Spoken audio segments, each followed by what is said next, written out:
So good morning, everyone. My name is Olga Rataj, and on behalf of the Global Cleantech Innovation Program team, I would like to welcome you to this site event on connecting the dots. And just to give you some background, the GCIP mission is to support entrepreneurs in emerging markets and developing economies on a system level, while engaging other relevant partners in the national ecosystem to create conducive conditions for the entrepreneurs to thrive. And with this background in mind, I would like to wish you a good event with insightful conversations. And I would like to invite His Excellency Ambassador Badr for some opening remarks. Thank you very much. Thank you for the invitation. I'm the national coordinator in Egypt of what is called a Green Smart Projects. As you know, we've hosted last year in COP27 in Sharm el-Sheikh, the COP process. And the question was, how does the ordinary Egyptian citizen benefit from COP27 or COP28 or etc.? So we've made something unprecedented around the world. Not talking, no rhetoric, etc. We opened the door to all the 110 million Egyptians. If you have green smart projects, and we defined, I don't need to go into details for this audience what green is: clean energy, reduces emissions, waste management, etc. And smart basically means technology, because we thought that these were the two foots for the future. So if anyone in the provinces, from Upper Egypt, from Alexandria, for all the 27 governments in Egypt, if you have such a project which represents the golden word is localization and solutions. Not just any project, but something that presents a solution to the Egyptian context. And as a result of that, last year, we received 6,300 projects from all over Egypt. We did a competition. The head of the evaluation committee was someone renowned called Dr. Mahmoud Mohiddin, who is the global champion for Egypt. We picked 162 finalists from all over Egypt, then 18 of the best. We brought them to COP27. We gave them financial prizes. We made network for them with institutions, financial. So the European Bank, IBRD, adopted 6. The World Bank is working with 2. FAO is working with 3. UN Women is working with 3. Every of this, plus Egyptian financiers. So some of them who began with very little amount of money now became much bigger, etc. So it became including everyone in Egypt, so that the message of clean tech and environment and energy is not only from the government up and down, but coming from down to up. This year we did the same thing. We got this year, because of the economic conditions, 5,700, so 300 less projects. We have the finalists, 162. And next Thursday, we're going to be announcing the 18 winners and give them also financial prizes and network, etc. So this is something that we hope to be a model. The Arab League has given a prize to this, is this #1 sustainability initiative, because it's concrete. There are real people involved, women involved. There's a category of you have to submit your project according to 6 categories. One of them is startups, one of them is women-related projects, one of them is large, one is medium, one is non-profit, and therefore to allow everyone to have a chance to go in. So we were given by the Arab League as the prize, and also we hope that by this model, which is unprecedented around the world, we can get partners with you, whether to join in, whether to replicate it in your countries. So we have already countries that are interested around the world to replicate this model, so to get everyone involved in it. I don't want to speak long, because I know that there could be interactions. I'm ready to answer any questions on the experience, what were the challenges, what were the opportunities.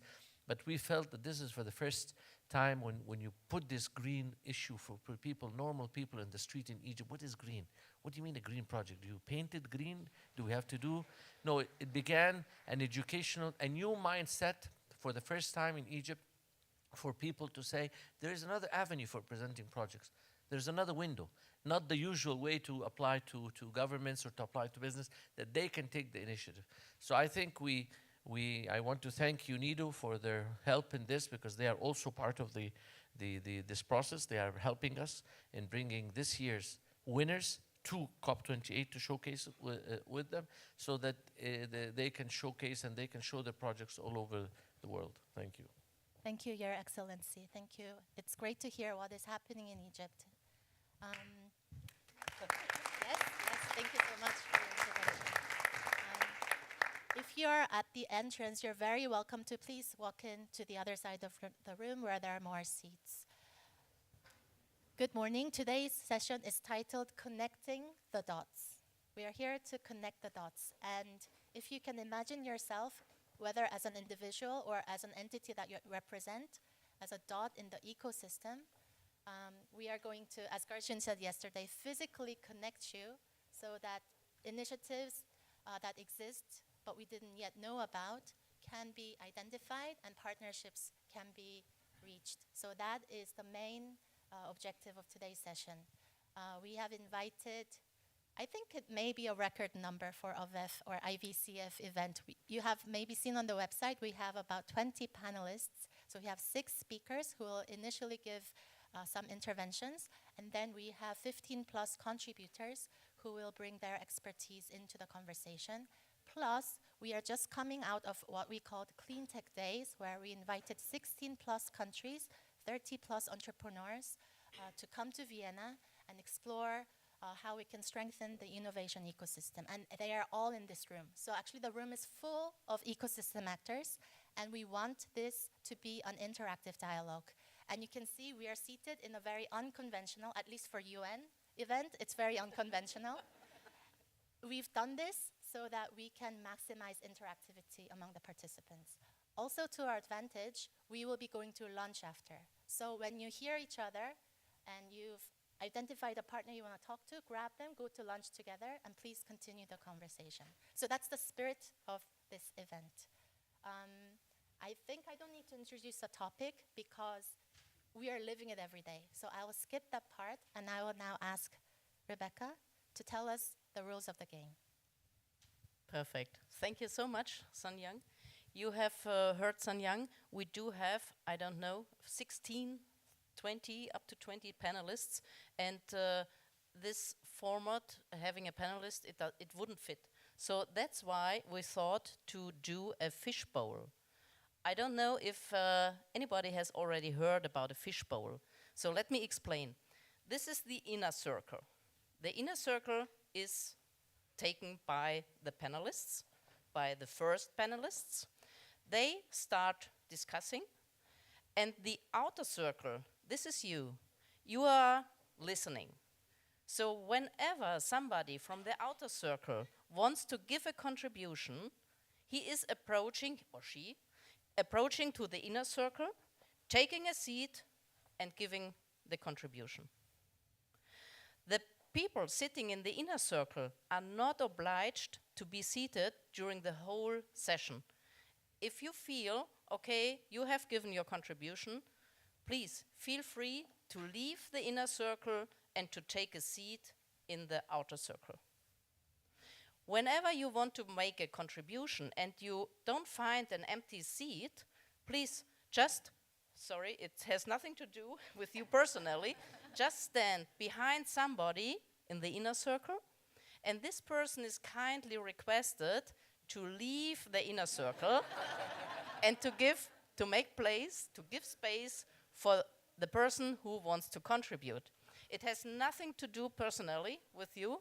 It is to bring in some dynamics. It is really to give space and to give the possibility to each and everybody of you to contribute. I can see a question over there. No. Sorry?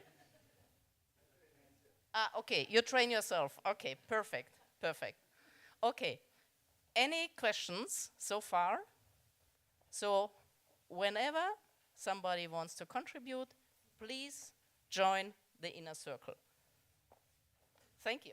And back to you. Excellent, thank you. So we are now ready to start. Everyone know the rules of the game. We will start with what we are calling scene exploration. To the 6 speakers in the inner circle, we have asked them to prepare 2 or 3 sentence responses to these guided questions. And we even have a timer ready so that we hold you accountable to the time allotted to you, because we have so many people in this room and we want to maximize our time together.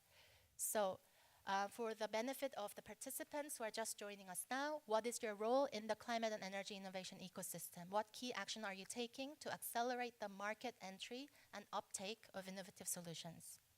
Second question, what challenges do you experience in taking this key action? Which dots of the ecosystem are not yet connected? So, after 6 interventions, I'm hoping that this will spark responses from the room.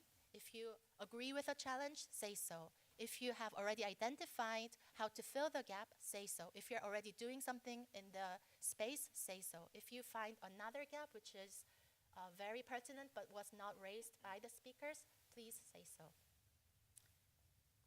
So, now we start, and I would ask Filippo to start his intervention. May we have the timer starting, please? Oh my God. This is hard to start. Okay, I'm gonna go quick. My name is Filippo Berardi. Thanks a lot for having me, breaking the ice. I work for the Global Environment Facility. For those of you who might not have heard, it's basically a multilateral climate fund. We collect money from our donors and then sort of direct them towards causes and ideas that we think are gonna contribute to the challenges of climate, of biodiversity, and management of chemicals, etc. So we really are an enabler in this discussion, and our role specifically here has been to provide seed funding for the GCP itself that now is active in 15 countries. In terms of challenges and gaps and how to link the dots, we had 3 very, very interesting days of discussions. Yesterday we had the advisory board of the GCP, a lot of discussion around the challenges, and my takeaway and perhaps points that I would like to put forward for discussion here, particularly important from the donor's perspective. I think there are 3. The first one is related to really continue to focus on bridging the gap between the pipeline of ideas that are identified, incubated, and accelerated, and the funding that comes to really support the further stages of development of and all the way up to commercialization of these ideas. We've looked at different ways to bridge this gap. One could be working more closely with private sector corporates that are looking for those solutions and could be upfronted in the process of selecting or creating criteria to select the ideas. Another one would be create specific and ad hoc financial mechanisms, funds that could be co-invested by an institution like mine to take a de-risking role and attract private sector funding. So what really is the best way to bridge that gap, I think, is a central discussion that needs to happen starting today. Second point is sustainability of accelerator incubators. What comes after donors' initial grant funding from public sector sources that are typically very scarce to ensure that these initiatives are internalized at national level.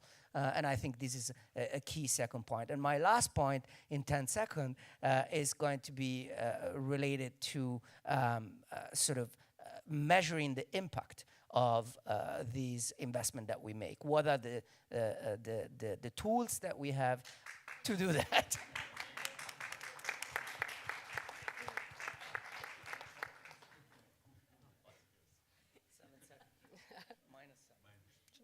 Okay, so it's my turn now. Thank you very much. I'm Gabrielle Tatzberger from the Vienna Business Agency.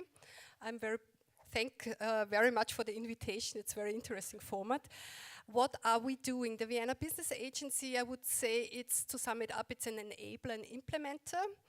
And how do we do that? On the one hand, we are giving grants to companies that want to implement innovative projects.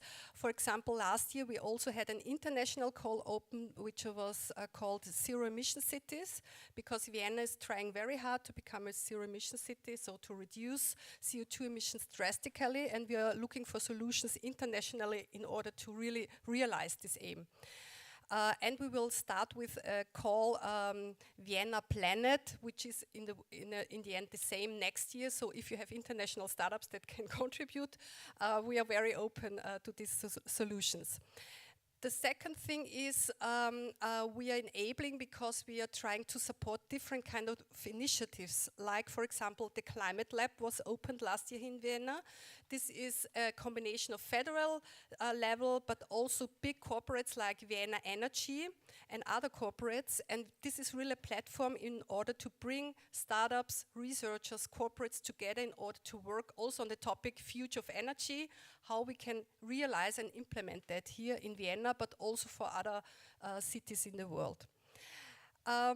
We also implement because we are also kind of big landowner here in the city, and there's one big development site north of Vienna. It's Lakeside Aspern, and it's a test model of a future smart city.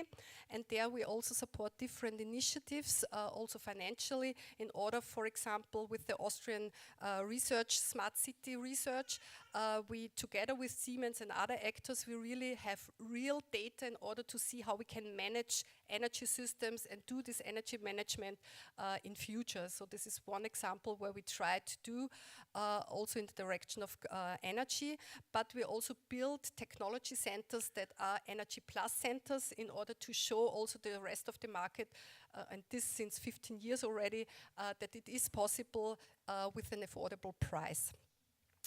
And coming to the dots, what we also try very hard is really bringing people together. That's why I'm very happy to be here today. We are doing with Vienna Up, which is a startup festival taking place first week of June next year again. And in this is a co-created festival with more than 50 events taking place in 1 week. And there's also one is Smart City Summit called, where it's exactly the topic of how cities can become smart and sustainable. So if you're interested in that, this is one out of the 15 events that might be of interest for you. But we have a big, many events in the field of social and ecological impact. So I stop here maybe because my time is over, but thank you very much. I'm looking forward.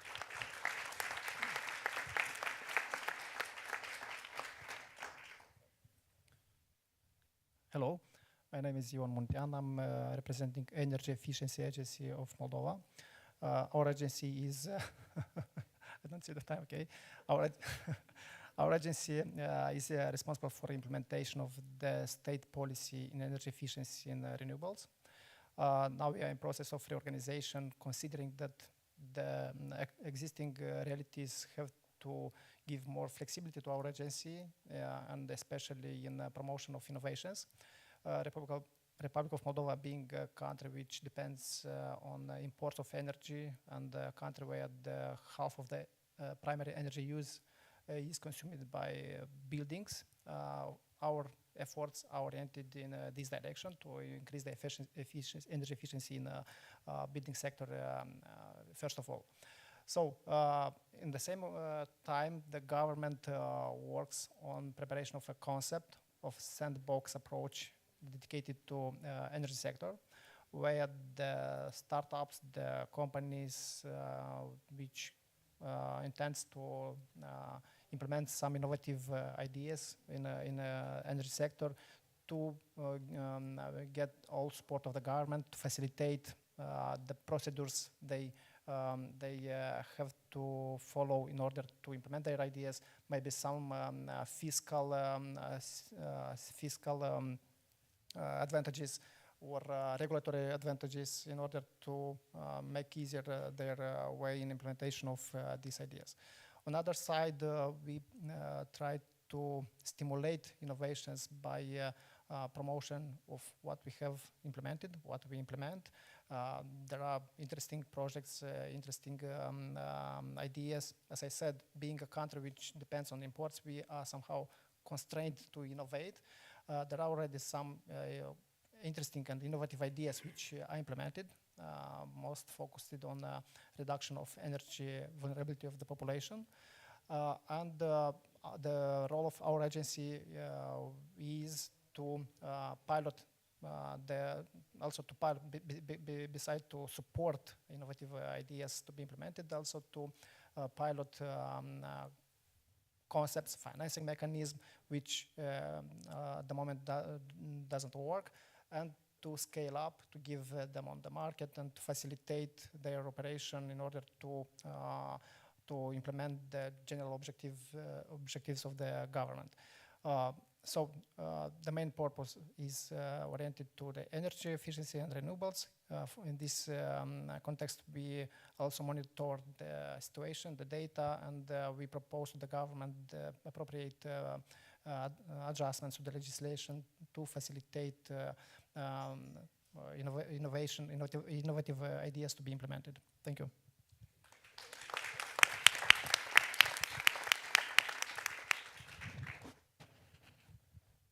Well, good morning, everyone. Thanks for having me. My name is Isabelle Laurencin. I work for the International Finance Corporation.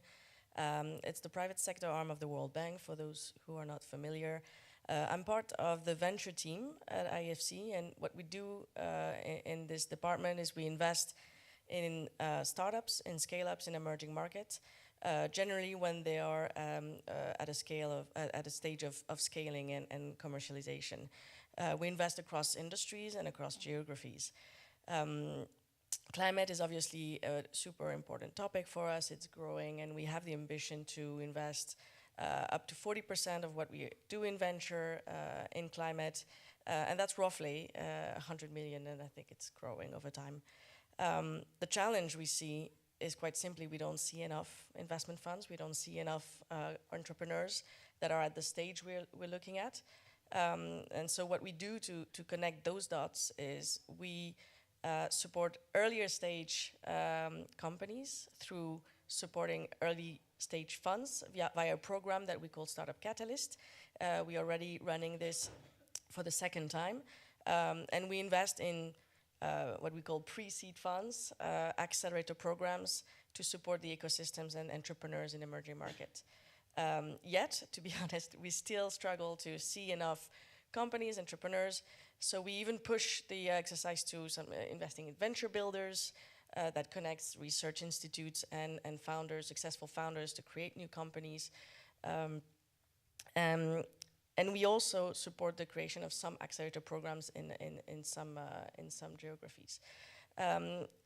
So this is basically what we're trying to do. The second thing we're trying to do is climate tech, unfortunately, not necessarily emerge from emerging market. As we all know, 95% of climate techs come from Europe, US, and take a very long time to reach our countries. So we have a very specific mandate and a bit of a global approach, and we are now investing across the globe in companies that have addressable markets, and we help accelerate the tech transfer towards those companies. So if you know any companies in Europe or US that is willing to go to any of our countries, we can unlock markets, we can support the transfer, we can provide advisory to facilitate that.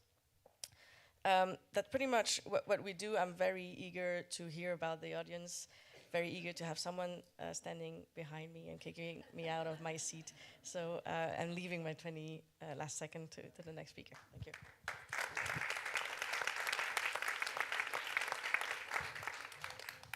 Just to make sure that's not the hot chair. You can stand at any of the chairs. Okay. One. Can I have my 3 minutes, please? Okay, I will not use my 3 minutes. So my name is Gershwin McCure. I am the global coordinator of this program, Global Clean Tech Innovation Program. Happy to see you all here.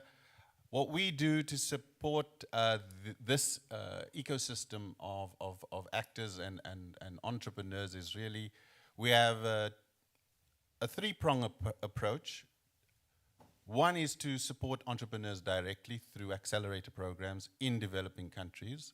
At the moment we have 16 countries on board. We want to expand to about 25 developing countries.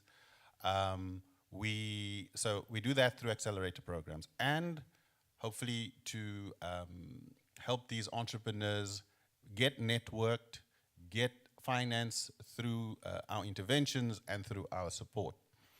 With our country partners, of course, we don't do it alone. On the second side of that, or the second part of that, what we do is we try to support the ecosystems in country that support these entrepreneurs, because we found that these enabling environments are really important for the entrepreneur to survive and to flourish.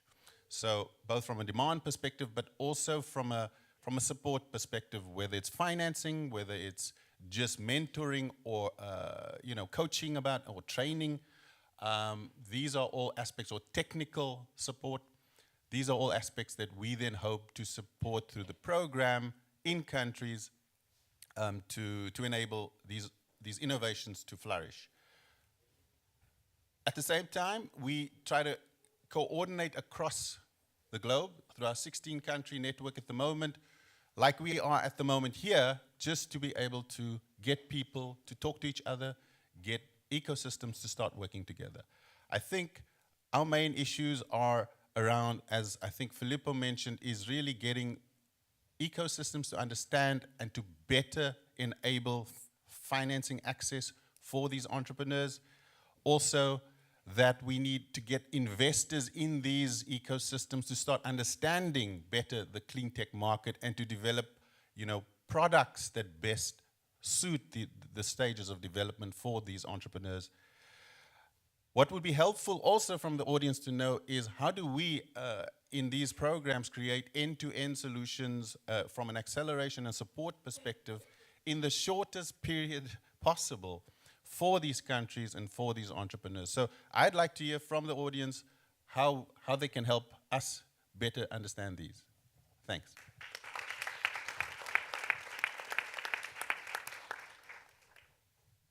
Thank you, Gershwin. Hi, I'm Peter. I run Future Cleantech Architects, and I'm waiting for my time to start, so I'm not unfairly treated here. So go. 301. Look, I run a think tank, and we're a little particular because we're all engineers or chemists usually, and we are very boots on the ground. So we're actually a think-do tank, and we focus exclusively on the hard-to-abate sectors, meaning we're looking at proportions of emissions that are high, if you look at the pie of global emissions, and with solutions in early technology readiness levels, so TRLs somewhere below 7 or something. And what we do is we work both in research consortia, so we're part co-developing technologies, such as on low-carbon cement or on high-temperature heat processes, and then we're trying to take these lessons, we're non-profit, and advise policymakers on creating the most effective frameworks of doing this. And when it comes to the gaps or the dots we would love to connect, there are a couple of them, and some of you have touched upon them obviously already. But the first I would like to mention is actually redundancy. Too many innovation systems, I come from our system, we are located in Germany, we have people all across Europe working for us, but so too many innovation systems are working in parallel and not bundling the activity. This is particularly true for the EU level, obviously, even though there's a huge potential. And then there's still too much funding flowing into regret applications. Hydrogen is the best example, of course, you probably all know this. Still, a lot of applications are being funded that will not be solved by hydrogen in the long term, which is a waste of resources, because even though a lot of funding right now and a lot of attention is flowing into this, and there's very timely events like this one, resources, after all, are scarce. They're finite. We can only invest each euro or dollar or whatever currency wants. And another thing is when it comes to connecting the dots in festivals, and I've just had to laugh because somebody from UNIDO, who's co-hosting a festival each year with us, came through the door, Vanessa. A week before the Vienna Up Week, we're hosting a Clean Tech Innovation Festival. We're trying to bring these people with the policymakers together behind closed doors in Chatham House rules to really address those things that are missing. And last thought on the innovation stages and the startups that are there that don't make it into the mass market. We see a particular valley of death when technologies are relatively mature, when it takes taking new ideas into real-life industry applications. So the first of its kind, real industry application, oftentimes is hard, especially in the sectors we deal with every day. Thank you very much. Over to you.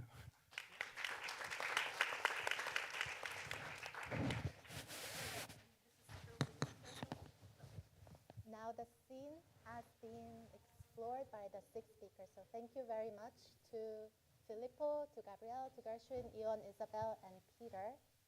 I'm very sorry for the rudeness. Please don't tell my mom. I was brought up in the Korean household. Please do not tell her how rude I was. Now we are moving on to the suspense, connecting the dots. So this is now the real part of the conversation. And in order to facilitate the discussion, and my very ambitious attempt to color the dots so that we identify who's from which part of the ecosystem is not working, unfortunately, because it's black and white. So apologies for that. But we have here 16 contributors from the private sector, from funding agencies, from research institutions, from the government, from enterprise support initiatives. So, contributors, the floor is yours. I will again vacate my seat so that you can come forward. There is a seat. Here we do have a seat. Please come and join the inner circle.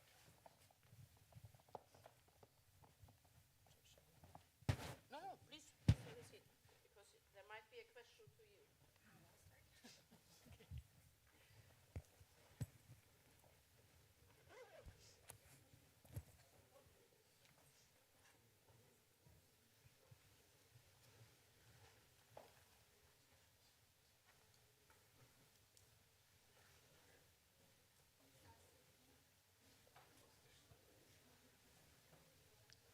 I hope that we have also less than 3 minutes. My name is Peter Brook. I'm the chairperson of the World Summit Awards.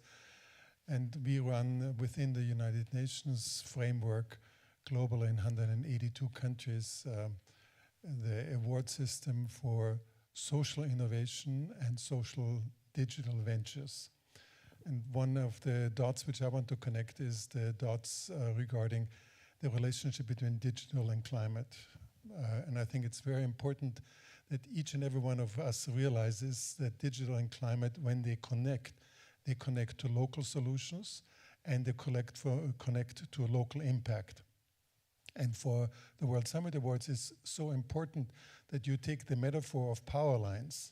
Power lines transmit electricity and high-speed data. And that gives you a clear understanding of how we also have to drive the transition in terms of the energy and also the climate change. WSA has, under WSA-global.org, a whole set of about 500 applications over the last 20 years which address environmental and climate issues. And these issues are going from peer-to-peer electricity sharing in Cambodia to water-wise in Portugal, how to save water and also how to economize, to concepts and also geographic information systems regarding tree planting or carbon management. And I think it's very important that when we look at this, we also do the measuring not just of what it does to the climate, but also to the social impact. I think it's a key issue for connecting the dots to have social justice as well as climate justice. And that is a key issue of WSA. Thank you very much.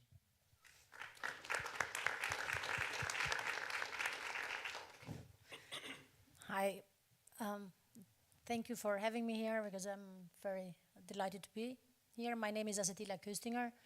I run a small innovation studio in Vienna. We design and implement bespoke accelerator and innovation programs. And we have made a decision that our accelerator programs will be always with gender equality in mind and sustainability. And during COVID, we designed a special program. It's called the SDG Innovation Lab. And why we designed it was that we saw everybody was talking about the economy broke down. So the economy, the European economy. And we thought, well, we can buy everything what we need. So we could buy everything what we needed to have normal living, like we could buy food and milk, we could buy music and pencils, music and books, also toilet paper, but the economy broke down. and we said, well, then the economy broke down because we didn't buy the things we didn't need. The SDG Innovation Lab was designed like an accelerator program, but with SMEs in mind. We said, let's try. SMEs are these champions, hidden champions, but all the attention is on the startups. So can we design and help them, these hidden champions that they don't have an innovation or R&D department, to design new products with SDGs. We took the SDGs as a roadmap, and we said, well, let's see which SDG do you comply to. To sum it up, what we noticed is that talking about the future of the economy, maybe we should shift and talk about the economy of the future. Maybe the economy of today is a bit broken and we're trying to save it, or maybe we should really think of having thoughts about the future, the economy of the future that should be just, should be fair, and should be resilient for everyone. And that I mean that everybody should be part of it, and also women, because women are not anymore a minority. We are 50% of the population, so climate crisis has a huge impact also in lives of women, and they should be there also to design solutions that are for this future, for this economy of the future. Thank you.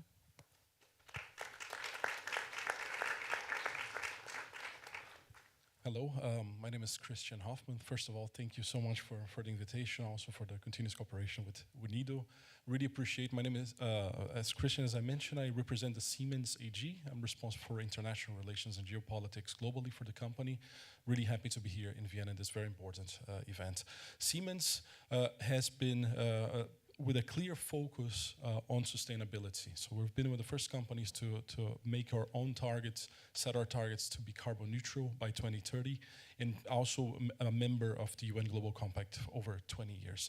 We are supporting our customers to transform digitally and sustainably. So the eyeglasses that you wear, the shoes that you wear, maybe the cars that you drive, or the cities that you live, we are creating digital twins of those either products, processes, or cities. So really, through data, understanding where can we support decarbonization. So for us, data or sustainability and decarbonization starts with data. And with that, I would like to point out 3 points from Siemens and connecting the dots, and also really enabling those developments. First of all, we believe as a company alone we cannot solve the problems of the world, so the ecosystem is really, really important. So being here, actually this Fishbowl is a great idea, first time I joined, so really appreciate that.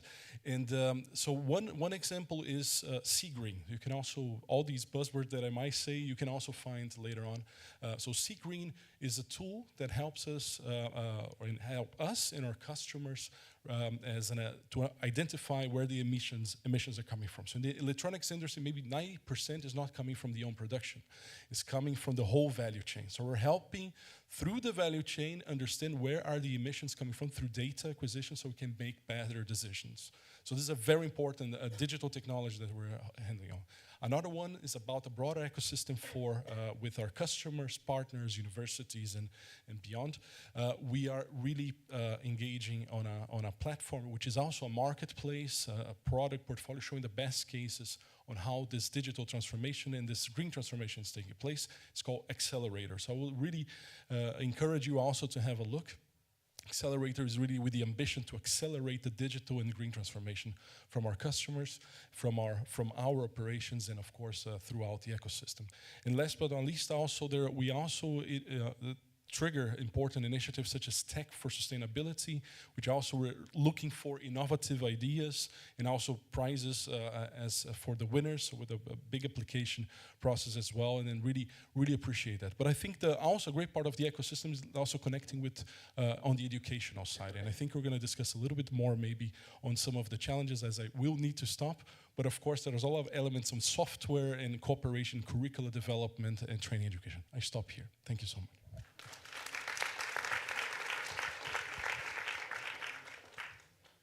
Hello everyone, I'm Rabia Bukhari. I'm representing USAID, which is a development agency from United States.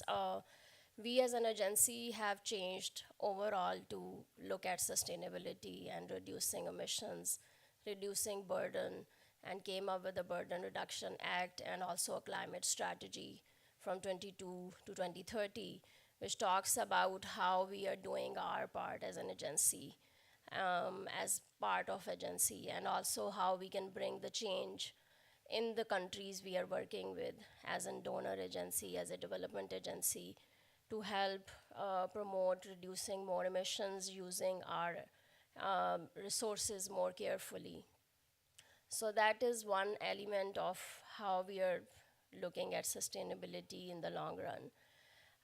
But in the market gap, which I wanted to really particularly touch upon, was the clean tech sector, where we designed a program to look at promoting more renewables in clean private capital for renewables, and then we came up with credit enhancement tool, as in providing risk mitigation to the banking sector so that they can lend more to the private sector companies which are investing in renewable energy. So we worked with Central Bank, who came up with a renewable energy scheme to provide concessional financing, like at the lower interest rates, and then we provided credit enhancement or credit guarantees, partial risk credit guarantees, so that the banks can lend more actually to the renewables. So that was working fine, but there was still another gap where we wanted to connect the dots, where we had to come up with a technical assistance or advisory services sort of project, which can actually produce or work with local SMEs and startups to create bankability, so that you can also address the supply side of it, so that the projects are more bankable, and you can connect those bankable projects, working with them, hand-holding them, creating their business models, financial valuations, and really building their capacity, how they have to really nurture their ideas from very small to a big proposal, and then raise pre-seed round of funding, and then early stage and others round of funding. So we are connecting those investors and those developers which we are working with in the market through various connections and relationships which we have developed. So I think that has together really connected that dots in the ecosystem in the local market. And at the same time, we also have been working closely to work on improving financial sector capacity to understand the ecosystem better in the clean energy space. Over.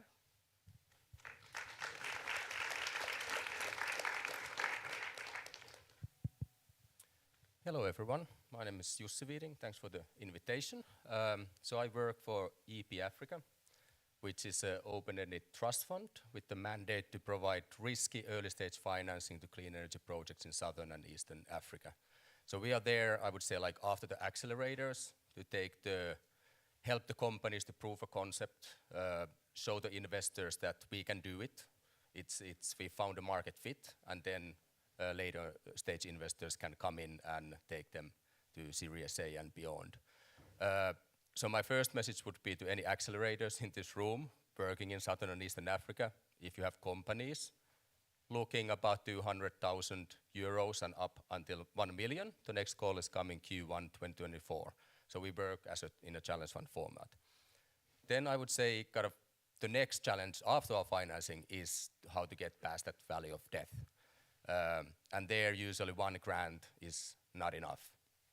And what we are currently doing, trying to kind of help companies kind of use their resources better, is to us grant providers, TA providers, to coordinate better in a very concrete level. So we are in the process of setting up a working group together with PFAN, Efficiency for Access, Get Invest, and the likes to really concretely compare work plans, so that, for example, our grants can build on the good work that is done by PFAN if they supported the company before us. We often easily work in silos. If we can make sure that our resources are used more efficiently, then the companies can benefit from that. And then we also have a strong mandate to do investment facilitation. So we'll try to pitch our portfolio to follow-on investors, and there has been few quite nice examples of that working concretely, because often, especially the local companies, they don't know those impact funds. They tend to come from the global north. and for them to just have that first kind of door opening, us who knows them tell them like these 5 companies are within your investment mandate or soon approaching that in the next couple of years. That's usually quite much appreciated by the follow-on investors. So that's kind of our role in the market, and the main kind of take-home message would be like, how do we better coordinate in this early stage support so that we don't accidentally duplicate, repeat the same mistakes, and hence kind of put those scarce resources to the benefit of the company. Thanks.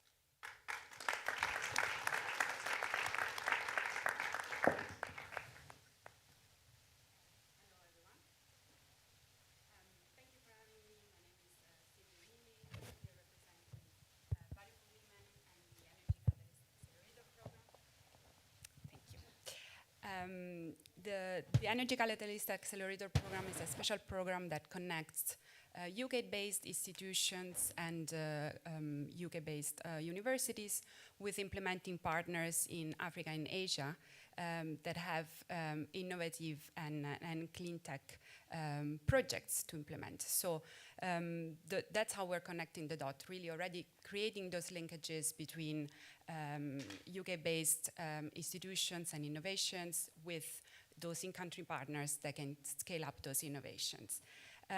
Our work at Value for Women is actually to help those projects and those companies to apply a gender and social inclusion lens.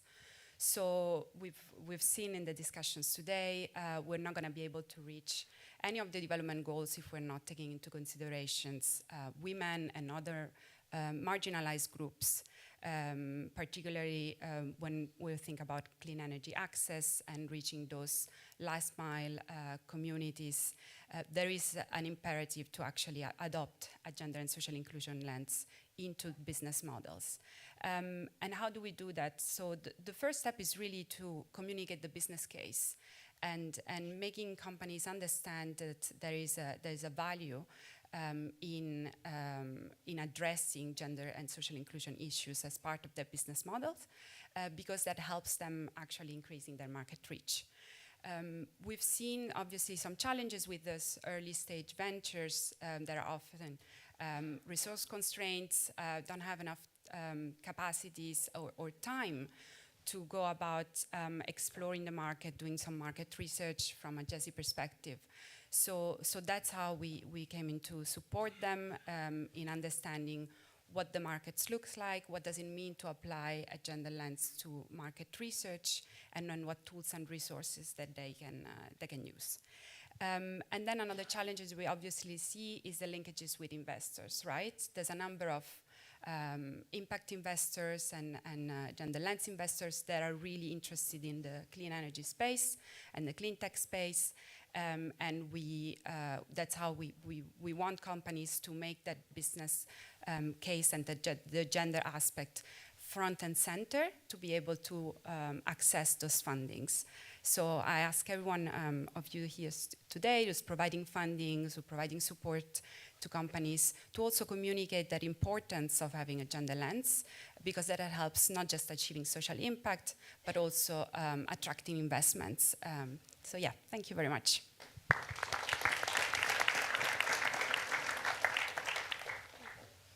Thank you.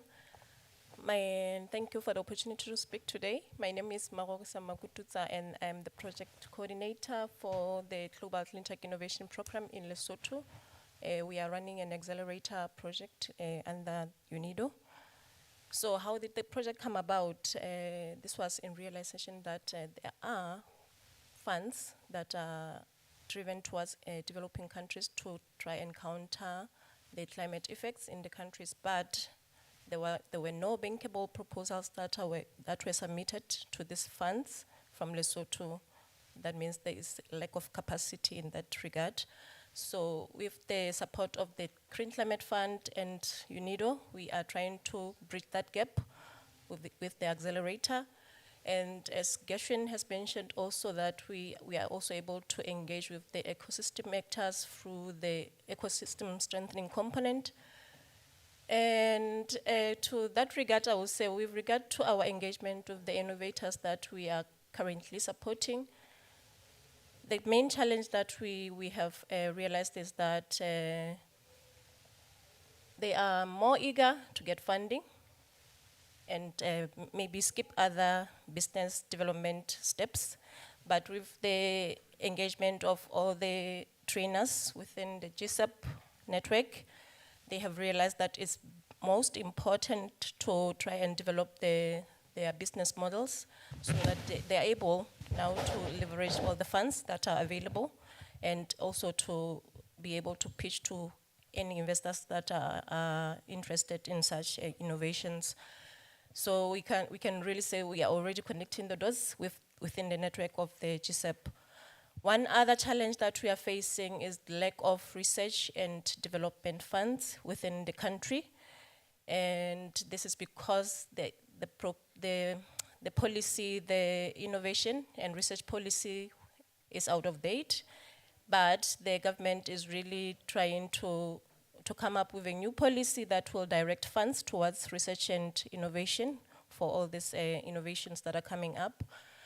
Another problem that we realized was a lack of supporting laboratories and spaces for innovators to come and talk about all the solutions and the gaps and the challenges that they are facing within the innovation space. So that is where we would say with the CleanTech Days that sessions that we participated in, we were able to talk to some of the partner countries in the GSAP network, and we tried to find linkages as to how they could support us with regard to research and development as well as laboratories where our innovators can be able to test some of their products as well as maybe get certification.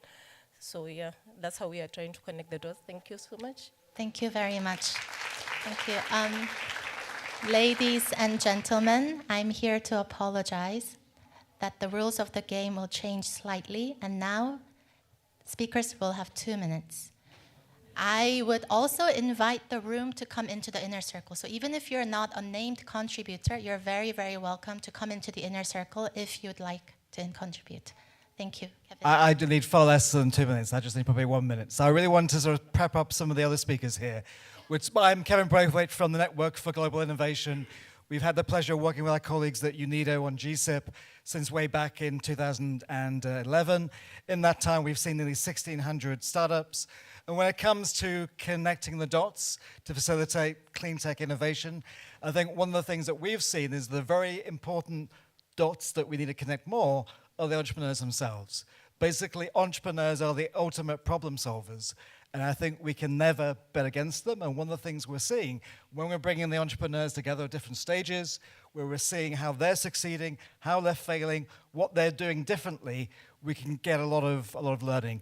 I'm really, really pleased we have 3 entrepreneurs here from UNIDO supported programs. And I think they've been coming back to the program this week, giving their advice, their experiences to other entrepreneurs. And I think that's really important. And for our friends at UNIDO, I hope going forward in all the work that you do, you can bring entrepreneurs into that part of the discussion, the way you've done with GSIP and many other programs. But I would like to maybe ask some of the entrepreneurs who are with us to really share some of their experiences, learnings, and how that maybe could be brought to scale.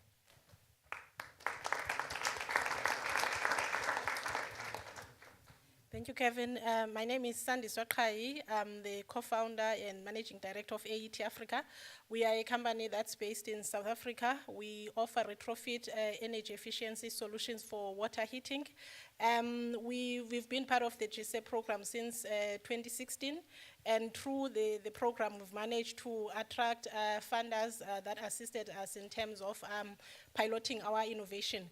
But another thing that we've experienced as a challenge, although we've managed to tap into funding that could assist us to kickstart the program, but we've seen that there's been a disconnect in terms of, or weak ecosystem in terms of how do we bring or barriers to market entry in terms of market access and how companies or corporates see these clean tech innovations, because in my experience, we've also had challenges in terms of getting certification because of industry standards, and corporates are not willing, or manufacturers are not coming into play in terms of assisting us to get the required certification, because in most cases, they've seen us as competitors instead of complementing the value chain in terms of how the retrofit solutions assist them in terms of addressing their sustainable goals in terms of waste management. So that's been the biggest challenge, because as much as we've got these solutions, but to get them into the market, into the hands of consumers where there is no certification, because now consumers have challenges in terms of warranty issues. So what we've realized is that we need a lot of support when it comes to market access and how corporates can come into play, especially not as just customers, but strategic partners, because it's very important in this case is that you can have funding, but if you don't have like market access, then you run out of funding. Then that's the biggest challenge. So through the GSEP program, we really strongly believe through the partnerships that we can bring corporates and all the players in terms of even policymakers in terms of creating enabling environment for clean tech solutions to get into the market space. Thank you. Hi, I'm Akash Agarwal, CEO of New Leaf, and we are based out of India. So we have been beneficiaries of the UNIDO FLCDD and PFAN program. And with the support, we have been able to not only bring the technology from the research and development lab, but making sure getting the access to the market, and not only that, raising the funds to bring that to the end customer, so capturing the market. So we are now a 10-year-old company. We have survived for 10 years. And in these last 10 years, we have built an ecosystem for us to survive. So because there was nothing for us to play around. So we had to make our own ecosystem, which is for making sure that providing access to energy, access to cooling for our farmers so they can store the farm produce at the farm gate using the farm waste. So that is what we have done, making sure that farmers are able to get access to collateral-free loans. They can afford the cold rooms, helping them utilize the cold rooms, and then providing a market to them. So technology plays a central role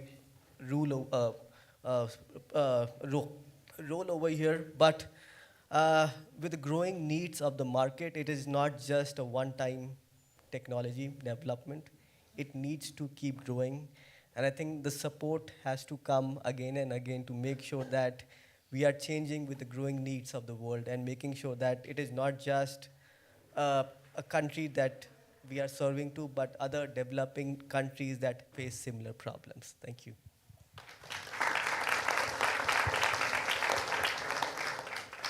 Hello, my name is Ramanes. I'm from Free the Seed, founder and owner of this company from Malaysia.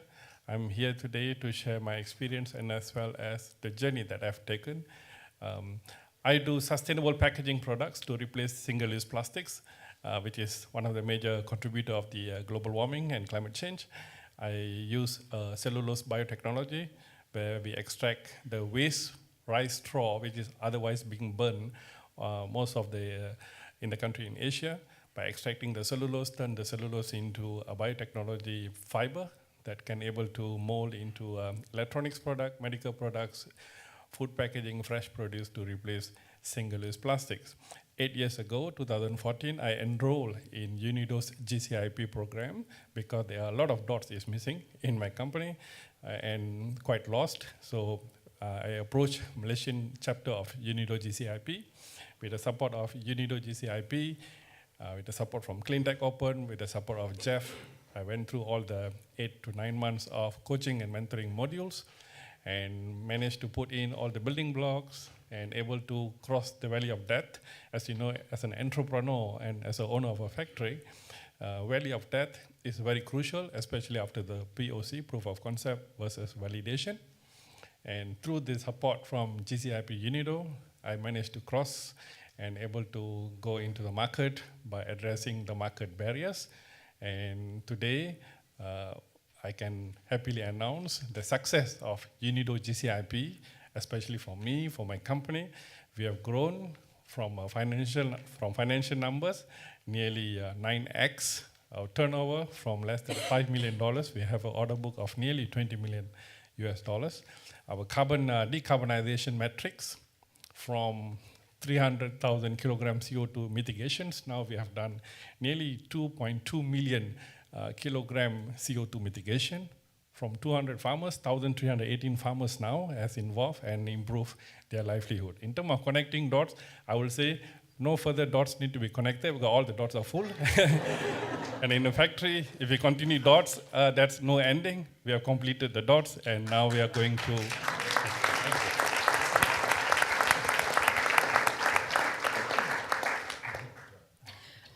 hello everyone, I'm Lucy Chapman, part of the consulting team at Cleantech Group. So we are working with UNIDO on the Global Cleantech Innovation Program, specifically on the ecosystem building piece, and privileged to work with the GSIP partner countries on building their national ecosystems. We also work globally on ecosystem strengthening for clean tech ecosystems. And I wanted to talk specifically about one initiative that we operate in Europe called Clean Tech for Europe, which is about bringing the clean tech community, the clean tech innovation community, and EU policymakers closer together. And this is about creating dialogue, bringing the innovation perspective in front of policymakers. We've been running this for about 2 years now. We started in partnership with Breakthrough Energy. It's been very well received on both sides. EU policymakers want to hear the innovation perspective, and they don't always get the opportunities they would like. On the other hand, the clean tech innovators would like to get their perspective across, and they don't always have the resources because startup founders are putting their resources into growing the business and might not have the resources all the time to spend on getting meetings with policymakers. So we do that through a VC coalition, which meets periodically to feed back the obstacles that their portfolio companies are seeing on the ground, and then that gets translated into policy papers or research pieces that can then speak to policymakers. We have also started regional initiatives, more national initiatives in Europe. So we now have UK, France, Baltics and Nordics. We will launch Clean Tech for Iberia next week. So these are working more on the national level as well. So this is one way to join the dots and get the innovation perspective in front of your policymakers. Thank you.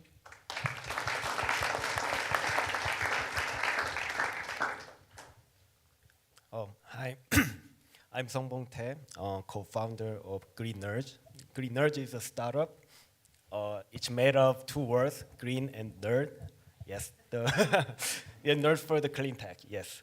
So we just started the business this year, so I'm very honored to be here participating in this session as entrepreneurs, because I'm kind of new to this industry.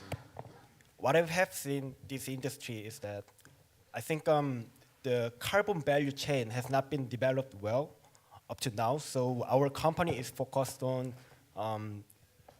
innovating the carbon capture technology by electrifying the carbon capture. There's some like legacy or common technology in carbon capture engineering, but we are going to innovate that other technology. That's a target of the startup.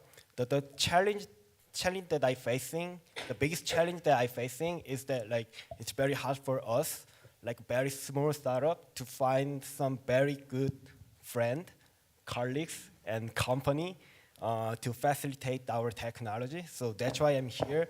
I'm kind of very, I feel very good that I feel like I can make very good network, global network here. So I think I should make it short for this session. So thank you.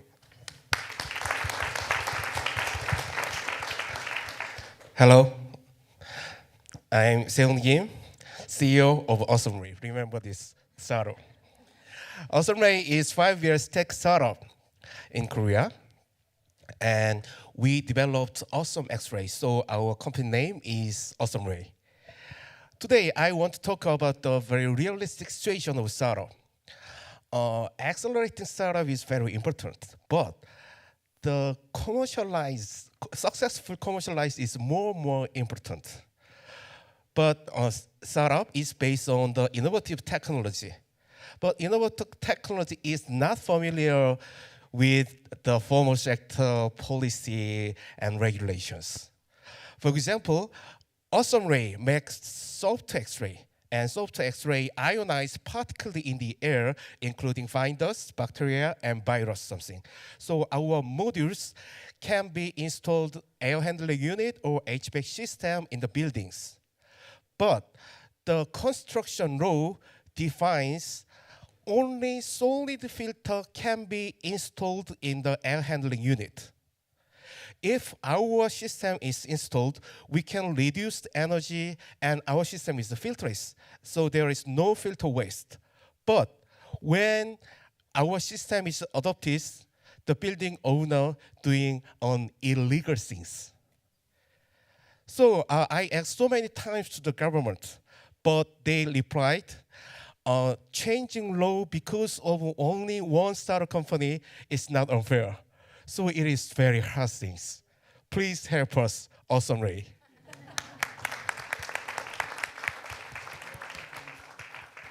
Hi, I'm Nikolai. I'm National Coordinator of GCP Moldova.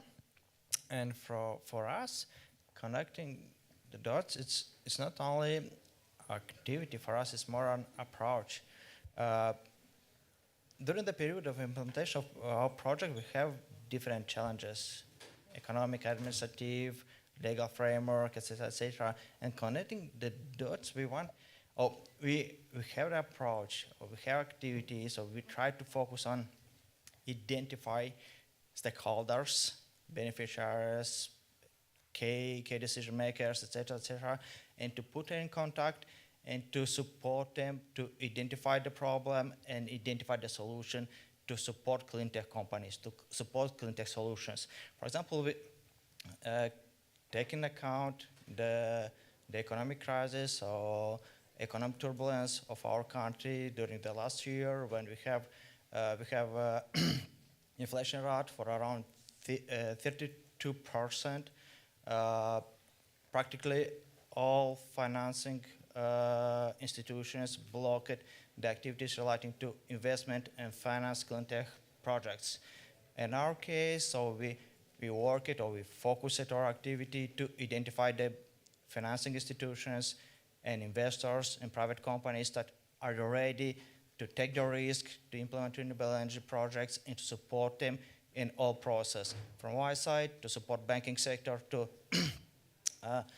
have the right approach on how to identify the best projects, what should be the best solution to finance the project. From other side, entrepreneurs, investors, or companies, we support it on prepare better project, prepare better dossier on application, prepare better presentation of the project. And in this case, connected the companies, connected banking sector, connected entrepreneurs, created these connections to support that investment or financing of the renewable energy projects will go forward. So, thank you.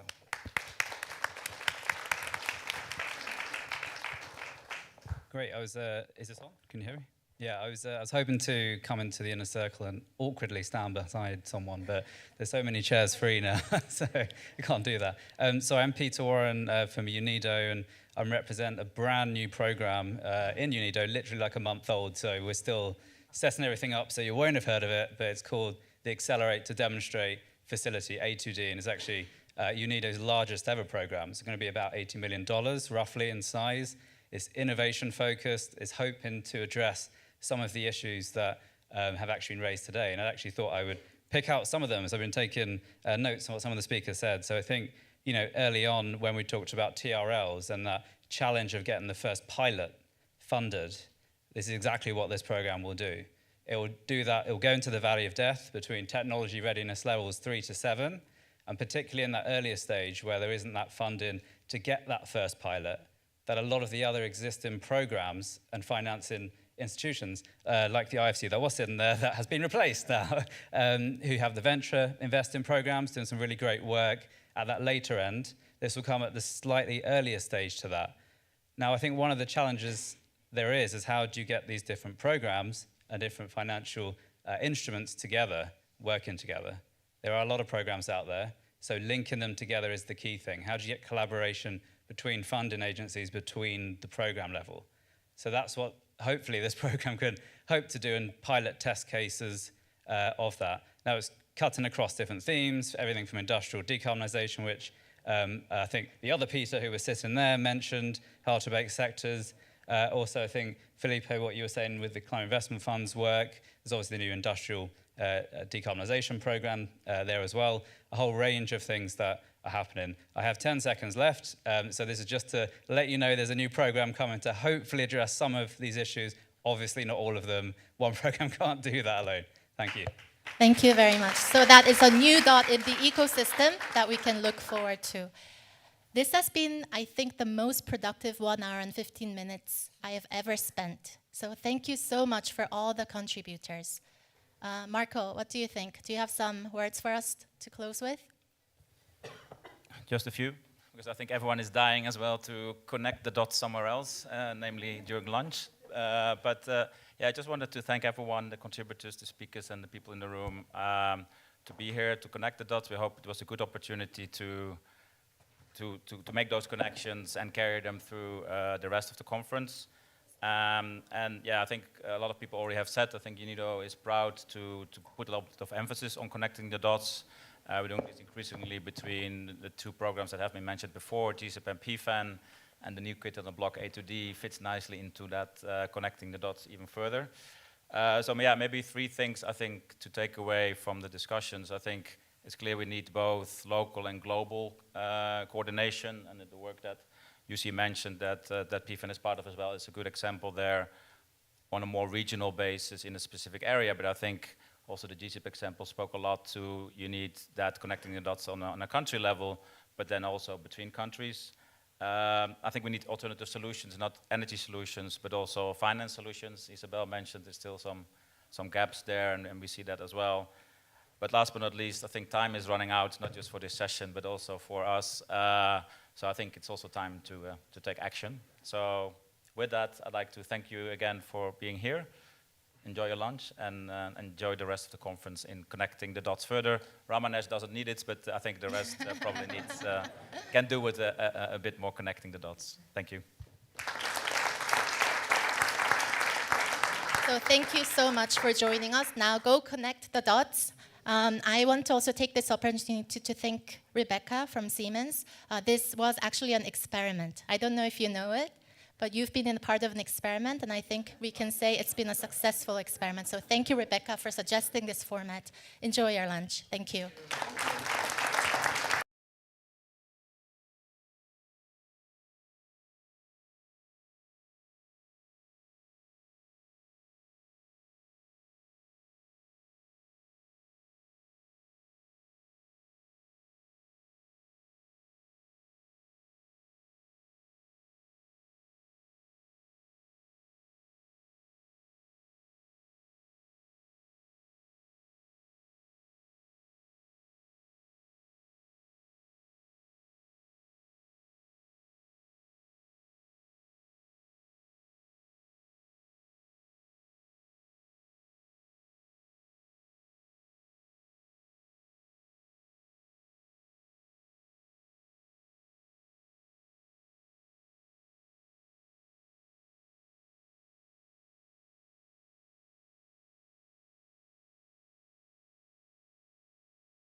side and I can guide everyone. Or you do games. You don't have to. Yeah, that's more funny, I guess. That's more engaging.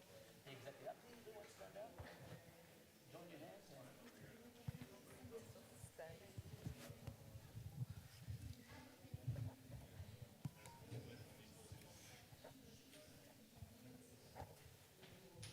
Hello and good afternoon. Welcome to this session, and sorry we are delayed a couple of minutes because there was quite a queue at lunch, but we are going to do a soft start as other colleagues join us. So this is a session, solar irrigation for smallholder farmers, where we're going to discuss how solar irrigation is, or if solar irrigation is building resilience and reducing poverty among the smallholder farmers.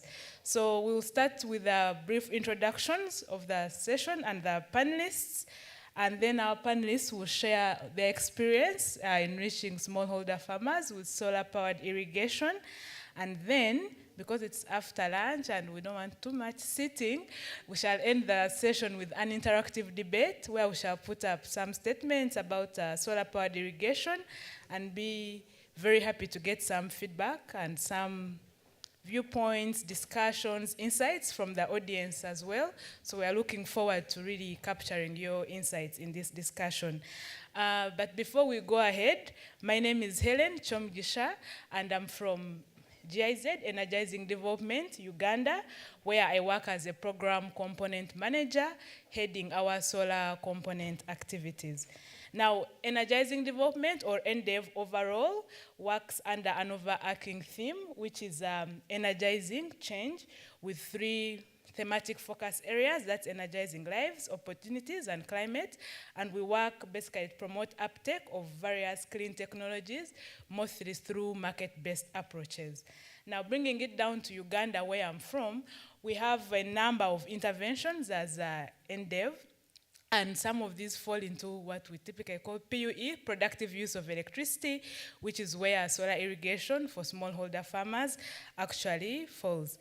More recently, we've started, I think a couple of years back, implementing a project which we call Sustainable Energy for Smallholder Farmers, shortly referred to as SEFA, that is actually focusing on promoting adoption, uptake of a number of technologies among smallholder farmers, one of which is solar irrigation. And this is a regional project that we also implement with Kenya and Ethiopia. And I'm also glad that we actually have one of our counterparts from IKEA Foundation here who is actually funding that project. And as NDEV, through this project, we've done a number of interventions to promote uptake and adoption of solar irrigation, including things like awareness, capacity building, working with the private sector. Actually, the previous sessions in the morning discussed a number of barriers to adoption, etc. And through various interventions, we've tried to address some of these barriers. And at the moment, we've been able to reach, at least in Uganda, hundreds of farmers with solar-powered irrigation solutions. Now, before I introduce and invite our panelists to speak, allow me to set the scene a bit. In one of the morning sessions, it was presented that actually 2.5 billion people in the world are dependent on agriculture, basically are involved in agriculture activities. Now, bringing it down to Uganda, it is estimated that actually 68% of our working population is involved in agriculture. And a more recent survey by our Uganda Bureau of Statistics, where they surveyed about 7 million households, which is about 80% of our households, showed that agriculture was the main economic activity for the heads of these households. And bringing in a gender aspect, actually, for the households surveyed, if the households were female-headed, then 87% of these said that agriculture was their main source of basically economic activity, compared to 74% for the male-headed households. Now, also to bring it further down to smallholder farmers, a few years back there was a survey that shows how many percentage of the farmers are actually smallholder. So but when the survey was done, 80% of the farmers were smallholder farmers, with actually, that's Uganda, with actually only 20% being the commercial large-scale farmers. So which underscores why we are still having these kinds of discussions and collecting insights and looking at these kinds of interventions. Now, on that note, allow me to introduce and welcome our panelists to this session. I'm joined by a distinguished panel of industry experts, practitioners, also implementing in various aspects and in various regions in sub-Saharan Africa and Asia, and actually also implementing different business models. So I'm looking forward to this discussion. Now, to my immediate left is Yolanda. Yolanda is a program manager for renewable energy at IKEA Foundation. Yolanda started with IKEA Foundation, first as a sustainability leader over 10 years ago, and then transitioned to her current role where she manages a portfolio of partners working on renewable energy. Yolanda herself will tell you more about IKEA Foundation's work and interventions in terms of the topic we are discussing, but Yolanda, welcome to the panel. Then next to Yolanda is Tange. Tange is a chief strategy officer at Sun Culture, based in France. And he has had an international career in the off-grid industry, where he has operated in various business models, supporting underserved rural communities. And in his current role at Sun Culture, he contributes to guide Sun Culture's organic growth in current markets and drive strategic international partnerships. So Tange, welcome to the discussion. Yes, and last but definitely not least, I have Sejal. Sejal is an impact manager at Oja Development Solutions, based in India. And I mean, as her title states, impact manager, she works to capture economic, social, and environmental impact of the services that Oja is providing the rural community, which actually include farming as a service, one of which focus areas is irrigation as a service. And she's actually also responsible for mainstreaming gender in operations and the management of Oja. So welcome, Sejal, to the panel. And maybe I turn to the audience also to get a feel of who is in the room. So I'll be just curious to see how many of us have experience implementing interventions, projects focusing on solar irrigation for smallholder farmers. Oh, that's very nice. And how many of us are smallholder farmers or are familiar with using solar irrigation? Okay, great. So I'm looking forward to the interactive debate and discussion. And maybe on that note, to also set the scene more with our panelists before we can go to the interactive debate, I will invite our panelists to briefly share about smallholder irrigation, what are the aspects they're implementing in their different interventions, how are they focusing on areas like sustainability, increased productivity, and also to highlight a key aspect of what should we be looking at, as always, avoid unintended negative side effects of our interventions. So on that note, allow me to start with you, Yolanda. Thank you. Thank you so much for the introduction and also giving some background notes.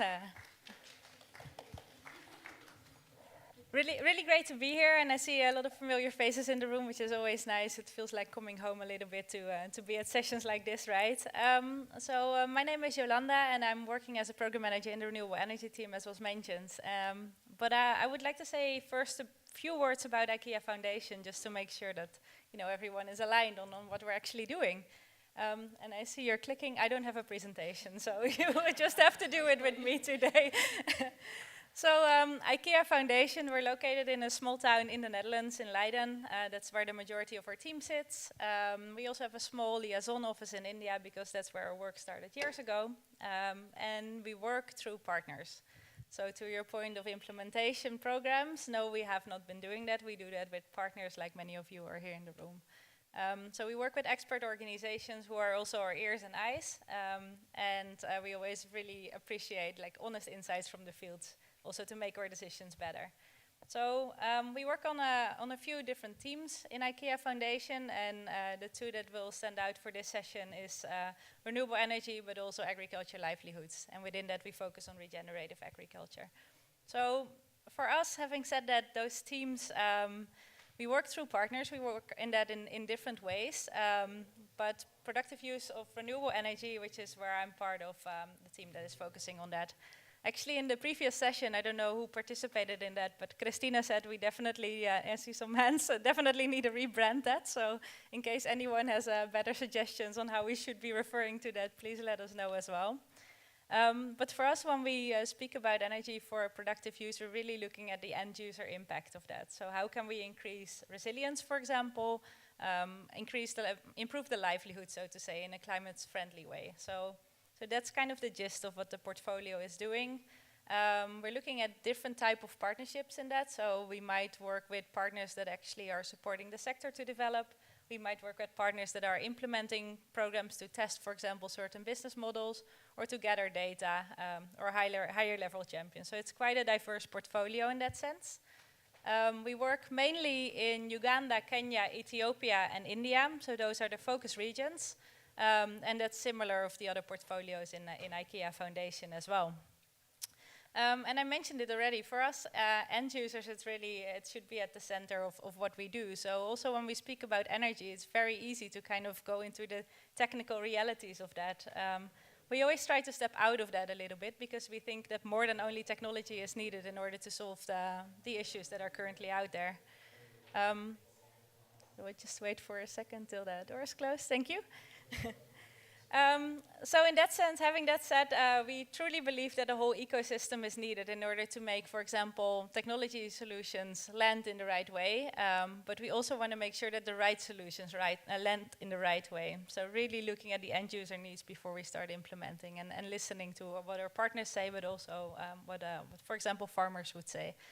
And to your point on smallholder farmers, I mean, if you work on those two teams and you work in these geographic areas, it's impossible to stay out of agriculture, right? So that's the reason why we're strongly focusing on that.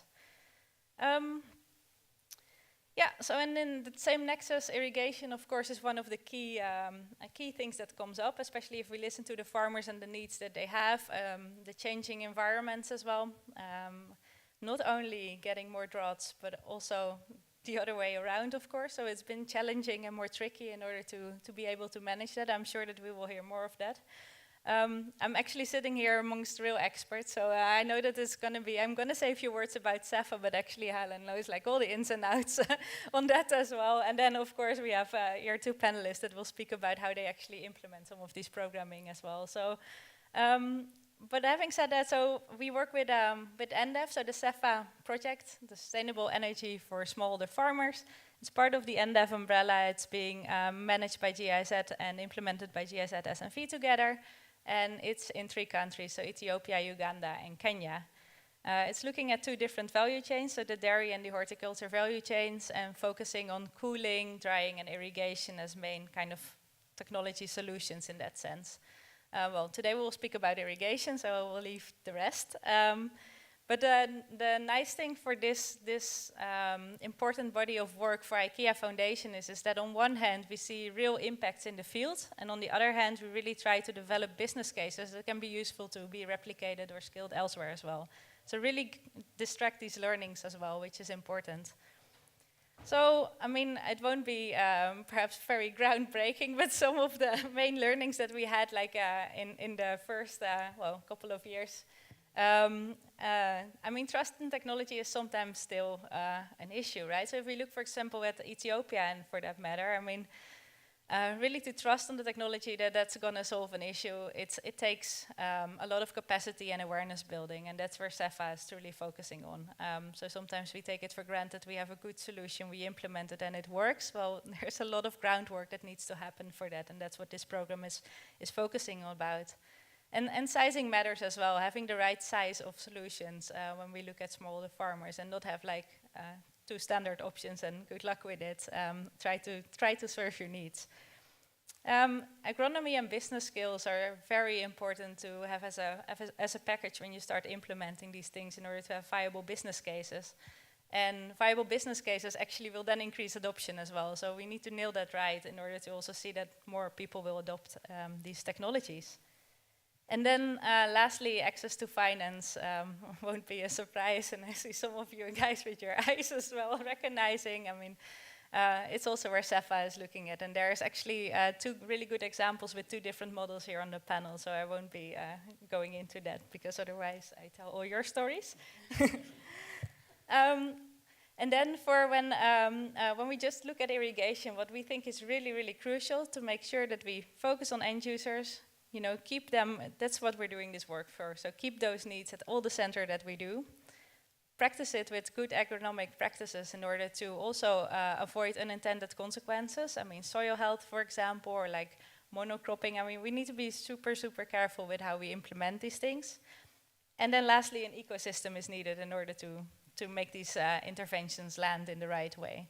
So having said that, I think that we will have some more in-country examples for this.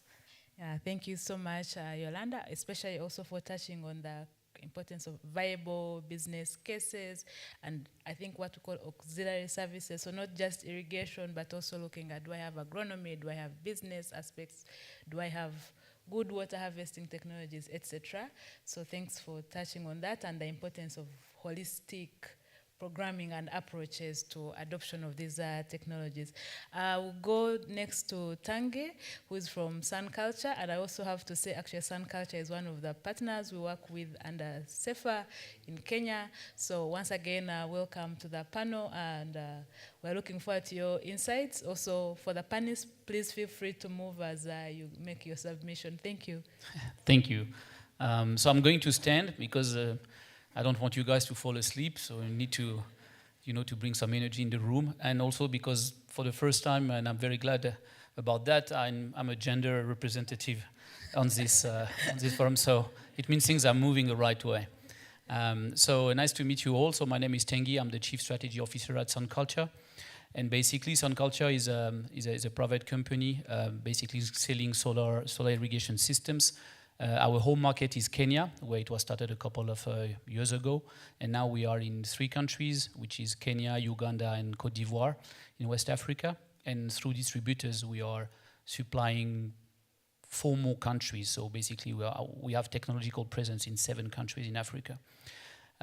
So what I want to share with you today in a very quick presentation is basically, because it's all about smallholder farmers, as it was clearly stated here. And we all know nowadays that I think it has been acknowledged, and we can see from the international, big donors, lenders of this world, that basically smallholder farmers are the food basket in Africa. We've tried for many, many decades, supporting big-scale farmers, but at the end of the day, as it was said in introduction, 80% of the African population are actually smallholder farmers.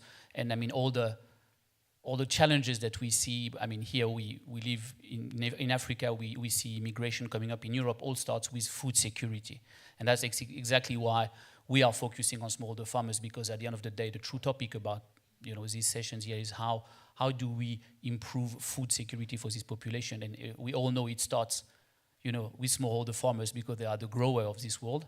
And to grow, you need water. So irrigation is the first steps of a whole value chain. And as Sun Culture, that's the step we are trying to address. So who are we? As I said, we supply small-scale solar systems, couple of watts, basically bringing couple of cubic meters per hour to our smallholder farmers. And typically, a Sun Culture smallholder farmers is obviously someone living, on a farm, but on a farm in Kenya or wherever in Africa doesn't mean far away from a town. It's usually 3 to 5 acres. So we're talking here 1 hectare max, 1.5 hectare max. So it's really small-scale farmers. About 35% of those farmers are women in terms of owner, so who comes and purchases systems with us. We propose systems on a rent-to-own basis, so we hardly sell cash. Only, let's call it 15% of our customers, purchase cash. So obviously, affordability is a problem.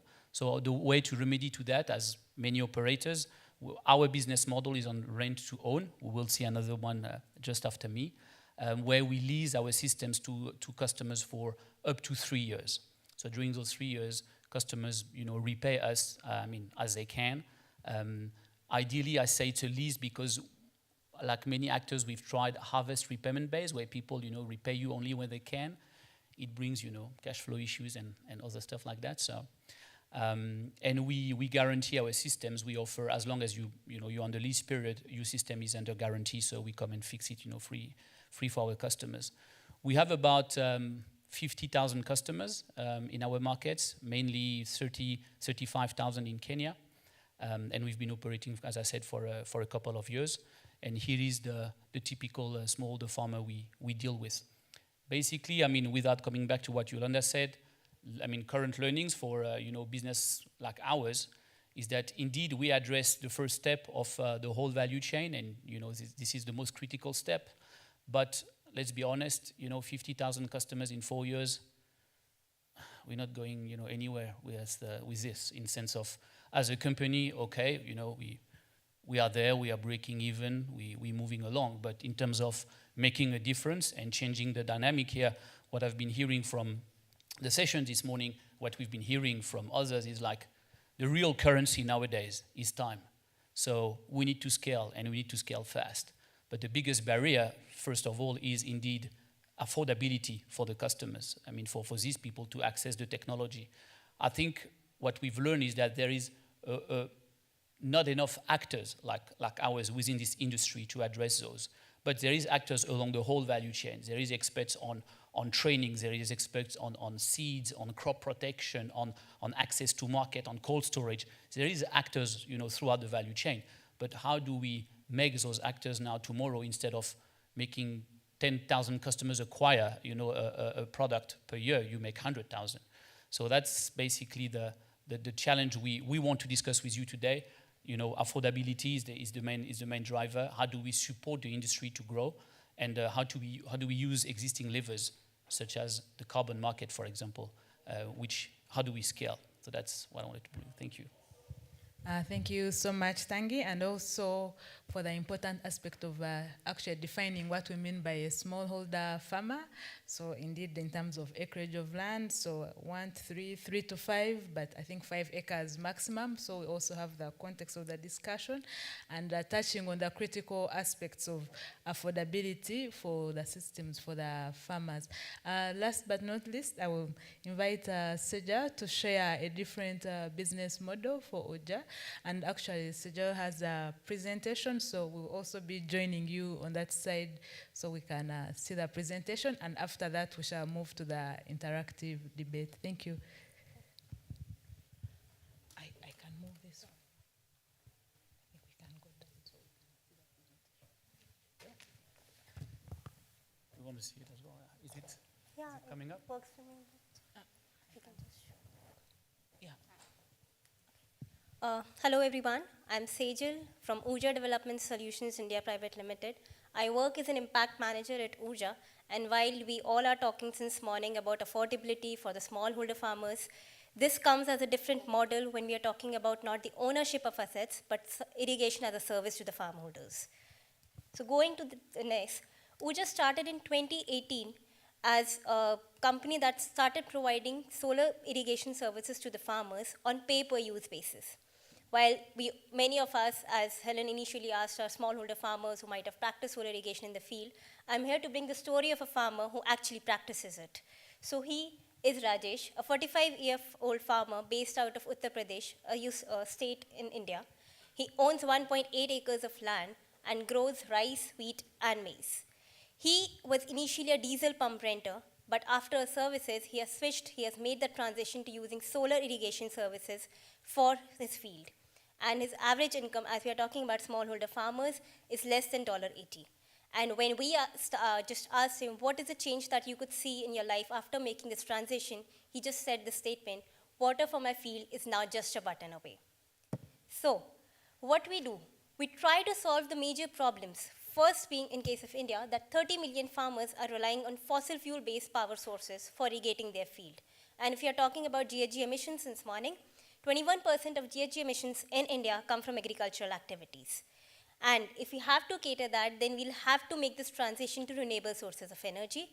And the major challenge, affordability, comes in the high upfront cost that comes with these solar-based services, or solar-based equipment, I would say. Now, if we have to grow, we have to increase the productivity of these farmers, and for this, the transition is really important, because as the population is exploding, food requirements would be definitely increasing as well, and we need to increase the productivity of these smallholder farmers in a climate-friendly manner. So, who our target customers are? Smallholder farmers owning 1 to 2 acres of land, having income less than $100 per month, marginalized communities covering different intersectionalities of the country. They are engaged in 2 growing seasons mainly, and mostly grow cereal crops, while some may also grow horticulture crops. What we are doing? We are providing irrigation as a service. So what it's trying to cater is enabling the farmers to reduce their diesel fuel consumption, giving them year-round accessibility to these services, and it's also making them irrigate their field regularly, which might not be the case if they're using a diesel engine as a source of their irrigation, because in that case they may have to take the hassle of installing the pumps again as and when they need. Now, what we are doing, we are asking for no upfront cost as an cost that farmers have to bear. Installation, maintenance is all up to us. They just have to pay on per use basis. For example, if they're fetching 100 meter cube of water from the pump, they pay accordingly. They don't have to pay the asset cost for it. And it's making these services and tariffs affordable, because it's reducing their diesel prices usage. So it's 20 to 60% cheaper. It's a pay-per-use service. And ultimately, it's bringing in on-farm convenience to them, because as I said, it's just a button away. Now, what the tariff is, it's USD 0.05 per meter cube, 5 cents in that sense, and they have to pay a lifetime membership fee of $12.5 when they sign up for our services. And at the same time, when we are talking about making this transition of climate resilient or climate smart agriculture, we are also providing them complementary farm-related advisories so that they can increase their productivity with that source of water, at the same time make their transition from chemical to organic inputs. But when we are talking about affordability, another angle comes into picture, is making these affordable for the organization as well. And the energy is already getting utilized, but is it being utilized fully when we are talking about irrigation? No. In a year of 365 days, the farming activities generally spans for 200 to 225 days for a farmer, depending upon the crop and the season in which they practice. So that unutilized energy is being used by us as a milling services that is providing additional to the communities. And that's where we come, that it's being provided at a lower tariff as compared to the market rates, again making that transition of after harvest stage. So in case of agriculture, we have pre-harvest, during harvest, and post-harvest. We are already catering to the pre-harvest with solar-powered irrigation, but post-harvest with this as a service. What we are trying to do, we are trying to increase the productivity by 50%, income by 100%, reducing the diesel consumption, and at the same time promoting crop diversity. And the impact that we have created, the fact says it all, but keeping the time limited, I'll just say it all. We have reduced around 1637 tons of carbon emission, generated 1172 of megawatt energy, reduced the chemical inputs, and we have been able to benefit 21,000 around beneficiaries, because what we believe, farming is not an individual unit, it's a household unit. Every member of the farming family is somewhere involved in any one or particular activity of the agriculture. So that's where we say we have reached these many beneficiaries.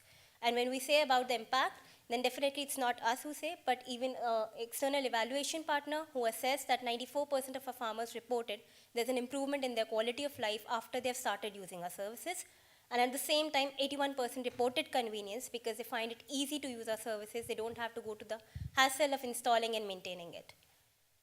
Again, just unlocking inclusive policy making in solar irrigation. This is a study we are doing with International Institute of Sustainable Development. We are trying to understand what are the benefits that a community can derive, the gender angle that we are also focusing upon when we are providing them after harvest services in the form of milling services. So it's trying to address unutilized energy potential, gender and economic benefits that a community can reap, cost effectiveness of services, as I earlier touched upon, and it's also promoting the use of solar-powered services within the community. So with this all, these are the awards, the recognitions we have got for our services. These are the investors and partners. Nonetheless, to say it's their support and the support at the field from our farmers who are making this transition helpful for us, who are making us boost our services worldwide if you want to go. At present, we are in India, but yes, we are looking for more partnerships and more collaborations outside India as well. And here I am. If you want to see more about Urja, you can visit our website, urjasolutions.org. You can mail me at sajal.agarwa@urjasolutions.org. And also you can check our social media pages by typing at urjasolutions. Yeah, that's it. Thank you. Thank you so much, Sejal, also for really emphasizing the impact, but touching on a critical aspect about a viable business case, not just for the smallholder farmer, but for the business. So looking at how else, like for example, you're doing also milling so that it's also viable for yourself as a business. So that's also very critical. And all the panelists' contacts and all will be available for follow-up. Yes, now we are going to move on to the interactive session. So I will also have some of my colleagues in the room assist me. So this is an approach we are testing. So we are hoping for great impact numbers, similar to what Sejal has just presented.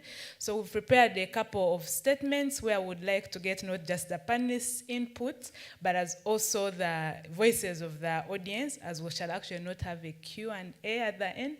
So how it will work is we are going to vote by moving.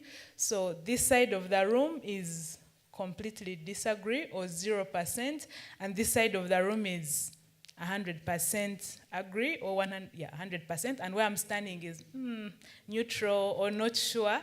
So we will project the statements, and you can stand on where you feel you agree on the scale. And as other group members pitch in, feel free to move if someone gives a viewpoint that changes your original voting. I hope that's clear, but we shall learn by doing. So I guess even in irrigation, demonstration is very, very important. So if it's okay, I will request us all to stand up as I put up the first statement on the board. So, thank you. So statement number 1 is solar-powered irrigation is guaranteed. I think that's the key word, guaranteed to increase the incomes of smallholder farmers. So this is the side, yeah, in Northern culture, and Oja will be at this scale, but feel free to stand somewhere on the scale. We can use the front to vote so that it's easy, and I will come to you if you're comfortable with also weighing in on where you're standing in the room. Okay. All right, so maybe I will start from the 0 scale side, assuming we are there because the instructions are clear. Yes, you want to give a viewpoint of why you don't, or you have a question? I'm fully supportive of solar irrigation, but I'm just surprised everybody gives it 100% guaranteed increase incomes. I'm so surprised. I mean, you need to do a lot of things in order to get there, I think, but I mean, I can stop here for now, but yeah, so I'm surprised, but we would like to hear why it's 100% guaranteed, actually. I'm very curious. Thank you so much. That's, a fair point that I think also Yolanda touched upon about agronomy, business, having the right to get to the 100%, if I understood your point well. Someone else here who wants to give us their viewpoint? I'm going to walk along the scale. 10%? Okay. I think that we sometimes think technology is going to definitely get us there, but there's a lot that could go wrong, and there's a lot of risks that the farmers take in using it, so we have to be conscious of that. So I'd like to be optimistic and be over there, but I don't think the word guarantee is safe here. Thank you so much, and actually the debate was, the word guarantee is the catch point in the statement, and indeed us being cognizant of all the risks, and I think, like we had said, holistic programming and approaches is very critical for everyone in the room to stand on the other side. So thank you so much for that input. I will try to move closer to 40-50%. If there's someone on the scale who's... Remember also, you don't have to stay in one spot. You can move if you decide now to. I see. Yeah, come this way, come. I think here I can go for Carlos. Yeah, sure. Yeah, well, I'm on the 50% because I think, I mean, the technology is pretty solid, is tested, we know it's working, but obviously there are a lot of soft elements that we don't control, but if they're properly done, the technology is not going to fail. So I think it's on the soft side where my doubts are coming from. Thank you so much. I think I'm hearing the same point, but at different points of the scale. Sorry. We should make them introduce themselves. Ah, yes, that's a good point. That the next, when I get 75%, please start by introducing yourself.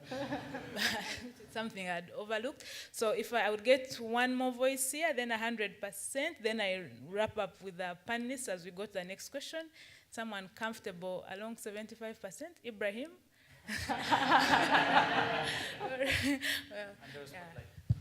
Ibrahim Mutebi, working for SNV as a program manager for SEFA, Uganda. I'm at 75%, just similar to what Carlos mentioned, that irrigation is more of a mature technology if you talk about productive use of energy. But also, if you look at the portfolio of farmers that are targeted, it's those who have low incomes. So in essence, when you present it to the farmer as a business case, and that's where we need to start from, it's a need-based approach where we need to look at income enhancement as one of the areas where we are promoting irrigation. So I think that's where I would see it. Thank you. Thank you so much. It's 100%? Yeah. Okay. Yes, he really can't. Yes, please introduce yourself and your viewpoint, then actually the panelists are already here. So okay. This is Tony from Lucky Elephant Solar. I'm the manufacturer of the solar irrigation system. We have been exporting to more than 60 countries for many years. And some of the India brand, we support them from just start to one of the main brand in the market. So we have many case studies about how they guarantee the increased income. One of the point is if they can cut down their cost, that means their net income has been increased. Yeah, even if their income remain unchanged, then their cost has been reduced. Yeah. Okay. Thank you. Thank you so much. Maybe I'll go to you, Tange. Then, Seja, since you're here, I think I'll go to Yolanda for the next question since she's at 30%. She's at, yeah. All right. She's not a supporter. Yes. Tange, please. Yeah, thank you. So yeah, I'm standing on 100%, obviously. I mean, that would be foolish not to.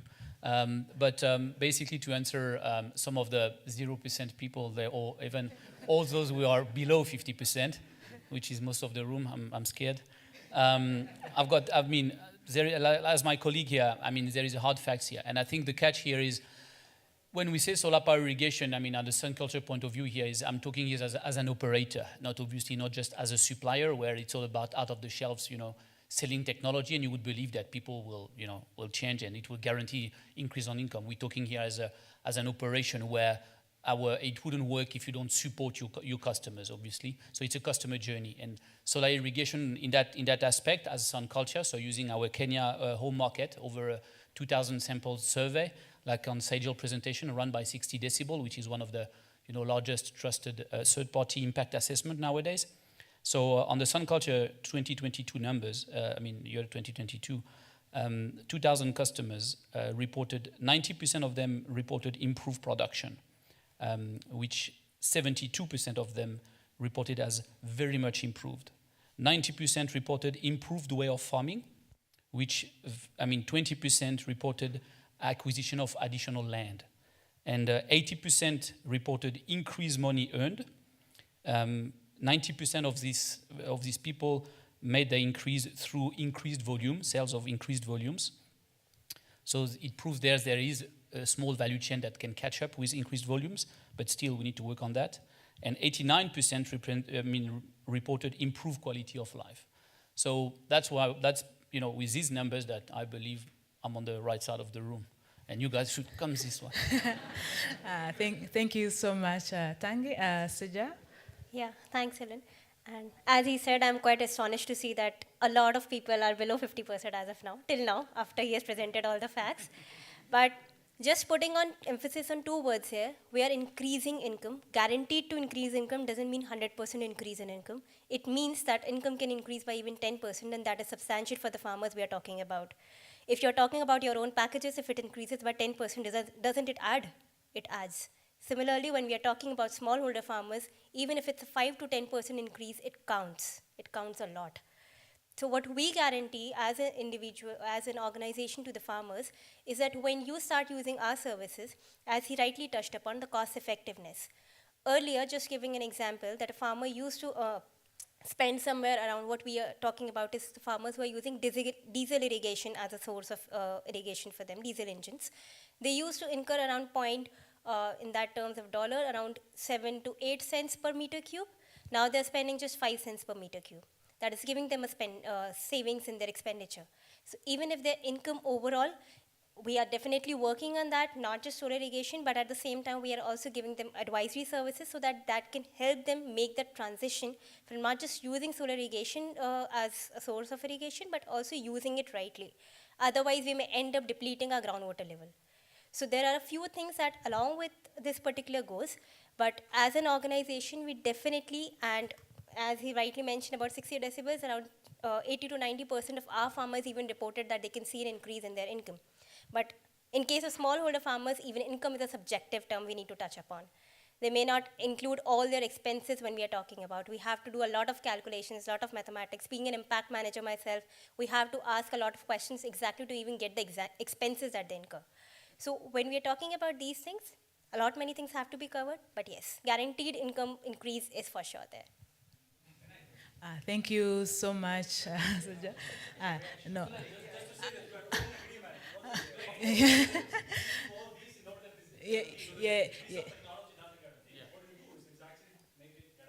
Yes, yeah. I think, yes, I think guarantee is a big word, and there's a lot of things below it: markets, training, and all that. So that really it goes to that, because I think I'm actually standing on 75% because increased productivity. Even then, there's a lot that has to happen for that to translate to increased income if we don't handle other aspects, what happens post-harvest, storage, etc. But since I came close to Yolanda, I will have Yolanda wrap up this session, if that's okay. Then we shall do another debate statement, but feel free to keep the conversation going, yes. Sorry, I just wanted to add, Tanguy, no, it's me. It's her. Oh, yeah. Sorry. I just wanted to respond that we need, thank you very much, and I fully agree and align with you. We need people to stand on the 0% side, so there is debate. Because if we all stand here or we all stand there, then, it's a moot point. So thank you very much, and we need people to keep disagreeing. Okay, thank you. For the debate, Thank you, Tanguy, and I hope at the next forum we shall all be standing in the last 25% percentile towards 100%. Yolanda. Yeah, please allow me to end this with some pessimistic notes then perhaps wrap it up. I'm usually pretty much an optimist and I would love to stand on that side. But I think it's much in the wording and that has been said already, right? So I do recall also a study of 60 decibels that you mentioned together with the Efficiency for Access Coalition where 58% said that there is an improvement in the quality of life, which is not the same as an increase in income. Actually, only 20% reported an increase in income. So there are some nuances to that. And you can, of course, increase your productivity, but if you don't have a market to offset it, it won't increase your income either. So I think that's the nuance. And it's nice to see that we can agree to disagree, but still agree that there's a nuance in there. And that was the pessimistic roundup for the session. Yes, thank you so much, Yolanda. And I think for us to also keep all this in mind, I've also noticed now, even as we do monitoring and impact tracking of our interventions, then we have to address all the nuances, as you've put it rightly, so that we are presenting a very, as much as possible, panoramic picture of what is happening. This has been very interesting, and I have to say from the development partner side, I've taken down a lot of notes for programming and designing of approaches, so thank you so much for that.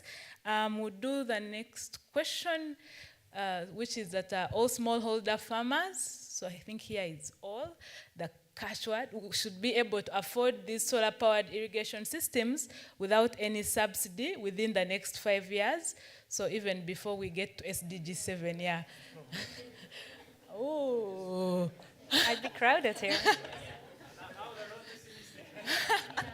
Now I see a lot of agree to agree. Okay. Okay. Wow. I think this one will be short, and so I'll start from the 0% that didn't speak in the last round. If anyone is, are you 0%? But Chris, you look very eager to say something about this. Yes, please introduce yourself and your. You can go next. So, wow. My name is Florian. I grew up on a farm. My family is doing farming since about my ancestry, like 600 years. So even we depend on subsidies right now. So I just don't believe that this is possible. I think it's deserved even, and I think it's just very important to be very careful how subsidiaries work, that it's actually a balanced playing field for those who have really an opportunity to continue.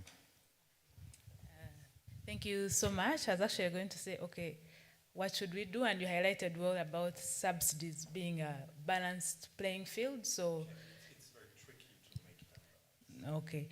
Yes, a very crucial input. You're next? Yes, please go ahead. All right, please go ahead, yeah. So I think kind of two things we've heard from Audra. In some culture, they're reaching farmers who are smallholder farmers, you know, between 2 and 5 acres. That's not the very base of the pyramid. There's farmers who I've worked with who are half an acre farmers or less. And so how can they afford these kind of solutions? I don't think we do have the solutions for those kind of farmers at the moment. But I also don't think they'll ever be able to afford them without subsidies. I think the second thing is that we've only really tapped into the early adopters at the moment.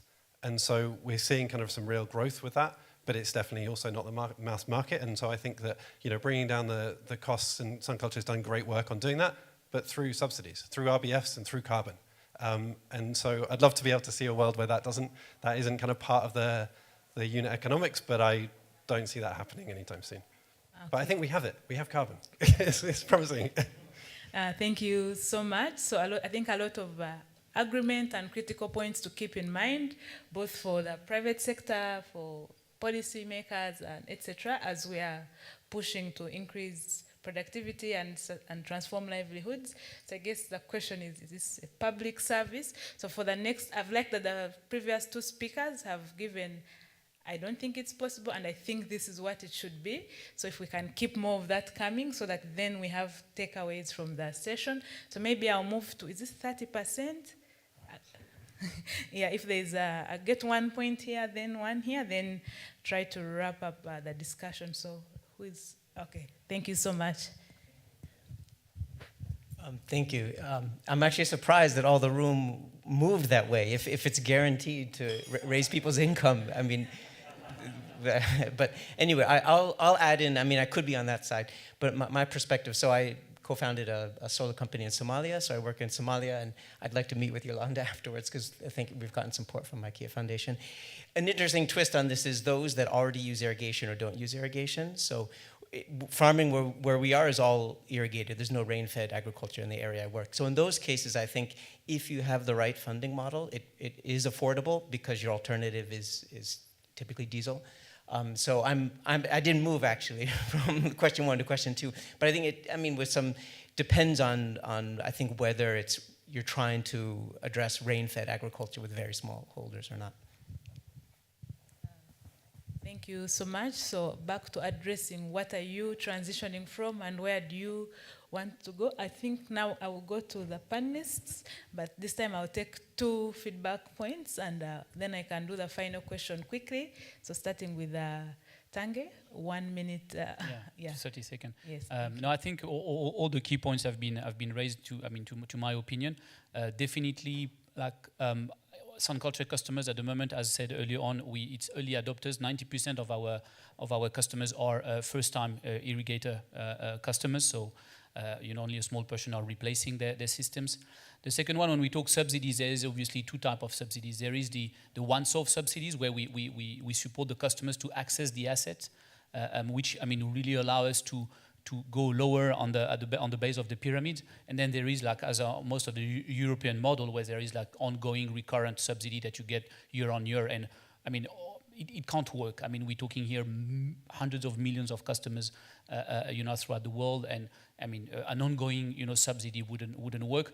The only thing I want to drop is, and I'm happy to share with whoever, we've, as you were saying earlier on, as Sun Culture, we've tried to prove as a real business case that maybe a subsidy could support the customers. We run it over 2,000 systems. We sold with a 30% price discount on it, trying to mimic what tomorrow a good price on the carbon market could bring to our customers. So if we were able to sell, credit at a high value, not the current one. So we use a subsidy to mimic that, to see the effect.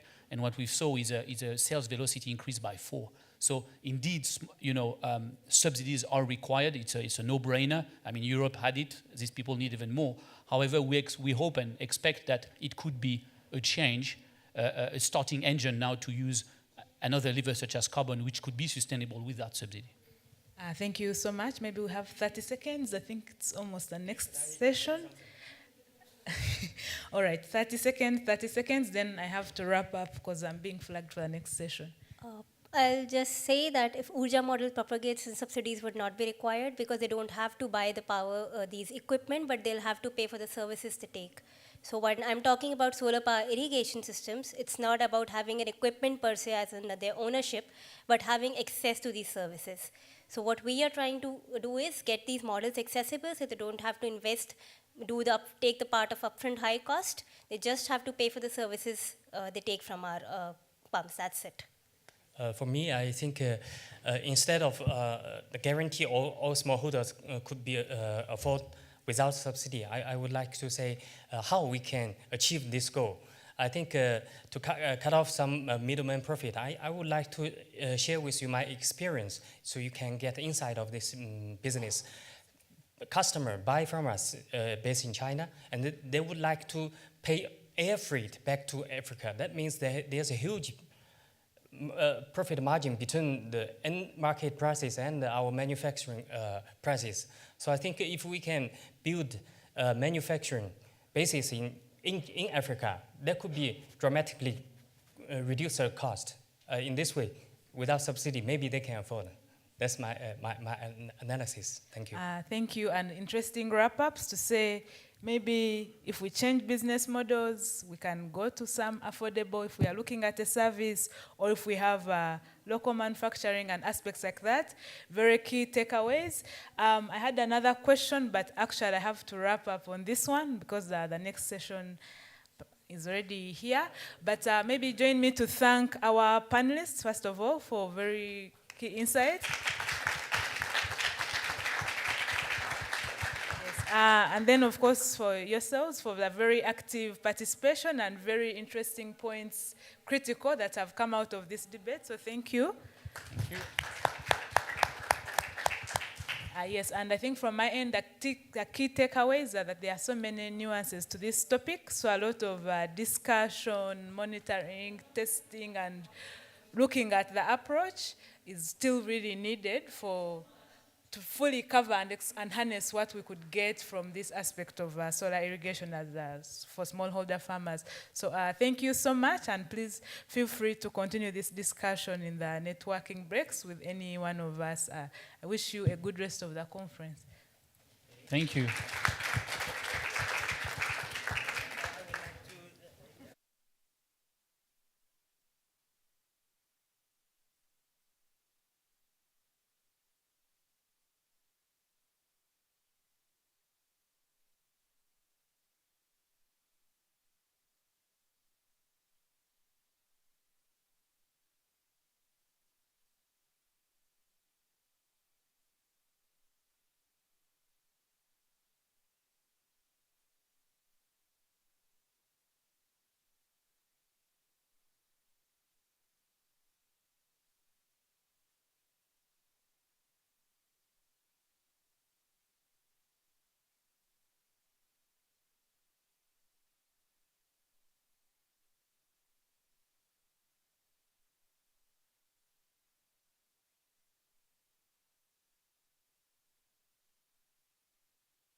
Good afternoon, ladies and gentlemen. Thank you very much for coming to our session today. The session will deal with alternative solutions for a just energy transition, the case for low-carbon hydrogen. This side event is organized by the International Atomic Energy Agency in cooperation with the United Nations Industrial Development Organization. Before I go into the details of the session, I would like to warmly welcome the opening remarks, which will be delivered by Mr. Wei Huang, Director of the Division of Planning, Information and Knowledge Management of the IEA, followed by Mr. Gunther Becker, Managing Director of the Directorate for SDG Innovation and Economic Transformation of UNIDO. Mr. Wei Huang, I would like to welcome you to the podium to deliver your opening remarks. Please give him a warm welcome of hands. Thank you very much. Good afternoon, everyone. As moderator introduced, my name is Huang Wei from IEA, and welcome to this very specific side event focusing on this low carbon, low emission hydrogen. This topic is very relevant to the theme of this global energy and climate forum, which is calling for ambitious action.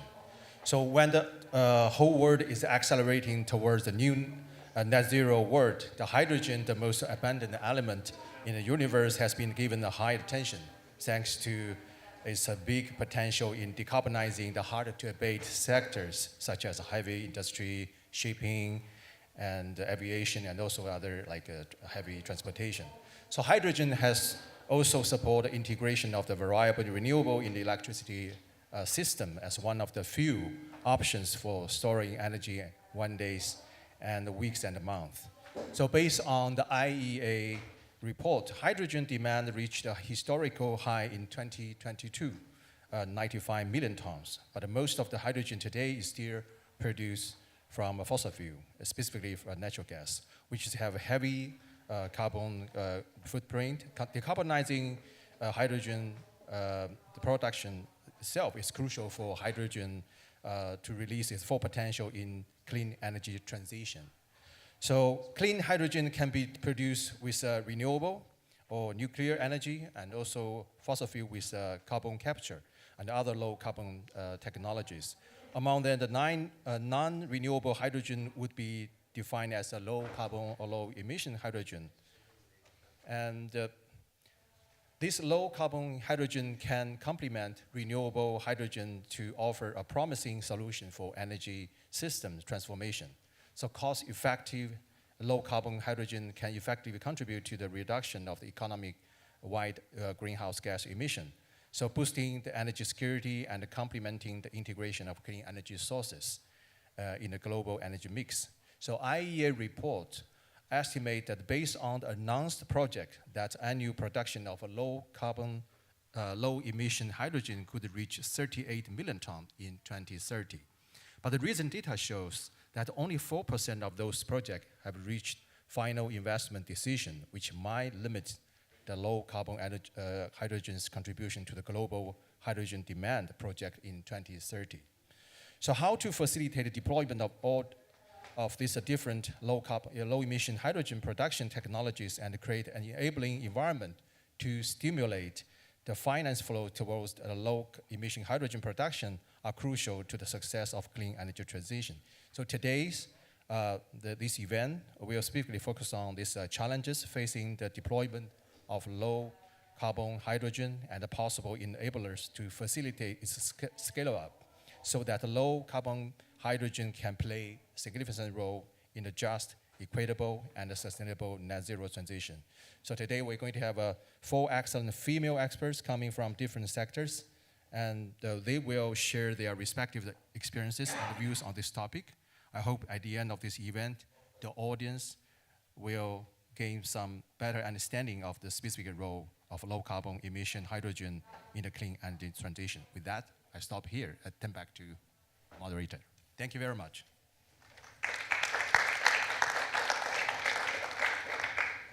Thank you very much for delivering the opening remarks. And now I would like to welcome Mr. Gunther Becker. Please welcome him with your warm hands.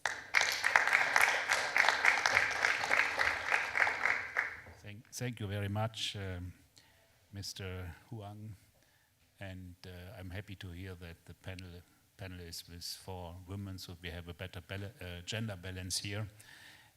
First of all, once more, thank you very much, and especially to you, Mr. Huang, and the International Atomic Energy Agency, for inviting UNIDO to jointly organize this session.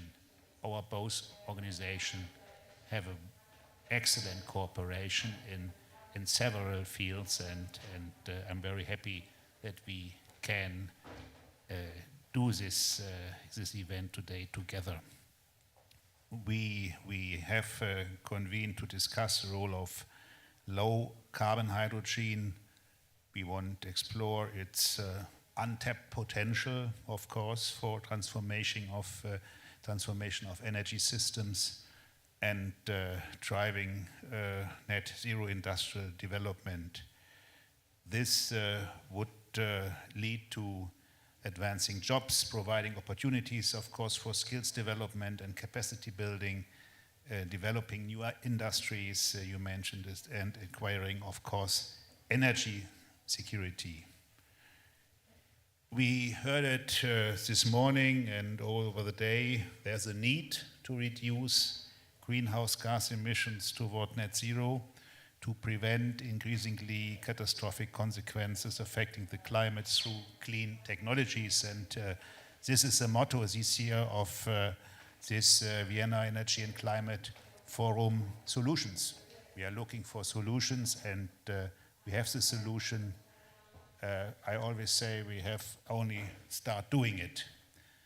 And according to the IPCC, the low carbon energy mix could be achieved through replacing uninhibited fossil fuels usages with technologies without direct greenhouse gas emissions, such as renewable and nuclear energy sources, and conversion of fossil fuels through increased energy efficiency, fuel switching, and greenhouse gas capture.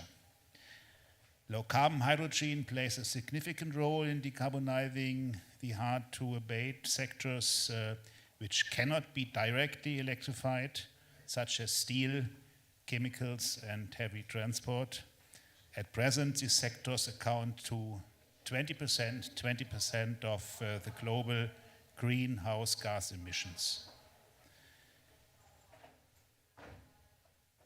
Dear colleagues, we need to transition the industrial processes to adapt low carbon hydrogen technologies.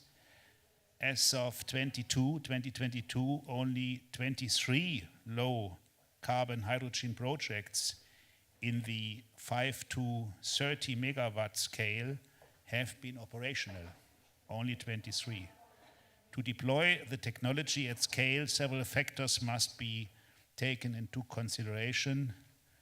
We need cost-effective electrolyzers and infrastructure, of course, for production and transport of hydrogen, policy instruments and standards which promotes the international market to effectively deploy low-carbon hydrogen and build a hydrogen economy.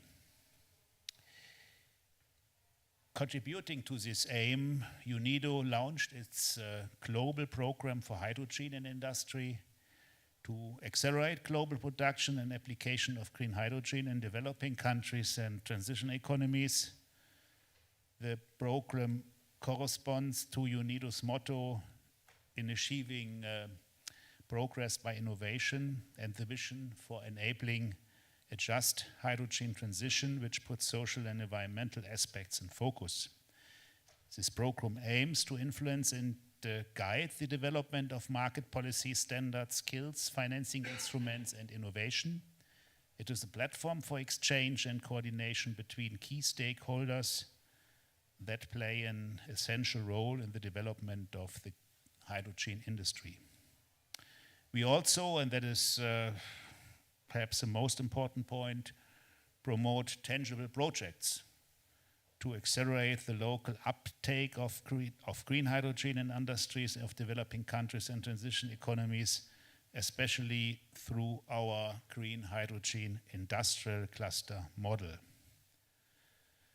But and that is also very clear. We cannot achieve this goal alone, and so once more, we need multilateral action. Our partnership is one very excellent example for that. Innovative strategic partnerships to drive goals further.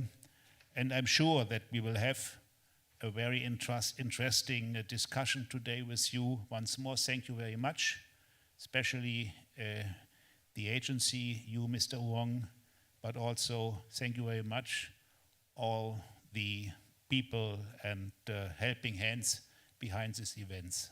Thank you very much.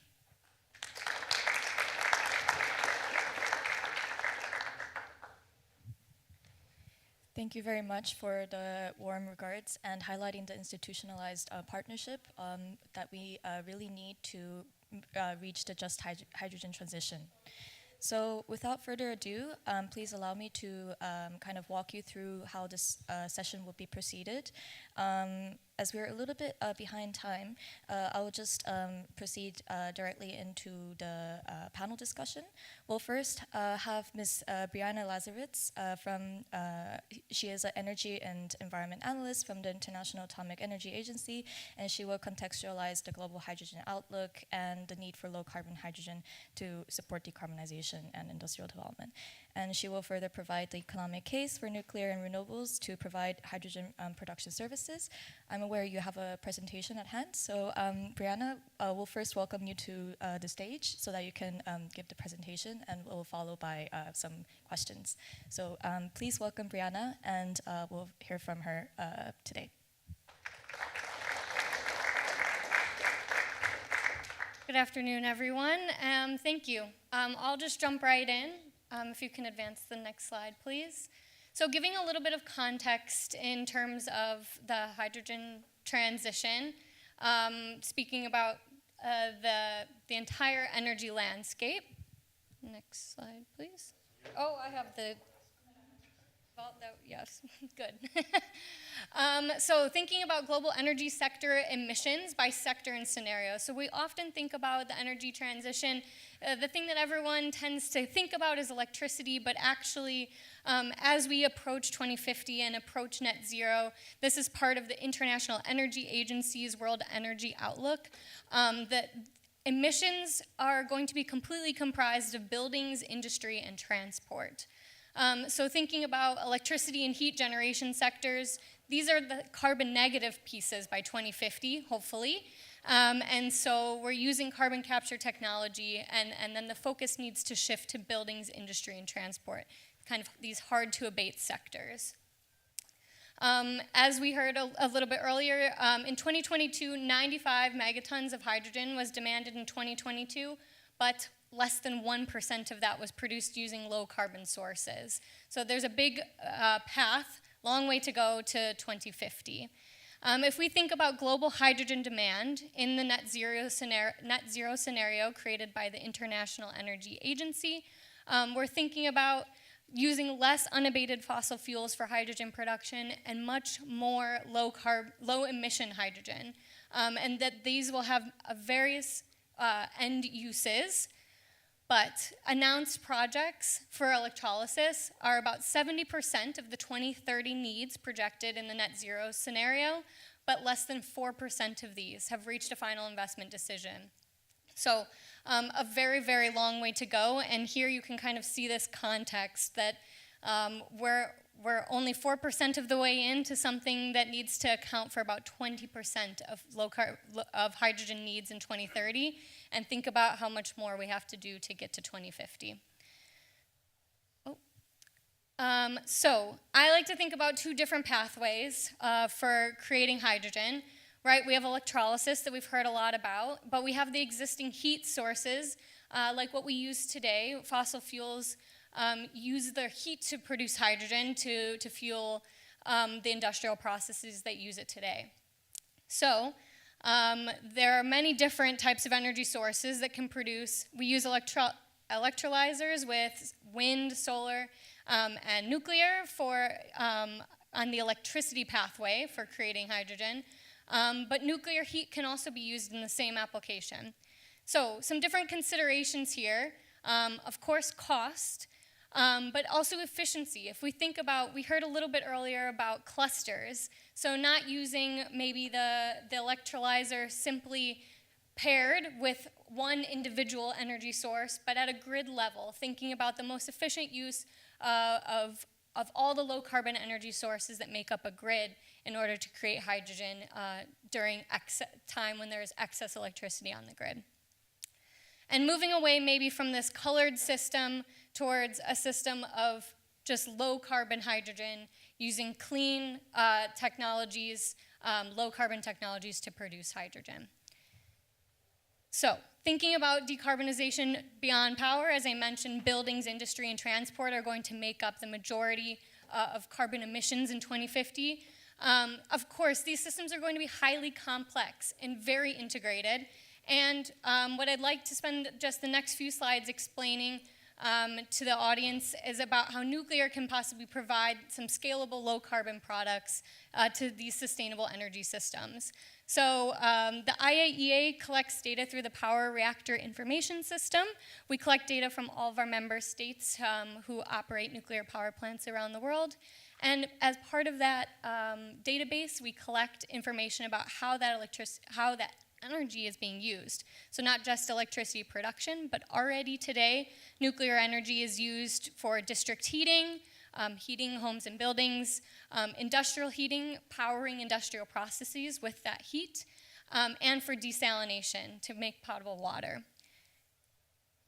So thinking about how to compare different energy sources and doing this in a technology neutral way, considering the main objectives that we'd like to achieve. So from the UN Economic Council for Europe, they produce a report every year comparing different metrics for energy technology. So here, based on the analysis of UNECE, some comparisons of lifetime greenhouse gas emissions, water consumption, land occupation, and critical mineral use by different energy technologies. So here I'd like to just pose an objective, focused way of thinking about producing hydrogen for the future and not technology specific. So this is my last slide. I would like to just highlight a little bit of the work my team at the IAEA has done on looking at some current demonstration projects that use already existing nuclear power plants. They're hoping to create low carbon hydrogen using these plants. So what we've done is taken a survey of, I apologize that it's a bit small, but different utilities and energy organizations around the world and looking at their demonstration projects today using existing nuclear power plants. And the goal of this is to think about the low-hanging fruit, those easily achievable objectives that can help to lower greenhouse gas emissions today. So again, this focus on hard-to-abate sectors, one of the commonalities we found in a lot of these projects is that they are driven by the offtake solution. So who will be using this hydrogen in the future? Lots of them are driven by industrial producers that want to get away from their fossil fuel use. So in energy systems where we also have increasing shares of variable renewable energy, I think we can all agree that hydrogen is an option for storing energy and increasing the flexibility of these hybrid systems. So whether the hydrogen comes from any low carbon source, we are enabling and unlocking a low carbon future. Thank you.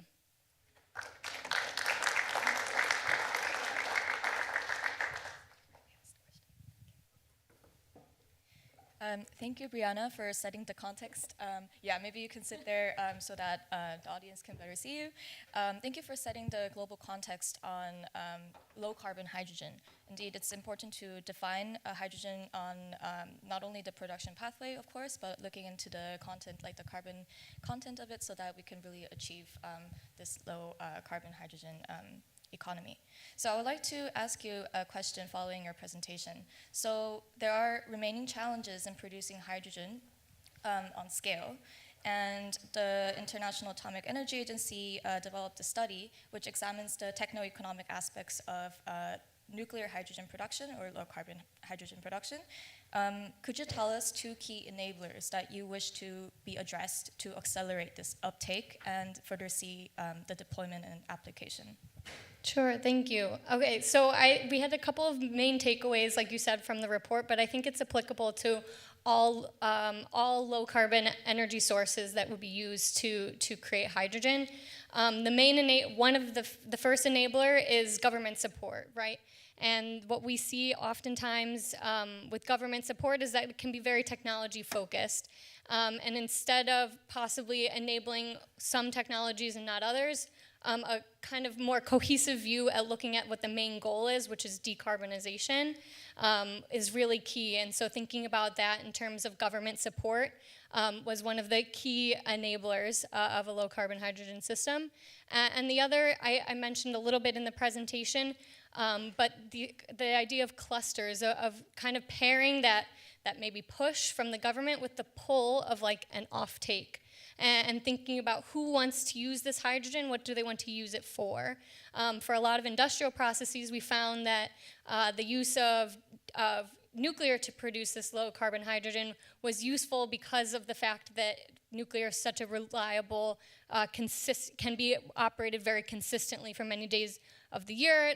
You don't have this variation.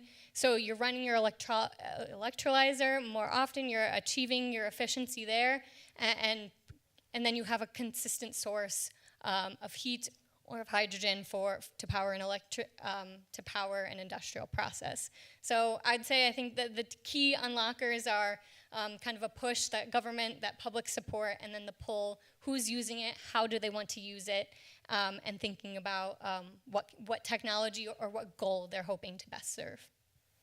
Thank you for this point, and we would really appreciate to further, let's say, deep dive after we have our panelists all on board, so that we can really look into the industrial clusters approach, because we need to also develop the green hydrogen industrial clusters model, and we really highlight the sector coupling, the energy efficiency aspect, and of course the cost effectiveness that you can achieve from this clustered model.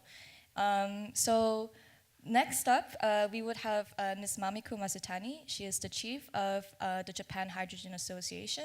She will deliver a presentation which will introduce Japan's national hydrogen plans in triggering innovation and mobilizing financing across the hydrogen industrial supply chain. And further on, she will discuss the role of industries in promoting a hydrogen economy based in the approach of Japan, and outline the importance of a public-private partnership to establish an inclusive hydrogen transition. So, Ms. Masutani, you have the floor.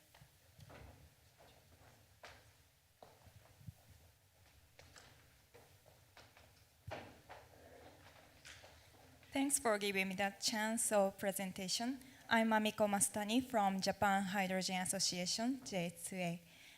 I'm sorry those who participated in the panel discussion from 12 o'clock, because I also introduce what J2A is, but let me start.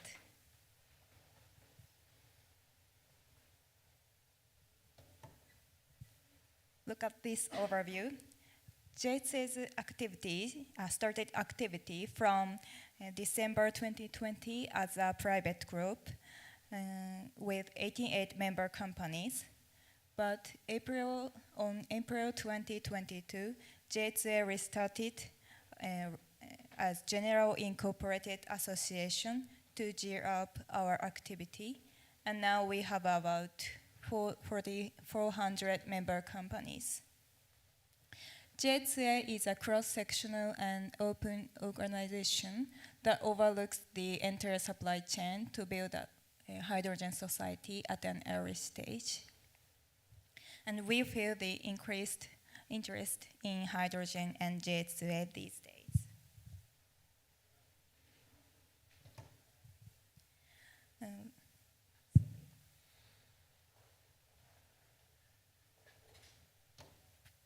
We have 3 co-chairmen, Uchiyamada-san from Toyota, and Kunibe-san from Sumitomo Mitsui Financial Group, and Makino-san from Iwatani Corporation. And there are 25 executive board members from many kinds of sectors. Look at this overview. In JHA, there are 20 secretariats from executive board member companies. And under steering committee, there are 5 committees: commercialization and regulatory, and external relations, and CO2 free H2, and finance.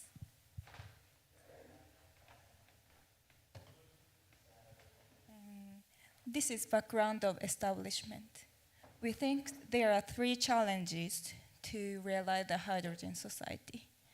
First, create hydrogen demand, and second, cost reduction through technological innovation, and 3, financial for business. And to overcome these challenges, we do some activities mainly in such 5 committees. And this is external activity of domestic event. As you can see on the left upper side, we handed over policy proposal last year to Minister of Economy, Trade and Industry.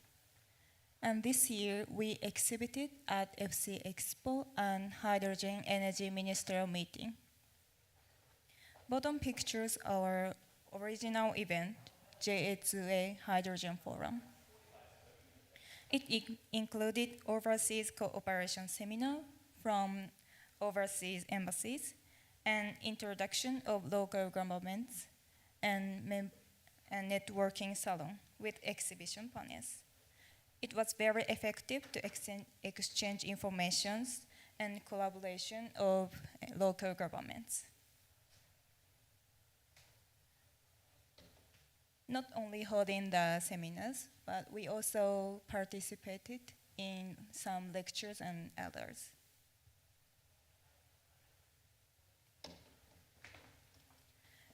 This is international cooperation.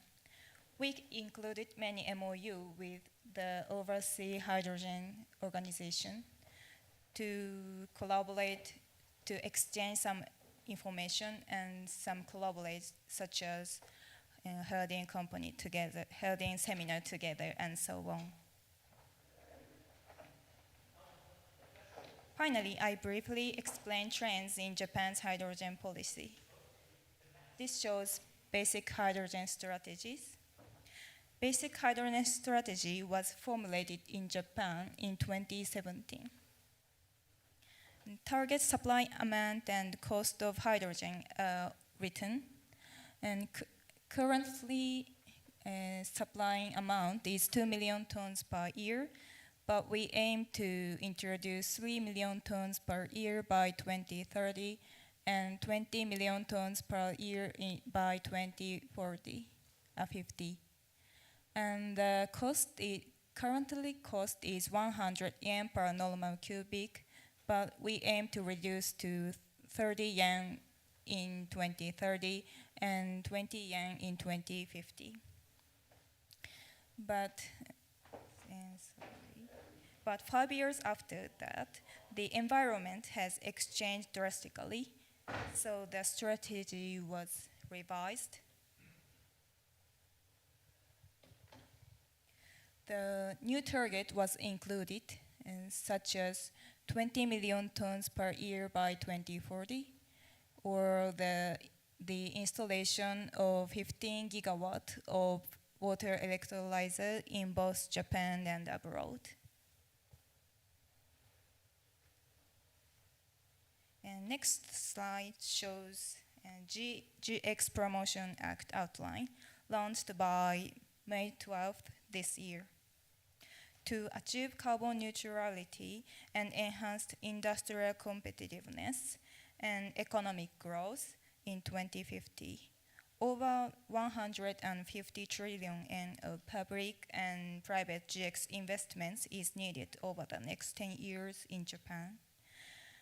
Based on the basic policy decided by the cabinet in February, GX Promotion Act was constructed, including following 5 points. first, formulate and execute GX promotion strategy, and second, insurance of GX economic transition bonds, and third, introduction of growth-oriented carbon pricing, and fourth, establishment of GX promotion agency, and last is progress evaluation and necessary review. And that's all my explanation. Thanks for your kind attention.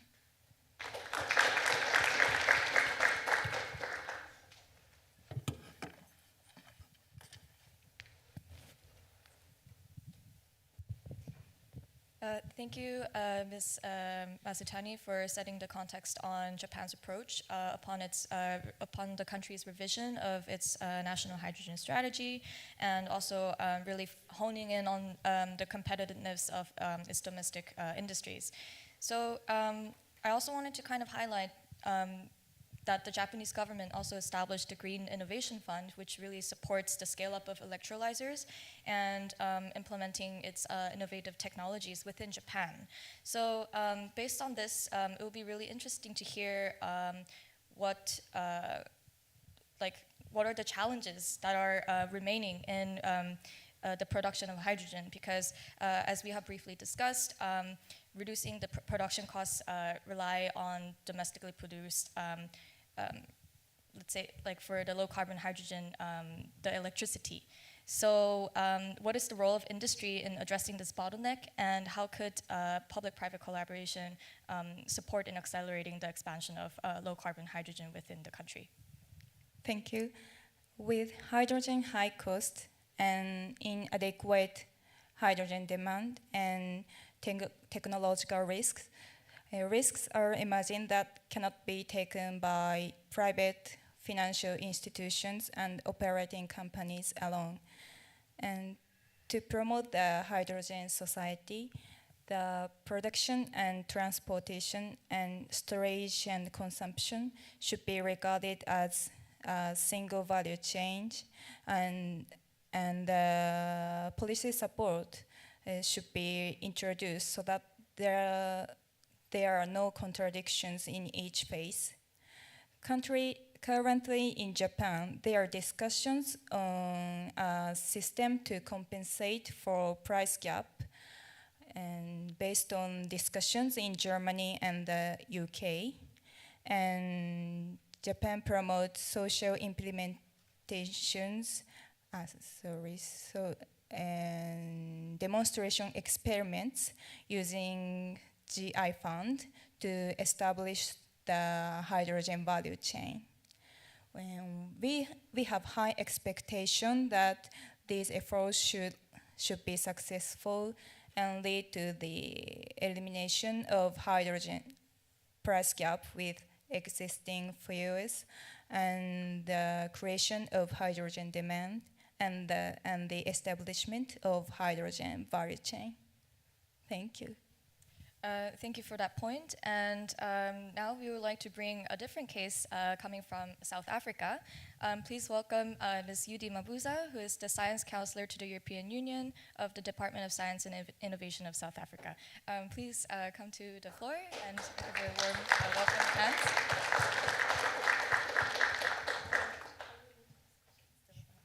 So if you can grab a mic, I would like to ask you some questions regarding about South Africa, because now that we are looking into specific country case scenarios about hydrogen targets and flagship programs, it would be really interesting to hear about South Africa's Hydrogen Society roadmap, which really settles targets to ramp up electrolysis capacity and creating an inclusive hydrogen society.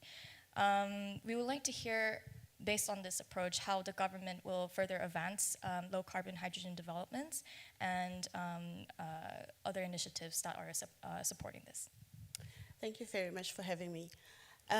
For South Africa, this is one journey that we've been on since 2007, and we started that with the strategy on the hydrogen research and development. We moved along right up in trying to make sure that we capacitate the country in ensuring that we are ready for its uptake when the hydrogen economy becomes a boom. So with that end, we ensured in making sure that we use our assets as a country, and those assets are in threefold, which is our geographic location in regards to the renewable energy that we have. We have a lot of high concentrated heat spots, as well as wind for renewable energy that we can use.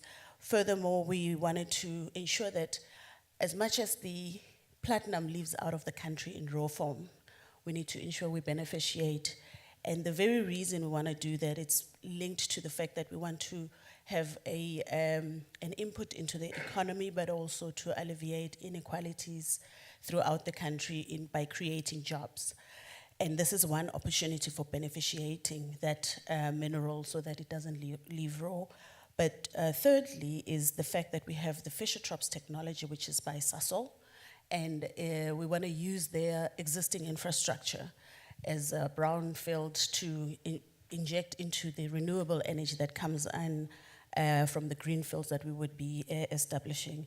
So as a country, those are the key critical factors that we want to bring in. That means we want to bring in industry as well as government players. And we're seeing a big pool within industry as well, where we want to ensure that SMEs come into the space, and SMEs that not only just looks at the traditional ways in which businesses are usually done, but we want to ensure that more women come into the space of the hydrogen economy and are enabled and previously disadvantaged people of background in that regard. But in short, it's an opportunity to revamp our country and re-industrialize the sector. And lastly, just to point out is that we are aiming to deploy 10 gigawatts of electrolyzer capacity in the Northern Cape, which is a totally new greenfields project where we are going to build a new port, and it's the very spot where there is the highest concentrated heat spot in the country. So we plan to do that by 2030, but also we want to produce over about 100 kilotons of hydrogen annually by 2030 as well. And this is forecasted then to create over 20,000 to 30,000 jobs in the country. Yeah. This really feeds in nicely into the next question regarding the Platinum Valley Initiative, which is focusing on the establishment of hydrogen valleys within the context of South Africa. You mentioned about the brownfield and greenfield. So it would be really interesting to further hear about how are the developments ongoing for these Platinum Valleys, and how do you envision multilateral, multi-stakeholder cooperation to really advance this initiative? Yes, thanks for that question. In regards to the platinum hubs or valleys, we have identified, following from the launch of the hydrogen roadmap strategy, we launched a valley, what we have earmarked as, I'm now wanting to explain, our import and export route of the country, coming up from the north part of the country down into the east coast. The east coast is mainly where the largest port in the continent is located, and all the goods coming in and out come from that port, and we want to create that hub that is linked to the also economic province, which is Gauteng, where the capital city is, as well as the economic capital, Johannesburg, is, and going up to where the mining industry is, which is the north, where the platinum comes from. So we've created now that project and identified it as a platinum valley. The point of that is we want to use it to kickstart the hydrogen economy for the country by repurposing diesel-powered fuel trucks that are moving the goods into hydrogen trucks. And some of the projects that we've started with in that regard are with Anglo America, where they've just started their first mine dump truck, which is the largest at the moment in the world, and they've repurposed it from a diesel truck into a hydrogen truck. And this is like a first demonstration in which we would be able to apply into the then existing diesel trucks that are on the route. And we want to also use that valley to bring in the society at large and the communities within where the mining is taking place, where the very society is enabled to participate within the very economy, but also understand the role that they play in ensuring that we also decarbonized as a whole together with the industry then. Thank you for sharing these practical, ongoing cases on the ground. It's really important to hear this so that we can further think about how we could work with our developing country counterparts so that we can really make this hydrogen transition inclusive as possible. So now we would like to have Mr. Juan Pablo Davila from the United Nations Industrial Development Organization. Could you please come to the floor and please give him some warm welcome of hands. We're talking a lot about inclusivity, and it will be really interesting to hear from you, Juan Pablo, regarding what does it take to make this inclusive? What does it take to make this a just hydrogen transition? Could you highlight some of the key enablers or challenges that we are currently undergoing in this hydrogen transition? The floor is yours. Thank you. First, I'm sorry to disappoint you because I guess you were alerted that this was going to be a women-only panel.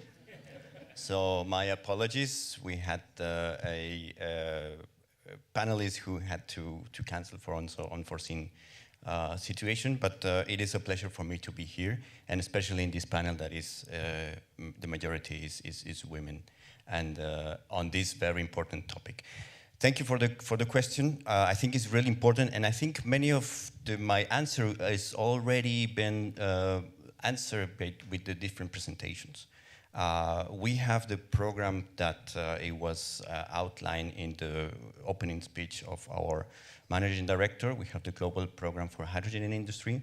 And in this program, we have two dimensions. One is the global dimension that we look at what other organizations are doing, what other countries are doing in the field of hydrogen. And I think this is a very clear example of that partnership, because we're partnering with agencies and organizations that have that specialty technical knowledge in that specific part of the value chain. In this case, for example, with the International Energy Atomic Agency. We partner with countries that have already gone a road on hydrogen. The presentation of the Japanese Hydrogen Association is an example. And most importantly, we support our member countries in their efforts to learn from this knowledge that is out there from the discussions and try to capitalize and have this distillation process and apply it in different countries. And we have projects in South Africa, for example. Two dimensions that we have in our global program is the global, where we are in those discussions, and the local, where we want to apply this knowledge and this experience into local applications. But this is not all. This is only the dimensions. We look into key areas that we see that our member countries and developing countries struggle, because we have seen that also there's a struggle in developed economies. To outline this, there's our 6 key areas. One is policy. What is the role of the government into ramping up green hydrogen? Policy not only at one side of the value chain, but we completely concur with the vision that we should see at the complete value chain. Different policies are needed at the upstream of the value chain, at the production side, but also at the demand side. How can we stimulate, how can countries stimulate both the production and the demand? And this is the problem of the chicken of the egg that is always in the different discussions at the international level. Policy is one of the areas. The second area is standards. So coming back to policies, we don't only look to the policies, but what are the policy instruments that need to be in place? And by policy instruments, we talk about regulations. What is the regulatory framework? What are the market instruments that can be put there? Learning, as I mentioned, from the international community. The second is the standards. The standards can be adopted to be put into regulations. Hydrogen is a delicate gas, so we need to be careful on how we handle it, how do we produce it. It is necessary to, if we're talking about low carbon hydrogen, what do we mean by low? How can we measure what is low or what is not low carbon? And this is a discussion that is ongoing at an international level. How can we better measure, and every country measures the same way on the content of kilograms of CO2 per kilogram of hydrogen. This is a key area that needs to be defined before countries start to producing hydrogen. What is the purity of hydrogen, that kilogram of hydrogen? Is it 98%? Is it 97%? And what is the composition of the remaining 2 or 3%? Can we put CO2 in that? Because then it will blow up the content of CO2 per kilogram of hydrogen. So these are discussions that we look at and we put into our different programs in the countries where we work. That is the second area on standards. A third area is skills. It was mentioned. There's a need for different skills along the value chain. There's not the same skills at the production, at the storage, at the distribution, and at the end use. To put an example, Europe has done a study to identify what are the key skills that are missing. And we see electrochemical engineers, of course, that will be needed. Can we anticipate that preparation, those skills in the workforce that will be working eventually in those value chains in those countries that want to ramp up hydrogen? We need to anticipate that preparation with different vocational training program, universities, etc. A third area is on innovation. We also want countries to be a part of the innovation area on hydrogen. Not only be buyers of technology, but develop their own innovations, their own applications. The case of South Africa to put a fuel cell in these mining trucks it's a great example to start going into that direction. Investment is very important. We also look at investment. It is a crucial element, and we see what are the financing models and how we can, with our partnerships, pave the way for investments to land safely and land, more importantly, sustainably. It's not about getting the money, but it's getting the money for the right thing, not only for the production, but also that remains something in the country, in the society, and in the environment. And the last element is on the coordination. The value chain of hydrogen requires different coordination from different ministries, not only the Ministry of Energy, we have Ministry of Environment, Ministry of Industry, Ministry of Finance, different ministries that need to be coordinated in this. I will stop here, thank you. Yeah, thank you very much for the comprehensive answer on how we may address these key enablers to make this transition possible. Just one short question regarding the aspect of skills and capacity building, because we briefly discussed about how important it is to create domestic value within developing countries, particularly for low carbon hydrogen. It would be really good to hear your perspective on what kind of skills that are required to manage the entire industrial supply chain. Yes, skills, it's a very important area that we look, and as I mentioned before, Europe has done a study to identify what are the skills, most stressing skills that will be needed in the hydrogen value chain.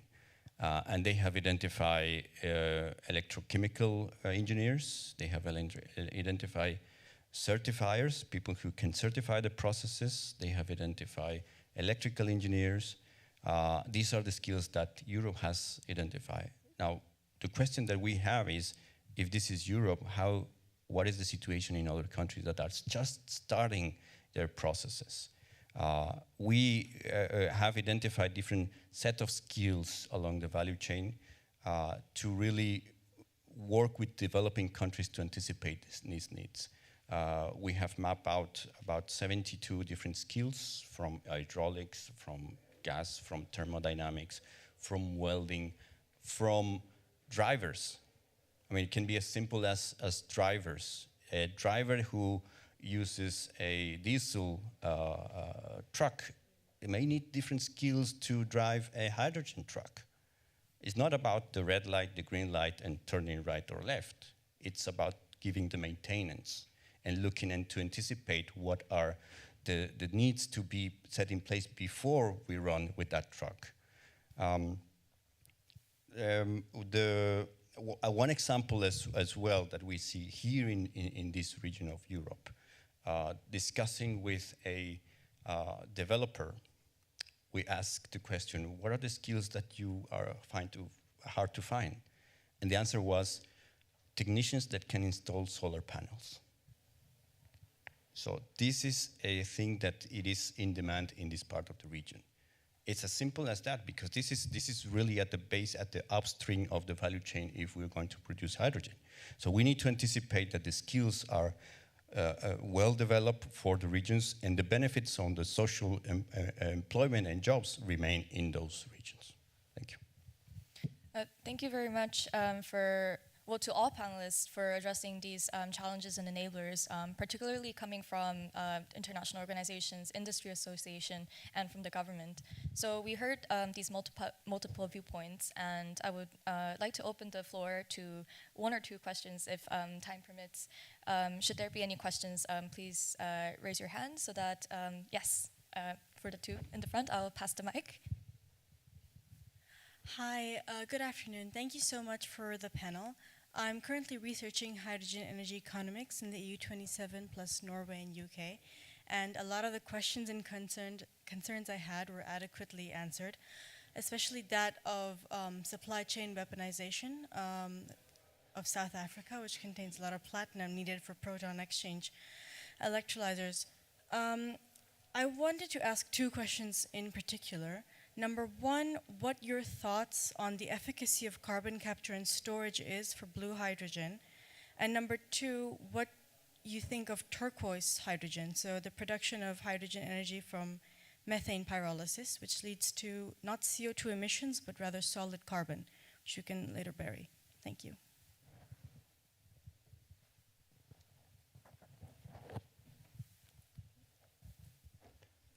Ladies first.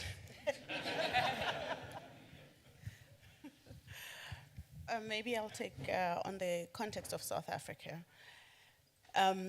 We still have a lot of coal reserves as a country, and our current sources of energy comes from fossil fuel, and it is the main economic drive, and a lot of people are employed in those sectors. And we very much are conscious on a very just energy transition. Not just in terms of we just decarbonizing and we are leaving people unemployed, but we want to make sure that it is through a process that brings everybody on board. If you noted our roadmap, it's called Hydrogen Society, with a big capital S, that we want to include people in that part. And with that said, we are looking at various technologies that would enable us to reduce our CO2s.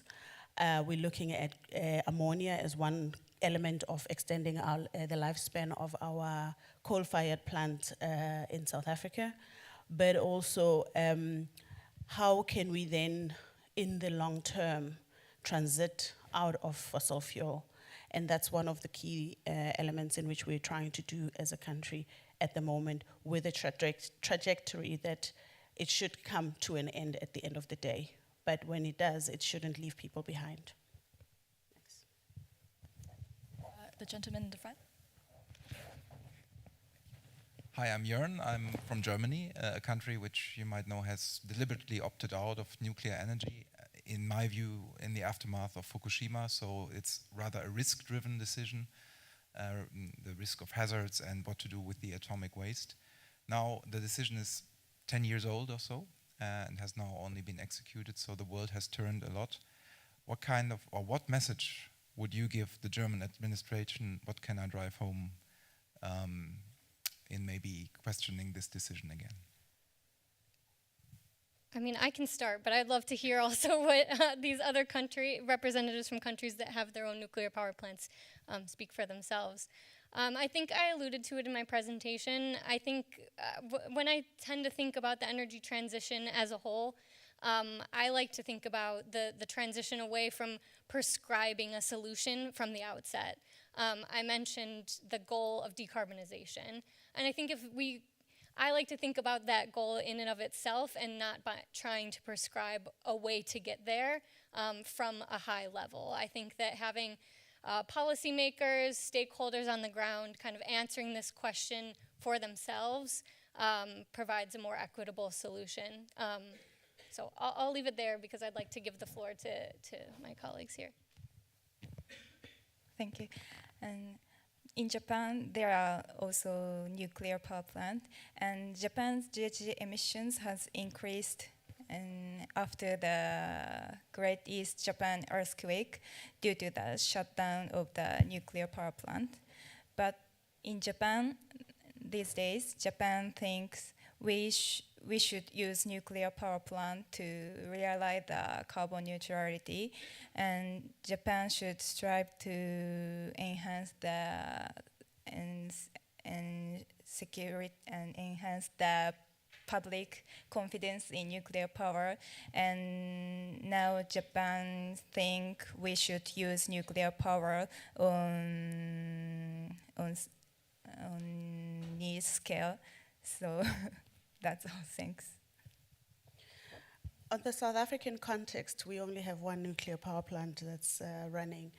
And we are big advocates of saying we should look at various other colors for producing hydrogen. The key component, though, is the decarbonization pit, which is the ultimate goal which we want to achieve.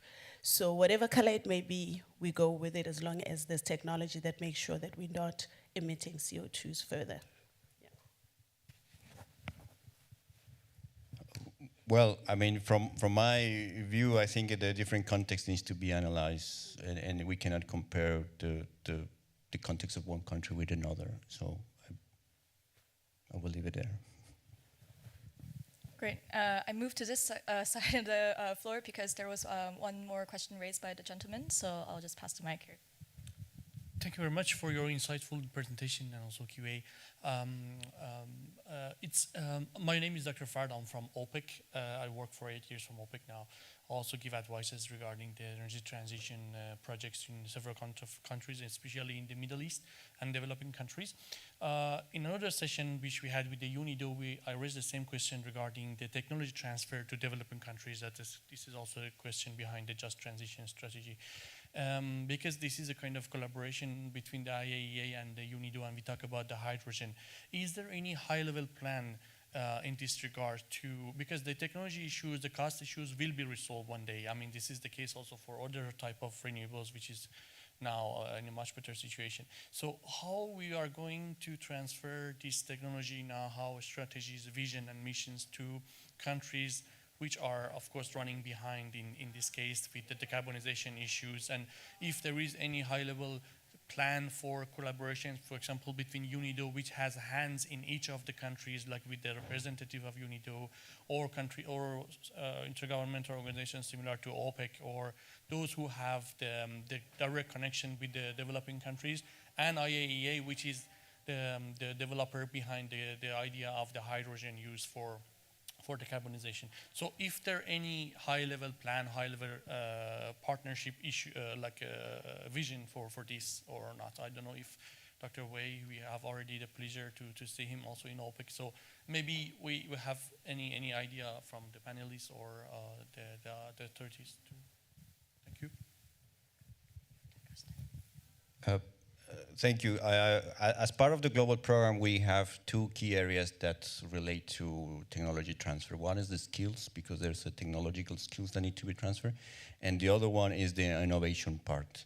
Of course, many, or if not all, the technologies is being currently developed in developed countries, and there is a need to a technology transfer, and we will take different forms of investments or supporting developing countries into building the skills around those investments that will be required, from base skills to very more specialized skills to operate, how to operate a fuel cell, how to operate an electrolyzer, how to operate specific technologies. at UNIDO, we have some programs in other areas that we promote that. And how we promote that is by building partnerships with those manufacturers of technologies and building partnerships with those vocational trainings that may make the best use of that technology for demonstrative purposes, to build the skills of the human capital that will later come in and work and operate the technology that will be producing hydrogen. I think I'll echo a lot of that. It tends to be a lot about information, knowledge sharing with our member states. So like the rest of the mandate of the IAEA to allow our member states to deploy nuclear safely and securely in their countries, we already do a lot of work with member states, work around creating safety culture in their country for operating nuclear plants, from everything to understanding the macroeconomic impacts, economics and financing. So along these same lines, these kind of drivers for low carbon hydrogen can also be created.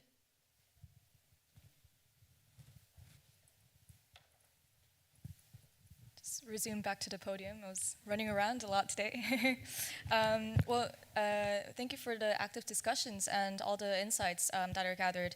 Of course, it was very insightful hearing about setting the context and definition about what is low carbon hydrogen, and then looking into more of a country-specific case study from Japan and South Africa, respective of the policy targets that are established within each country's national hydrogen strategies and roadmap, and also seeing how industries can really support this goal in cooperation with the public sector. And leading to that, we also looked into how international organizations can also better support the capacity building and enhancement of skills, and addressing other key enablers so that this could be better comprehensively addressed in a holistic manner. Before we close, I would like to just give each of the panelists one very short answer regarding when we go back to our workplace, after this session, when we go back to our work and sit in front of the desk, what is one thing that you would really wish to achieve and work on and set as your personal goal within your respective institutions that you would like to achieve to enable a low carbon hydrogen society? It's a very big question, but I think we work on this every day, and it will be very interesting to hear your personal takeaway, your personal answers, your personal objective on this. So who would like to go first? Juan Pablo? Yeah, for me, I think it's operationalizing partnerships. There's a lot of information out there, and we need to work together in really ramping up hydrogen. So operationalizing partnerships is key, and we're talking about technology transfer, partnership with the private sector, partnership with developed countries, partnership with developing countries, partnership in a 360 or a spheric way of a partnership. From my end is bringing in the younger generation in on board. It's much more critical that we ensure that they know and understand what is at stake and what is currently being planned for their very future, so that they can also bring in some inputs and have some word into it. And by younger generation, really going very early on, childhood-wise, right up to university level, it is important that we play that part and ensure that we bring them in. And in JZC O2 AIDS committee, we last year defined the clean H2 hydrogen definition, and now we discuss GHG methodology, GHG calculation methodologies, and conducting international negotiations and conducting research and so on. And we think, and while there are various issues, but we think it is necessary to do international collaboration and doing business matching and technological information collaboration. So I hope I hope to do that. Thanks. Promoting a collaborative and equitable future. I think we all kind of touched on this topic, but I think it's a good way to end. And I think the reason we're here having this conversation about hydrogen is because we have a common goal in mind. But that common goal can't be achieved if we're leaving people out of the equation. So that includes women, that includes children and youth. My personal hope is that it's a technology neutral approach. But I think in all means, an equitable solution is kind of the way forward. And if we keep that in mind, we're at least on the right path. Thank you. It seems that human is the centerpiece of enabling a low-carbon hydrogen transition. Thank you very much, and please give a round of applause. And we would like to conclude the session, and I hope you enjoyed the International Vienna Energy Climate Forum. Have a lovely day and evening.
Good afternoon, ladies and gentlemen.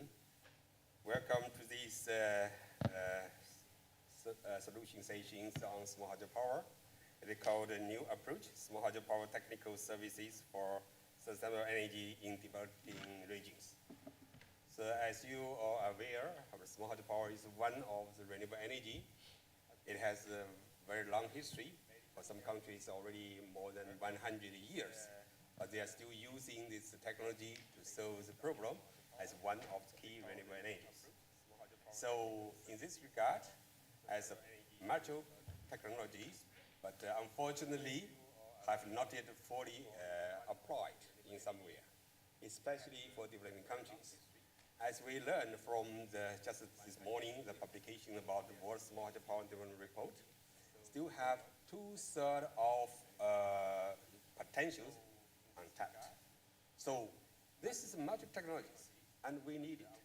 But sometimes, we can say, still lack of the energy for access to, to energy, especially for globally, just highlighted, during the opening remarks by the TG and also by our key speakers. So 600 million people are yet access energy. So how can we solve the problem? We really need to take some action to find solutions.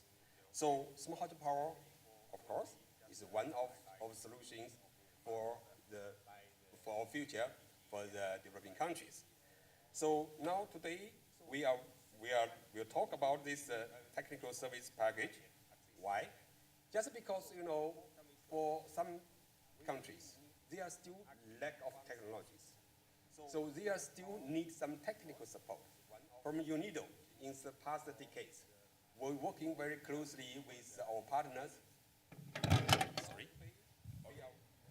We'll talk about this technical service package. Why?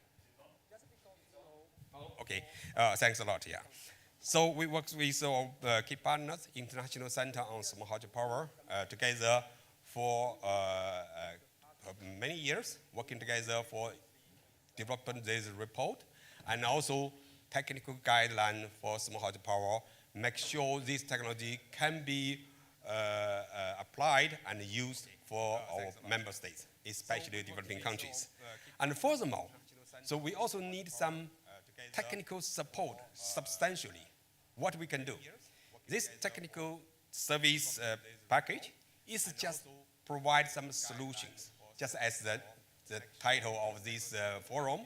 So we provide a solution and to see how these methodologies, these toolkits can be provide concrete and direct support for small hydropower development in developing countries. So that is why we gathered together as a very special session for small hydropower. Even so, maybe not like other topics very hot, but this one we can say is magic, is helpful, and also is useful for our member states, especially for developing countries. So I'm very proud we have some very important guests and colleagues here to be with us to share the experiences and also share about what achievement you need for this case. So we will have first speaker, Mr. Eva Kremia. So Ms. Eva Kremia has been working with UNIDO for 6 or 7 years already. And before he was working in International Center on Small Hydropower. He's really very expert on small hydropower. And also he is coordinator for the World Small Hydropower Development Report for 2022 edition. And also key player for this technical service package. So I will be happy to invite her to introduce what it is of these technical development services and how can we use this one for our member states, for our developing countries. Eva, please, it's your turn. Oh, yeah, it's okay. You can have it. This one? Yes. Okay. You're right.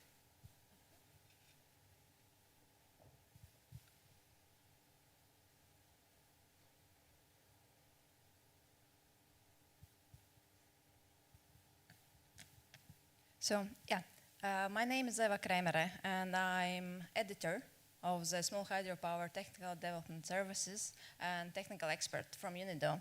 I'm really glad to be here and present you this amazing report, publication, a new approach what UNIDO has developed in cooperation with International Center on Small Hydropower.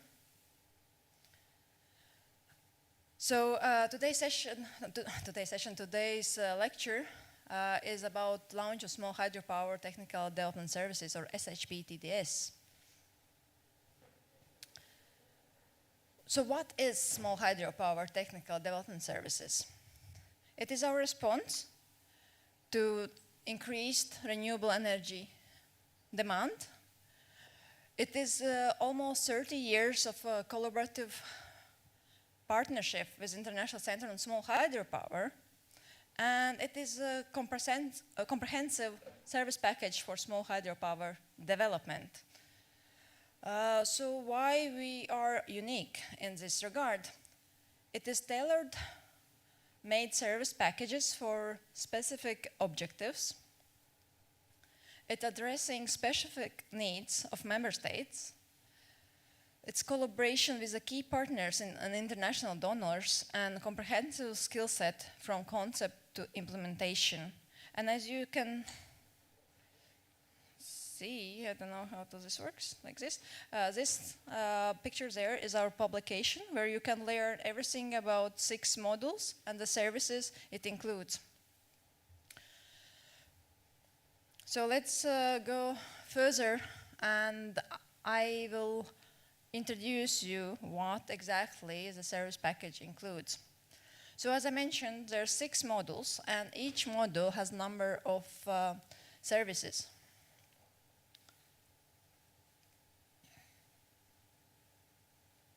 Okay, this is how it's going back.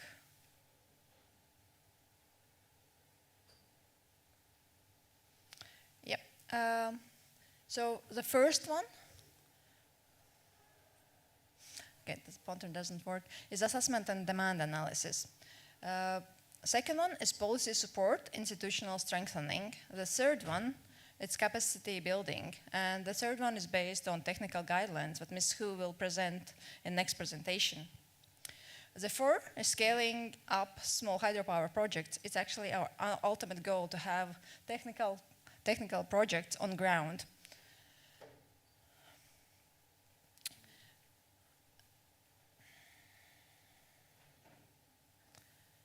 Fifth is financing and investment, the risking. So you can have amazing understanding what exactly you need in the country.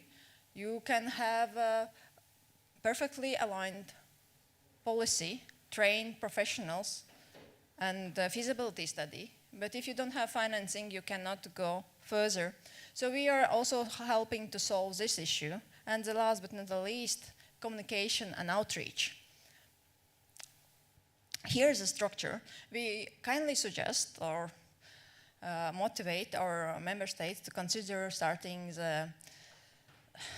exploring their needs by taking the first module, assessment.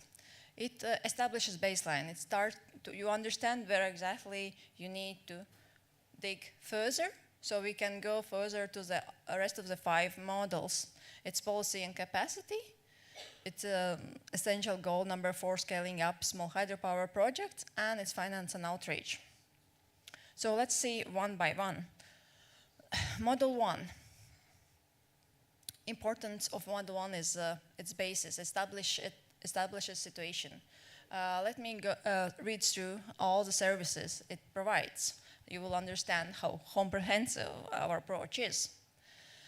Improving national electricity system development plans, improving national energy security, analyzing distribution of hydropower sources, evaluating climate change risks, analyzing potential for small hydropower development, rehabilitation and improving existing small hydropower plants, enhancing policy, regulation and financial instruments for small hydropower, surveying social, economic, environmental demand in given area, analyzing small hydropower demand for rural industrial application mini-grids, investigating social attitude towards small hydropower, ensuring availability of local expertise, enhancing gender balance and youth involvement in the sector, As you can see, all the services here are really holistic and approach so then we can go further to all other models.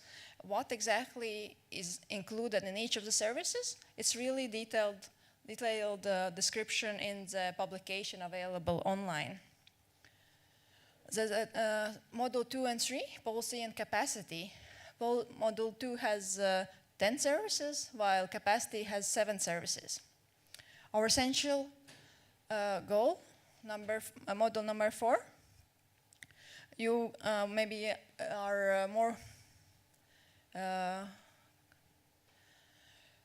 it has 8 services and it starts with feasibility studies, supporting the development and bankable proposals, sharing small hydropower proposals with investors, accessing the potential investment, investigating possibilities for industry application, creating matchmaking platforms, supporting the implementation and demonstration projects, supporting scaling up of small hydropower projects in the country. Module 5 and 6, finance and outreach. So what is our recommendation and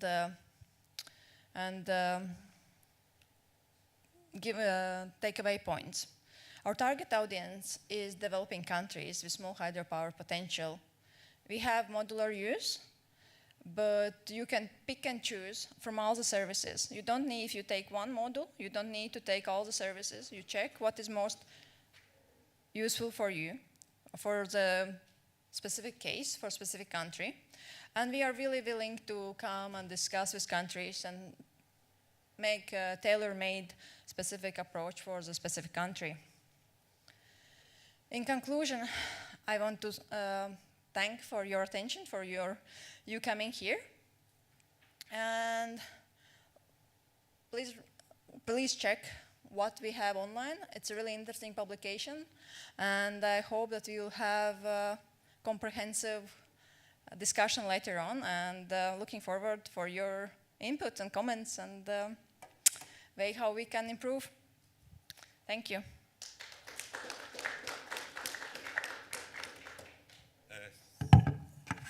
Thank you very much for your very clear inside presentation. Indeed, that's service package is just our trial to provide the one-stop solution for small hydropower development. For some countries, maybe they say, okay, 0, I have nothing, so we should start from the modular 1. That means from problem identification, demand and analysis, and then to see how can we go with the potentials here and how can we work together. And follow up, if of course, for some countries, as we know, they already do a lot of feasibility study, etc., and for a very good concrete basis. So maybe have some investment issues, so we need some investment de-risk analysis, financing mobilizations, so that is another model. And of course, for capacity building, for communications and outreach, for which one is really needed for your country, that is here we can find it. So anyhow, this all I said is the first trial. We just want, based on what the technology we provided, and later on, how can we have this service package furthermore, maybe later on, 1 year, 2 years, a couple of years later, we should develop a handbook. It say anyone, technicians, and also decision makers with the handbook, they can find, oh, let me do. I want the small hydropower, this smaller but beautiful. How can we find this useful for my country, for my region, for my community? So that is what our target. But with this one, of course, it's based on the technical guidelines that provide 4 standards, guidelines for small hydropower, how they can use this one for developing small hydropower. That's the technical basis. It's very important. So now I would like to invite Xiaobo, who is the multilateral division chief of International Center on Small Hydropower, one of our key partners for small hydropower worldwide. So please introduce the technical guidelines on small hydropower development, please.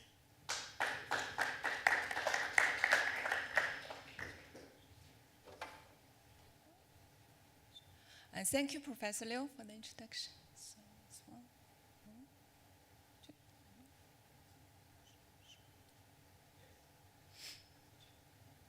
Well, good afternoon. So I just give you a very brief introduction about the technical guidelines for the smart hydropower. So the technical guidelines developed by INSHIP and UNIDO provides a standardized and best practice frameworks for smart hydropower projects up to 30 megawatts. So compared with the input from about 80 international experts and 40 agencies, so it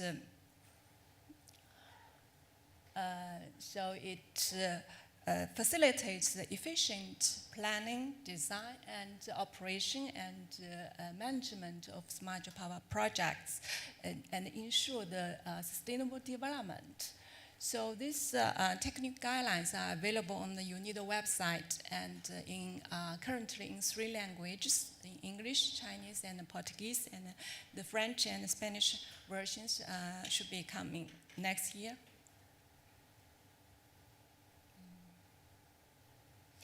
So the technical guidelines could be divided into 5 key aspects. The first one is the terms and definitions. So they provide a standardized language of smart hydropower, which facilitates this easy communication, understanding of the technical terms and definitions used for smart hydropower projects. And the second part is the design guidelines. So they provide this standardized approach to the entire development cycle for smart hydropower projects, from the site selection to the financial appraisal. So the design guidelines aims to achieve the best design solutions, and by considering factors such as the hydrology, geology, and these energy calculations, as well as the social and the economic assessment, etc. And the third part is the unit guidelines, so which specify the technical requirements for these various smart power components, such as the turbines, generators, and the excitation governing systems, as well as the monitoring and the control systems. And the first part is the construction guidelines. So it serves as a technical guidance document for this construction phase of smart power projects. And then is the management guidelines. So they provide this technical guidance for the management and operation and maintenance and technical renovation, as well as project acceptance for smart power projects. And here is a framework of these technical guidelines.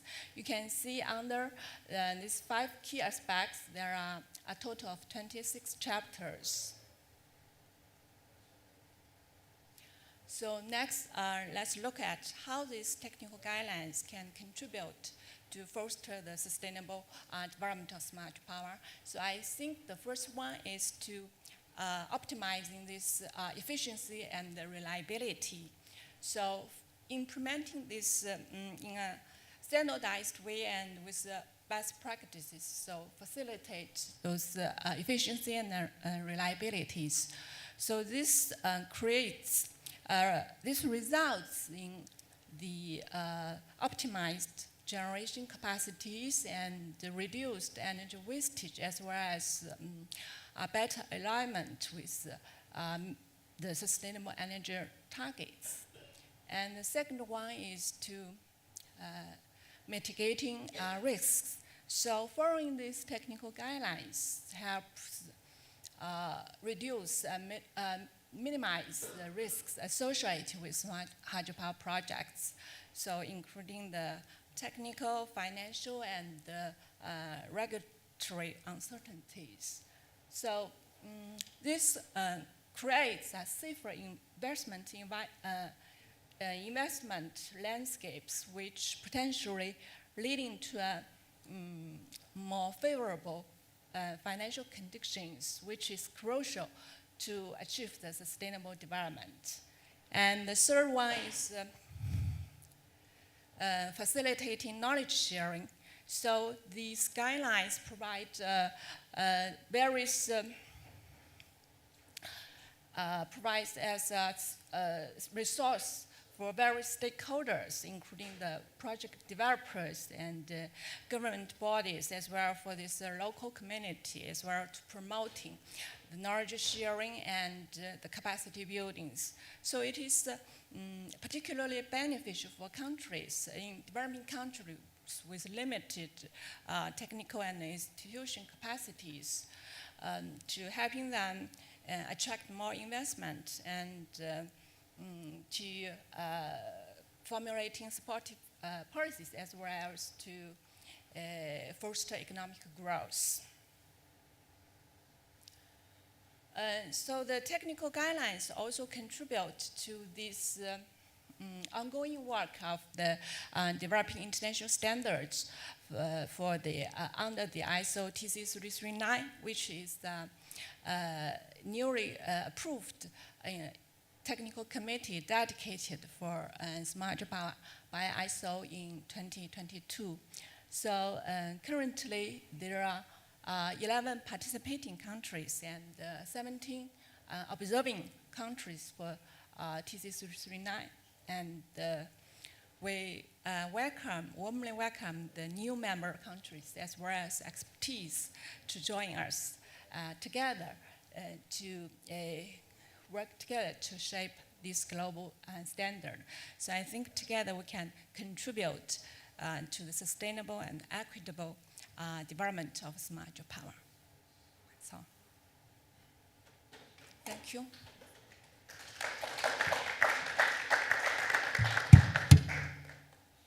Okay, thank you very much, Fishbowl, for your very clear and excellent presentation regarding the technical guideline.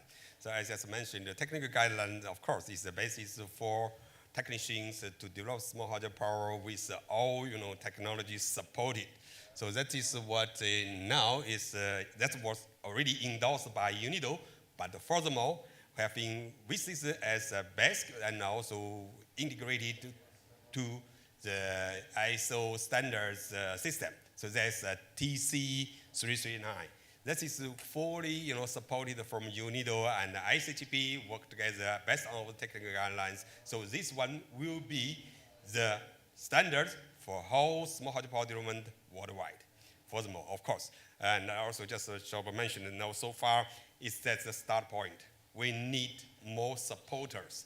We need cooperation. So if for member states would like to join the technical committee for the 339, they are always welcome. But of course, no matter how best of the technical guideline or service package as what published, but of course we need start from the from the country where they really need these technologies, they really need this service package. So we are proud today. We also have our panelists from Nigeria and from Burundi, and also from our Green Global Network for Sustainable Energy Centers, and also we have a participant online, representative online from Cameroon who are joining us for panel discussion. First, I would like to invite Mr. Ochingbo, and Director of Director of Wheelbasing Operation and Inspector Tate, Federal Ministry of Water Resources and Sanitation. And Mr. Ochingbo is also, responsible and also take responsibility for wheelbasing management in the Nigeria and for many small hydropower development, especially wheelbasing areas. It's your turn. Okay.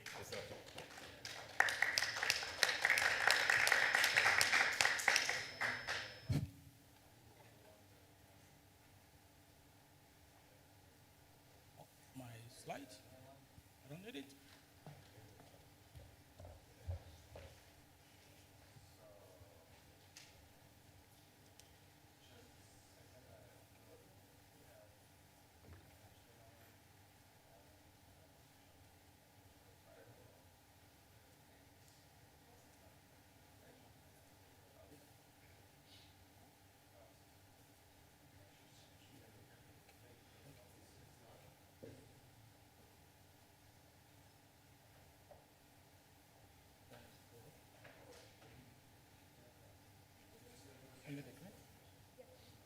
Okay. Thank you very much.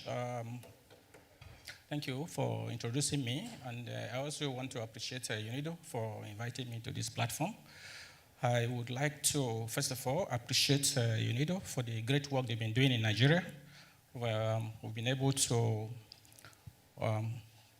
investigate some sites, several sites in Nigeria through the support of UNIDO.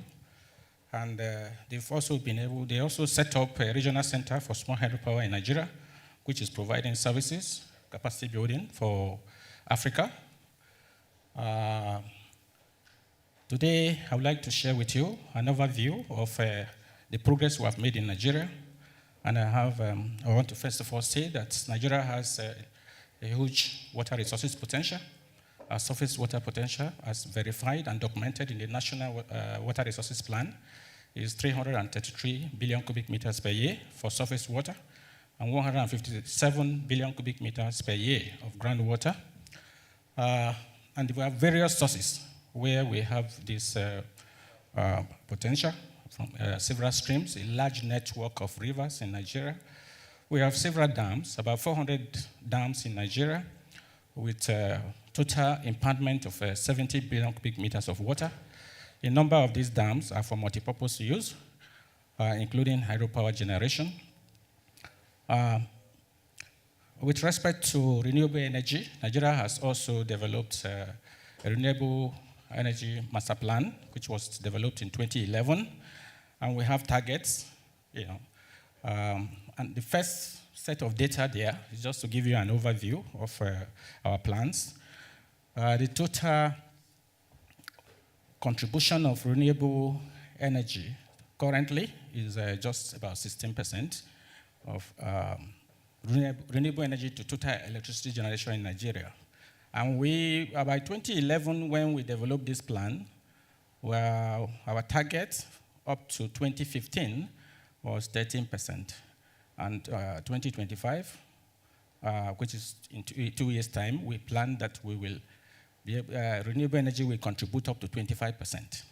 And by 2030, we also plan that we will scale up to 36%. That is for total renewable energy. Unfortunately, currently as I speak with you, the contribution of renewable energy to total electricity generation in Nigeria is just 16.4%. And this is due to several challenges. With respect, particular emphasis on small hydropower, we have not done much. We also have this plan, a target of 2,000 megawatts up to, by 2025. Total verified potential of small hydropower in Nigeria is 3,500 megawatts.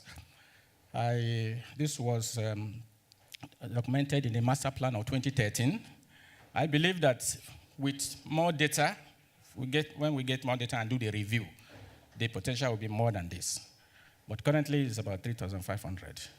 And we have only been able to develop about 100 megawatts. That is very, very abysmal. But this is due to several challenges. And with all our efforts, we have some hindrances. Some are internal, and others are due to what I call dependencies. We have largely depended on foreign expertise for a lot of our work. And so, indeed, that is a challenge. We want to change the narrative, and we can only do that by building our own local capacity. UNIDO has been very helpful, and we still look up to you for more support, and we hope we can change the strategies, look at the strategy we have adopted, and to see that the pool of experts that we have trained over the years, will be able to keep them, and be able to use them. Because I am aware that a number of Nigerians have been trained by UNIDO, by International Center for Small Hydropower in China, by HRC in China, and there is no platform where we can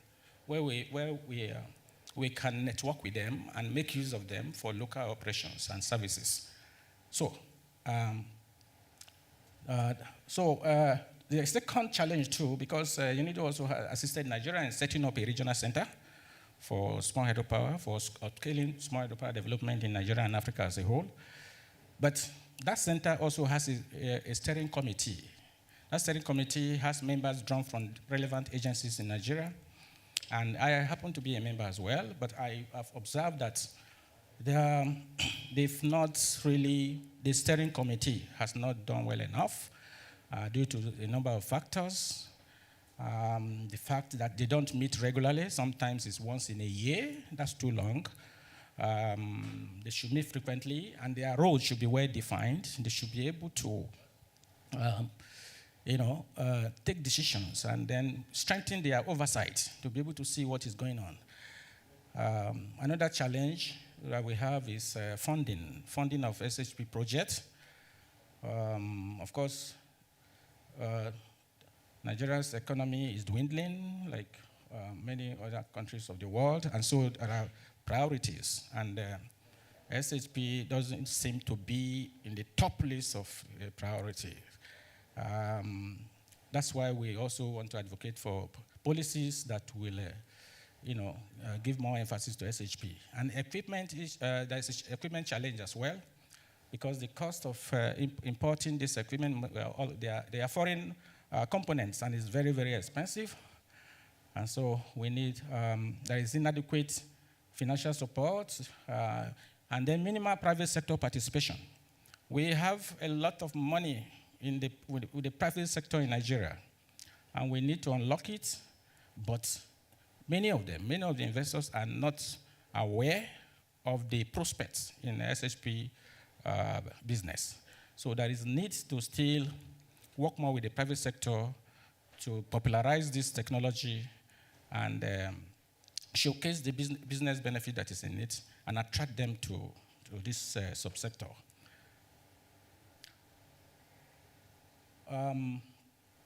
Yes, the SSP TDS, I want to start by commending UNIDO for this very important work.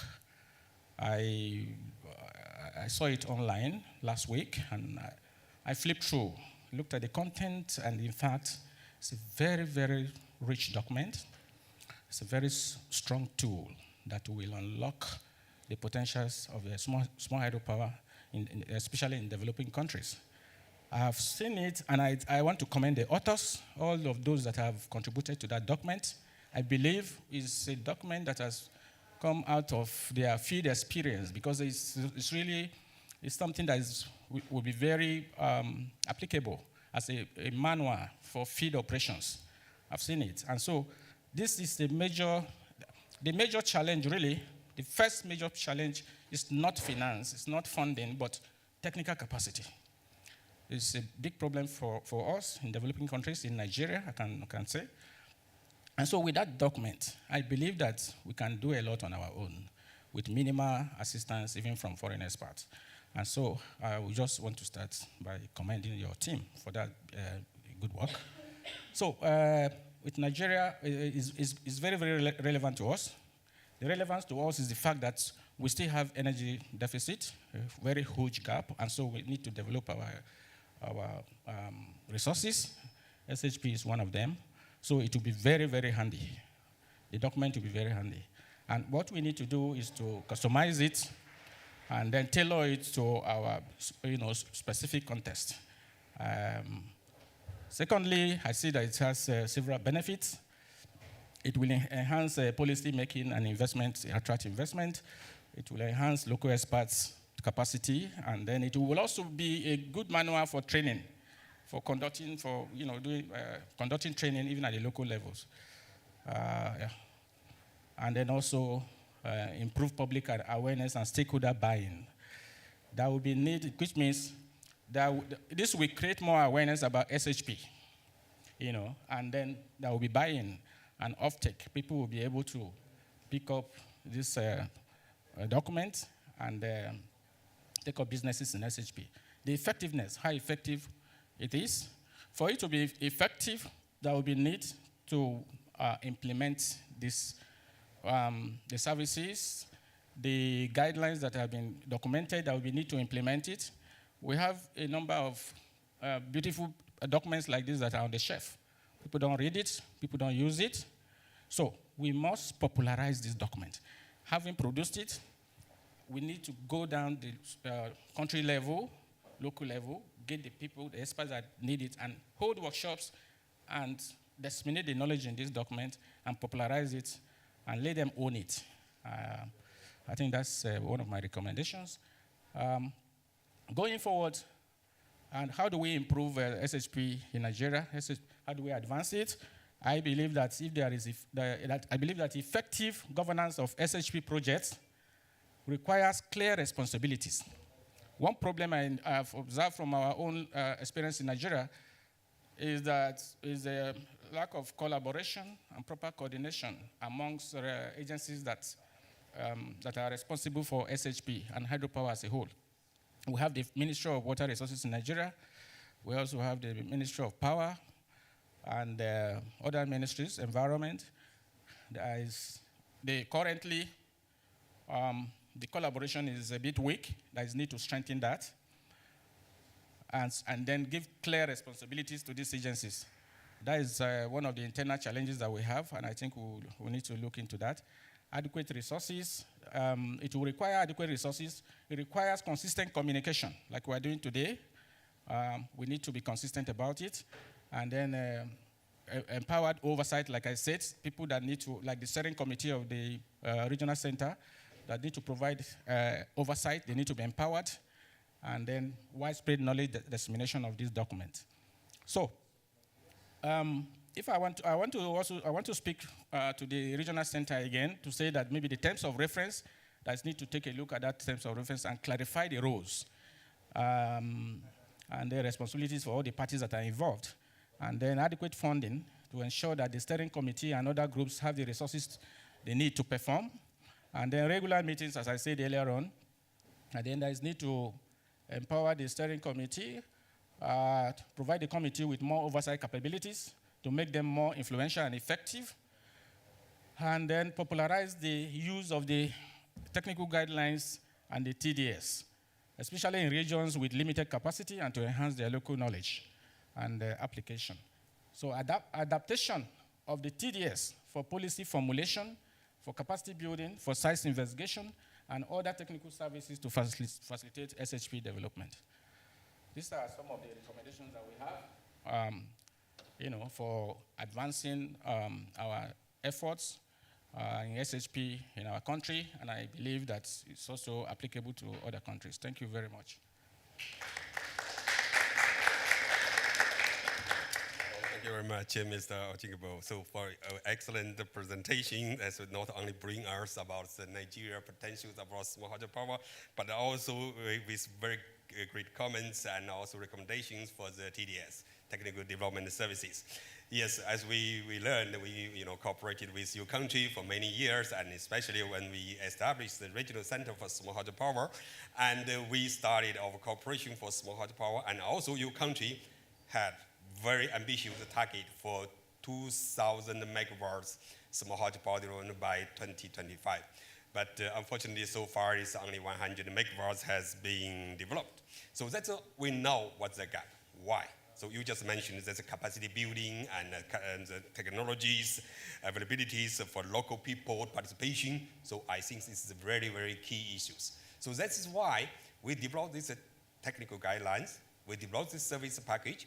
That means to give the opportunities for local people to participate, to be able to do by themselves. So that's a Chinese idiom says, give the fishers better than give the fishing and better than the give fishes. So that is really very important. We just want to teach the people to do it, to engage, to help, and to work together. So that is very good, and I really appreciate. So anyhow, later on we will have more discussion with our participants. So I would like to move to the next speakers is from the Burundi, Mr. Martin Ndiaziye, so Director General of Energy, Ministry of Hydraulic Energy and Mines.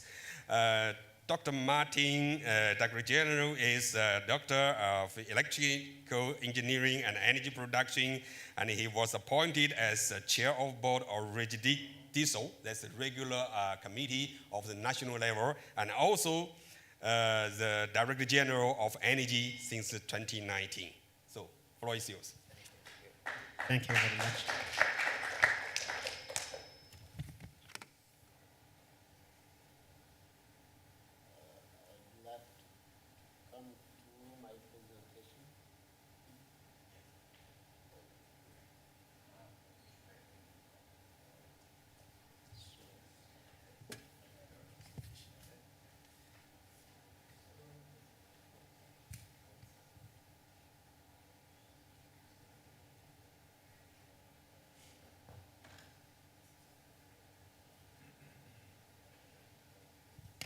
Okay, thank you very much. As it has been announced, I'm from Republic of Burundi, small country of East African countries.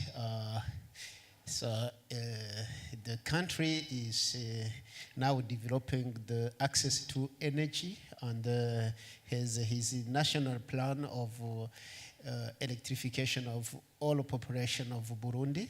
Instead, rural electrification, because we have seen that by now we have only 4% of access to energy of rural population. Our Burundi hydro potential is estimated to 1,700 megawatts, in which 400 can be exploitable. According to that, we have around 156 potential hydropower sites which has been identified. In it, 29 existing sites to be occupied. So now 15 hydropower sites have been evaluated, as well at the support of UNIDO and Jeff, at the funding by Jeff. In that, we have evaluated the potential mini-grid sites by the support of VIDA, Village Data Analysis. There we have found that rural population can be supplied by small hydro power plant. If we see the mix of energy generation, we have hydro is coming up to 44%, and other sources of energy as well you see on the table. For thermal, you have 32%. So in the coming 2 years, we are planning to avoid the utilization of those 32% with the substitution with hydro power plant. That's why with our national plan since 2010, we are now developing hydro power plant at around 100 megawatt to substitute this source of thermal energy to use more than 90% of renewable energy. The small hydro power development has been initiated by developing the Burundian law, because before it was a big challenge to allow private sector to invest in hydro or in energy generation. So by 2015, we have changed our national law of electricity, in which we have allowed the private sector to invest in the energy production. By the electricity law number one /13 of 23 April 2015. And that law is now under review, in which after it will be adopted by Council of Ministers, it will allow again the private sector to invest in the distribution sector. The challenges of development of small hydro is as it was said by my predecessor, is the technical capacities. So instead of developing projects, we need to develop technical capacities so that the Burundian themselves can make their own project. The second that I can say is the lack of investment from the foreign investors and the private companies, because sometimes we find that the small hydropower are not affordable when you are developing. The cost of money is becoming higher than how done the recovering amount. That's why the subsidies are needed to develop the small hydropower projects. So another one that I can point is the policy and the regulation framework, which was not developed in the last years, but for now is ongoing, and we hope that in the coming days to invest in energy in the Republic of Burundi will be simple and will be very well supported. So. And another problem is the problem of studies. If we in our country, there was a problem of the availability of studies of small hydropower sites, because developers were coming in our country and asking, give me the studies of this project so I can invest in it. And we say we have no studies, so you need to start by studies and go to development. That's why we have take this issue on a serious purpose. That's why we have identified the sites, and now we are looking how to make studies, and when the studies will be available, so we can give to different funders to fund those projects. As a technical development services for small hydropower plant, I wanted to say that it is a good tool which will help us to develop small hydropower in Burundi, as long as all stakeholders will aware and involved and will committed to the small hydropower technology by using this tool. And our suggestion for improvement, in order to improve the small hydropower technical development services, we could develop and implement a national electrical plan, which is now ongoing, by putting in the front the rural electrification. So in more than 80% of rural electrification, we want to do it with small hydro power plant, and it will be in the mix with the solar resources.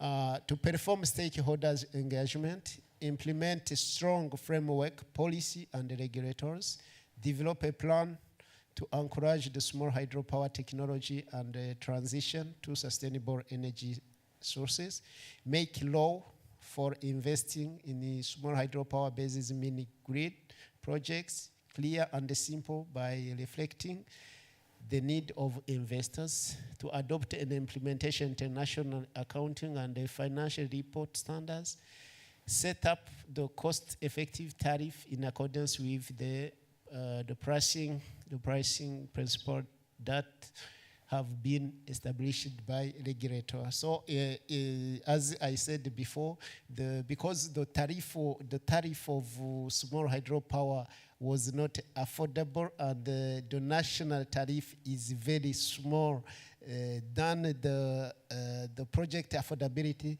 That's why now we are looking how the tariff of small hydropower can be different to national tariff, so that investors can be interested in those projects. Thank you very much. And I would like to point last that we have put in place our national fund for rural electrification. In that fund, it will be supported by everyone, so that fund will be developing the rural electrification by using small hydropower plant. So if investors will come without funds, so national funds will be available to fund those projects. That is the new approach, which was not there before. Thank you. you very much, Martin, and for you sharing the good news. That's a fund for support small hydropower. That's very good because for Burundi, I know that's LDC, one of ADC countries. They really made a great effort in the last years since 2019. Yes, okay. Because they change a lot, especially for public-private participation law. So that makes great impact for private participation to the national project. So that is really a lot of change. And also, I highly appreciate you suggestion and recommendation about this TDS, so Technical Development Services, because of course, with this technology, with this service package, we will use it for some member states. Now we can start from the Burundi, Nigeria, for Cameroon, etc. And of course, we need to test, as I just mentioned before. So we hope later on we will improve and enhance it as a handbook.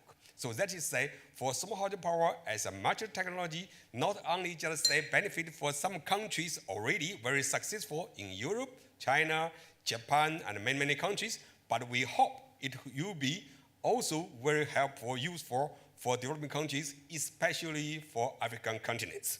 So thank you very much, Martin, and I really appreciate it. Yeah. And our next speakers will be online from the Cameroon.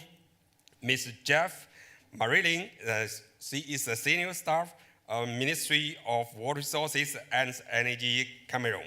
She is also one of thematic for yours. So that is really very good contribution to the small hydropower development report, and also she will also bring her experiences for small hydropower in Cameroon. So please.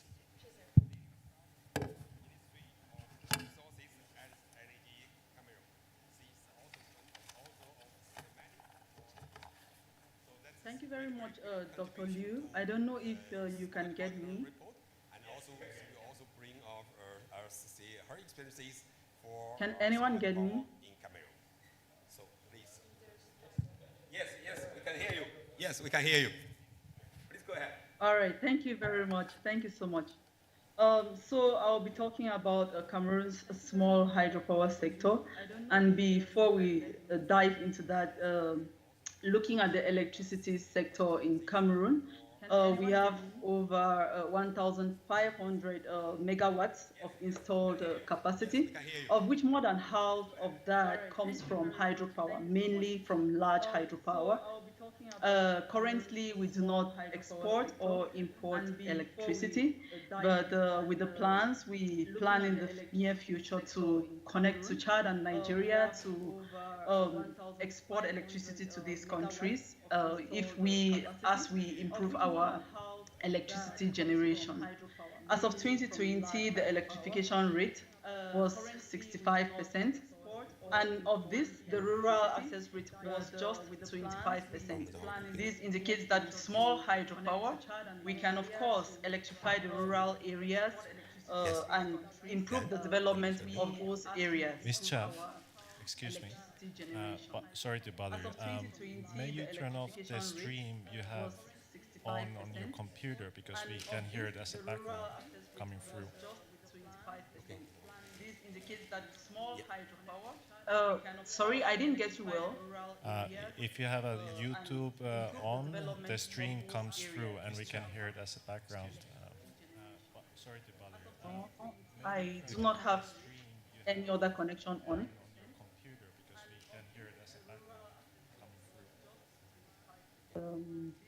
Can you check that? Sorry, I didn't get you well. If you have there's you maybe have a YouTube recording or somewhere. We can hear it looping. No, there is nothing on my laptop for now. There is nothing on, just the presentation. Can you check that? Right. Maybe then we continue. Then we continue. Please continue. There's you maybe have a YouTube recording or somewhere. Sorry about that. Is it better? No, there is nothing on my laptop for now. There is nothing on, just the presentation. Can you hear me better now? Yes, much better. Please go ahead. Okay, sorry about that. So like I was saying, the small hydropower sector in 2017, the International Hydropower Association was able to specify that Cameroon has over 200 small hydropower potential sites. And up to date, as of today, less than 2 megawatts have been exploited. And this is just the Mbankao small hydropower project, which was commissioned in 2021. That is the first in over a decade, And there is also the 2.9 megawatt in Gasona plant, which is under development, which has been halted and up to date as of today due to the ongoing crisis in the zones of the country. Small hydropower project, which was there are other smaller projects being developed by NGOs, like 20 kilowatt plants for Chuari. There is also the 2.9 megawatt in Gasona plant, which is under development, which has been halted. Then, from the World Small Hydropower Development Report, it identifies 4 sites which are available for investment in the country. And given that the country targets 5,000 megawatts by 2030, I think that small hydropower is going to play a very major role in that. Then, from the World Small Hydropower Development, then talking about the barrier for small hydropower, it identifies 4 sites. The main barriers that we have are lack of detailed assessment for small hydropower potential, just like in other countries, as it has been presented by Nigeria and Burundi. I think that also lack of funds for small hydro development. There is the need of capacity building. It's very and that is why I think the technical development services is a very important tool. And also there is lack of mature projects. But with these barriers, we have great enabler. The potential for small hydropower is high. And also the policies are also being developed. And that is why I think so now, looking at the small hydropower technical development services, I got this last week as well, and I had the chance to really look into it. I think I want to applaud UNESCO and the International Center for Small Hydropower for developing this tool. It's really an explicit tool, and it just comes in time to help developing countries to improve their or advance their small hydropower industry.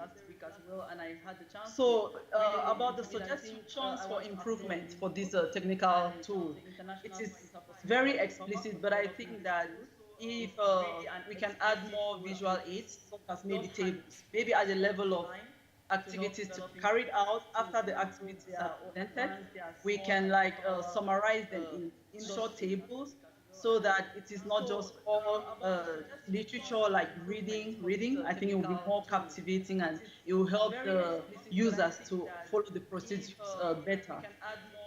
Then also, even though it is really detailed, I think that it will be important that we include like the templates or for the training modules, because the sections where we have capacity building, where we need to train the users, train the policymakers, train the local communities. I believe that UNIDO and ICS-HP can share examples from projects they've implemented in other countries or in other contexts, which can help us to really understand how to develop the training modules, because the capacity building part is really important.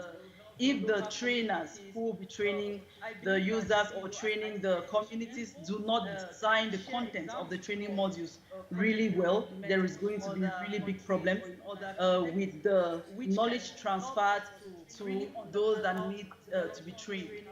Then, like mentioned, it will be also helpful if the technical development services includes case studies from other projects. Maybe at the end of each section on activities to be carried out, like explain what has happened in other contexts concerning that particular section, it will really help with the developing countries to really master and really use these tools very well. Includes case studies. Thank you. From other. Thank you very much, Jeff, for your excellent presentation. As you will not only bring the background information about the Cameroon, but also give very concrete suggestions about this TDS. That's true. Yes, we really need to practice this document. It's not only just document, should be a really useful handbook and also tool for future for small hydropower development within developing countries. You will not only bring the background information about the Cameroon. Oh, it's also duplicated here. So maybe now, Jeff, maybe you don't need to still online, but just keep on the what is on the screen. Yeah. Also for future for small hydropower development within developing countries. So it's to speak twice. But anyway. Thank you very much again, and for Jeff for your contribution.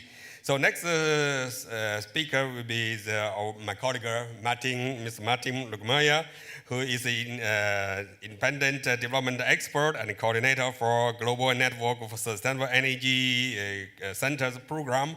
Martin is responsible for about how many? 10 regional centers working together with us and with UNIDO, but also we have very close cooperation with also International Center on Small Hydropower. I'm very proud to know, so Martin also encourage the centers to work together with us for small hydropower development, as we understand with consensus that small hydropower is very important for all of us. Martin, please share your experiences with us. Thank you. Thank you very much. So I will try to put up the presentation. I think it's already here. So I will try just to go to the next slide. Yes, that's I am. I'm Martin. I think Heng has already introduced myself. I will go straight into the presentation. Basically, I will highlight, and I think here's the close link what particularly the experts from Africa have mentioned. The main problem is not the financing. The financing should be there, either from private sector, domestically, from foreign direct investment, or from public sources. And there's a lot of concessional financing also around. The main problem is the local capacity. What we hear always from development finance organization is we have a lot of financing, but we have no pipeline, we have no projects, we don't know how to go forward, the regulatory framework is not in place, and so on. So there are many soft barriers which hinder the investment in small hydropower. And to create this necessary capacity locally, you need tools which are available. And actually, when you look what is available in Africa regarding small hydropower tools, it's not much what is available. No? We have that in many other regions, like in Asia. Asia has done, over the past decade, fantastic work in some countries on small hydropower. There are a lot of tools available also. Sri Lanka, there are quite a number of countries, but it's not available in Africa. So really we have to, and here I want to emphasize the importance also the cooperation with the Small Hydropower Center in China is this South-South and triangular cooperation is just so important that countries locally in the global South work together, exchange their experiences, and then you have very competent triangular partners from outside bringing the knowledge and bringing the expertise. But they're just bringing the expertise. Who is in the forefront? Who has the ownership? Must be the local level, must be the countries. Like we heard today, as it was mentioned, I think several times, that consultants are coming from outside, taking the knowledge, and then they're off, and nobody knows where the studies are.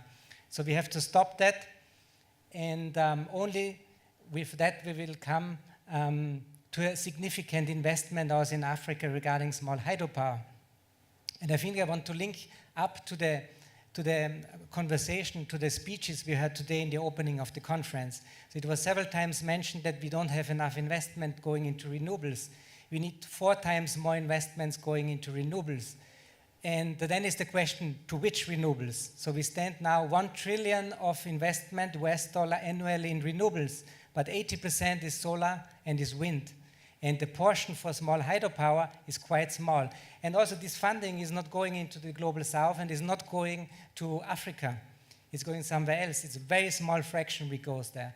So if this additional 3 trillion of West dollar goes now to Africa, to which technologies? And here also small hydropower has a very important role to play. A significant part of this is small hydro because the potential is there. With that I will go into the presentation. I will just present briefly to you the global network of regional sustainable energy centers and create the link to small hydropower. I will tell you something how South-South and triangular cooperation can address the small hydropower barriers jointly for the benefit of all. And then I will just also tell how we could work together through the regional centers to roll out the small hydropower guidelines. Just some background. Over the past 10 years, UNIDO, together with the government of Austria and the regional economic communities like ECOWAS, SADC, like the East African Community, we have established these regional centers, which are in the ownership of the regional economic commissions. Some of you, I know Nigeria, you know ECRI, ECOWAS Center for Renewable Energy and Energy Efficiency and so on. And through this network, we are covering, in the meantime, 113 countries, and not only Africa, but also major parts of the Caribbean islands, of Central America, and so on. And these centers accelerate the energy transition from the region for the region. So this regional element, the South-South cooperation element, is a very important one because the country work with each other to progress and address the barriers which exist for the renewable energy and energy efficiency market, including small hydropower. So small hydropower is a very important element.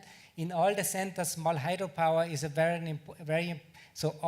many of the countries the GenSec is working, they're having huge potentials for small hydropower, which is not used so far. So here you see, in Africa only, as mentioned before, only 15% of the small hydropower potential is basically used currently. Our regional centers work all over Africa, so they're covering the entire Africa continent. So again, this is a perfect opportunity to work together, South-South triangular cooperation, bringing the tools, for example, like the small hydropower guidelines, where we have cooperated already, to the African countries and learn from each other. I just put here up what the centers, which objectives these regional centers have. They usually want to accelerate the energy transition by helping each other, from support from the region for the regions. And usually they try to create a market for renewable energy and energy efficiency products and services. This market perspective is a very important one because we have a demand side and we have a supply side. And the supply side, again, hints to the local capacities. You need a critical layer of local companies which are able to provide these services locally. And if you don't have, and I know that is a big challenge in the small hydropower sector, you don't have many local companies which deal in the local hydropower sector, which can deliver spare parts, you can do repairs, which can do the operation. So we need also to have a focused support, particularly for entrepreneurs.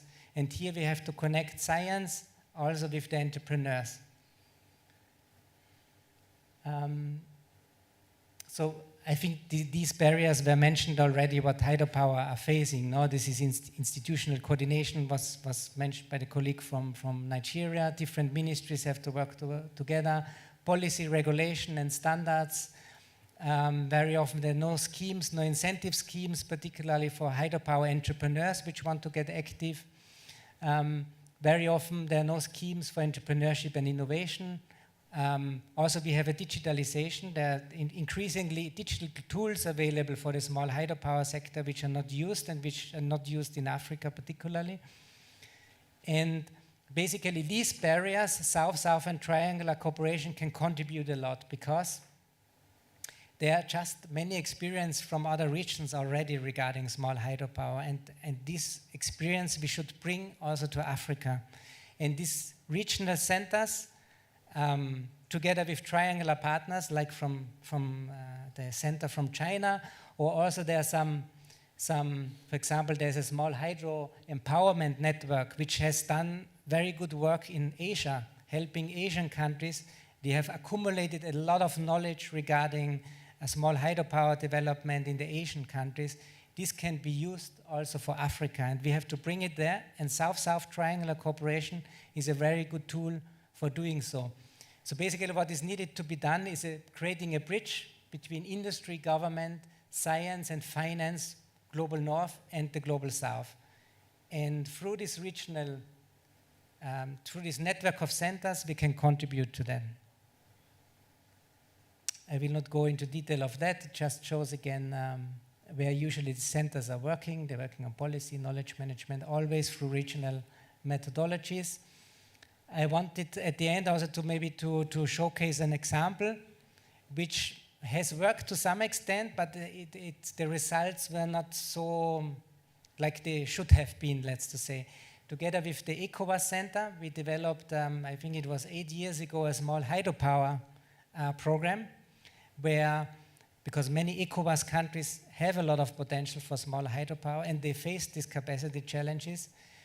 So basically it was a full program which should have been implemented over 5-6 years. Our main problem is we did not get the financing for this program. The main problem, because there are very unfortunately not many donors who support such projects, in particular not for small hydropower. Everybody is interested in other technologies, so we need to address this challenge a bit. We have to advocate more for small hydropower, and I think this has to be done also by the governments. When I look, for example, at who is advocating for small hydropower, although many countries are interested, but even in the international organizations, when you look at the IRENA, International Renewable Energy Agency, they have not done many reports on small hydropower. They just started recently to do I think there are 2 reports or something. So I think jointly we have to advocate for this, that small hydropower is more on the agenda again of the renewables. And because they face also similar problems like other renewables, so there should be not support for small hydropower. And basically this, under this program, there was developed a potential assessment on regional level for the entire ECOWAS, which has identified also the sites in cooperation with the governments, and this information is also available, so there are concrete sites also with investment data available which can be accessed. Also we worked with my colleague Heng on the technical guidelines, and we are organizing continuously joint trainings also on those guidelines. But generally I have to say that this program unfortunately did not have that results what we expected to have, so we will try to do a new start basically with a new program. So thank you very much.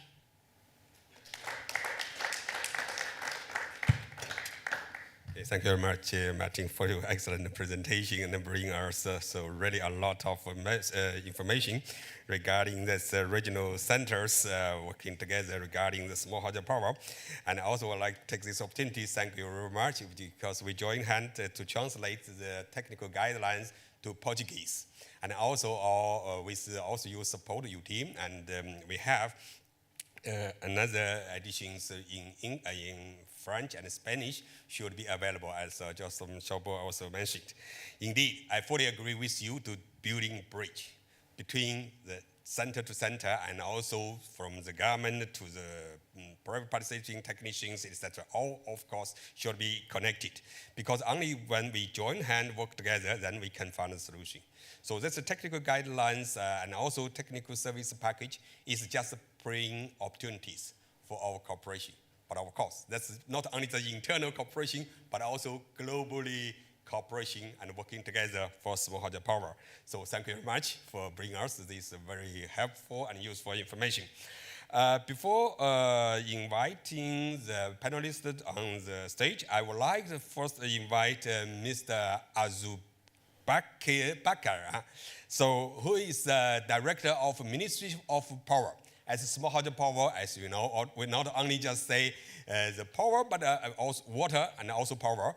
Mr. Azubakar is from Ministry of Power, so I would like to get you response and also comment what we are discussing about here, especially if you have something regarding Nigeria, because from your colleagues, Mr. Ochingo. Thank you, Prof, for inviting me to the stage to just make a few comments. But the panelists have already dealt with the matter, and I have to say that small hydropower is, when you consider the SDG goal 9, 7, and 13, deals with that aspect. And small hydropower development is very important. And UNIDO has come with a very important document, which you unveiled for us today. We saw it, and you have done a very great job in that aspect in promoting small hydropower. As rightly said, small hydropower has not been on the trumpet of transition. Even from ECRI, from all the stakeholders. It's of recently, just like Irina you mentioned, they just started. It happens that I am the focal person for the ECRI, that is EQUA Center for Renewable Energy and Energy Efficiency. We have never discussed on hydropower. Now that you have mentioned them here, I will draw their attention so that we see how we are going to collaborate with UNIDO and also with the sister agencies in the Ministry of Power so that we can develop hydropower. Just like my colleague mentioned, we have done a lot of study for a very long time with UNIDO and some other development partners, and even within the ministry, we invested a lot on studies on small and medium hydros, especially small hydro. Whenever development partners come for studies, I will open my cupboard. You will see the whole cupboard filled with studies. I tell them that we don't need studies now. We don't need PowerPoint presentation. What we need is small power plants on renewable, especially small hydros. So right now, as we unveil these particular reports, when I get back, I will discuss with my Honorable Minister. We have a new government in place. And also, I would like to urge UNIDO in Nigeria to approach the Honorable Minister and tell the Honorable Minister what actually UNIDO is doing in the area of development of small hydro, so that the political leaders will also focus their attention in that direction, so that he can now collaborate and discuss with his, colleague in the Ministry of Water Resources. Because when you look at most of these ministries, it's water and energy, but Nigeria is not the same. We power, we are standing alone. Water resources, they are standing alone. So the leadership has to come together so that we can share values to develop this for the benefit of our people. And I want to tell the gathering that Nigeria just signed the new Electricity Act in June 8th of this year. Mr. President just signed the Electricity Act, and that has already opened up the space in development in the electricity industry. The states, local government, private sector, and federal now is open. The state, they can now set up their own independent regulatory body. That, the transmission is owned by government, distribution and generation is privatized. So the state now can build a generation plant and be embedded to the distribution companies since the distribution is privatized. So the states now, they can go with set a regulatory body which is being mirror of the federal regulatory agency, that's the Nigeria Electricity Regulatory Agency. They can now build a power plant, and now with the distribution companies, or they can identify embedded generation within to supply. And when you look at with the potential of hydropower we are having, that is a very good welcome development, and we are going to work hand in hand with our sister agencies so that we make sure that development of hydropower is key. And the thing that bothers me, and I want to get clarification from Prof, the tariff is another issue for us in Nigeria. Because sometimes when you see the amount of money you will put in developing this small hydropower, if an investor now invests, now for him to recoup, the investment within a reasonable time, the tariff has to be higher. But notwithstanding, from the mini grids through solar, that we, based on the mini grid regulation, we build a lot of solar off-grid solution. We saw that people will think that the rural people don't have money to pay for electricity. But once the supply is there 24/7 for them, you see them that they prefer paying as much as up to 200 naira per kilowatt hour to avoid, the crisis of running to the urban to go and buy fuel, maintenance of generator, and takes a lot of time.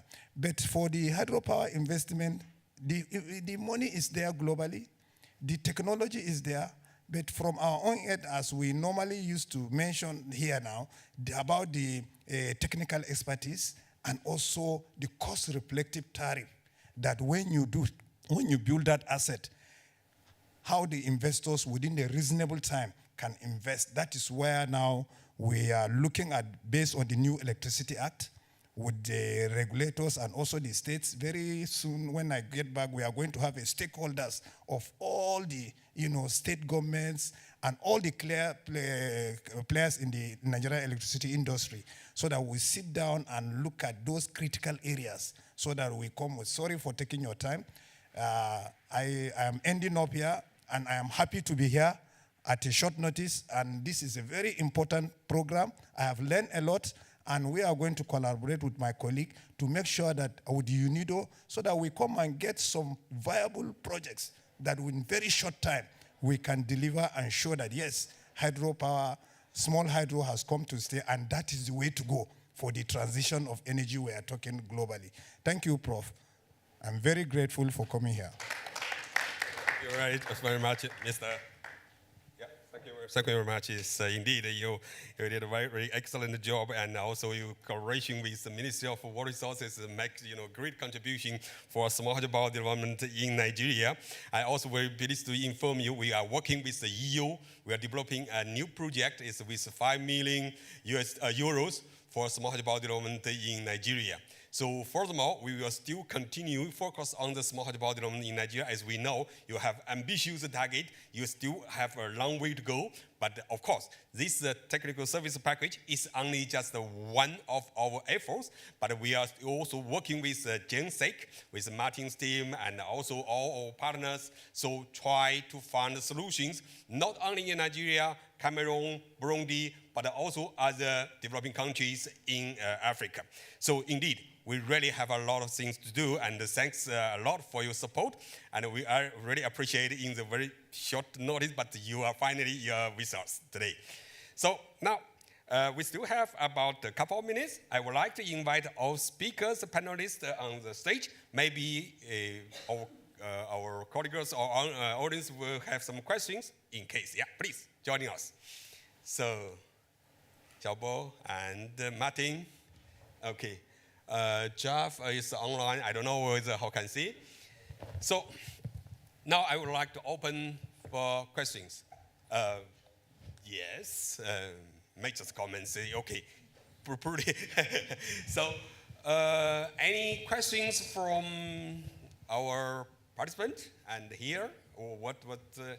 Oh, Xiaoping, please. Yes, Ms. Lee is our colleague from UNIDO. Yeah, she's currently working with our team. More or less related to small hydro, but also mainly focus on hydrogen. Just previous talking. Please, it's yours. Thank you, Professor Liu.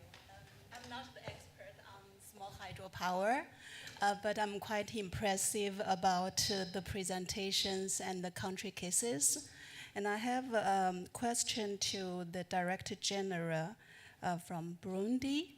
Since you mentioned the potential funds, is it the right time you can share a little bit more information about this fund and to see whether we could promote further cooperation together, involving UNIDO and working for the Burundi? Thank you.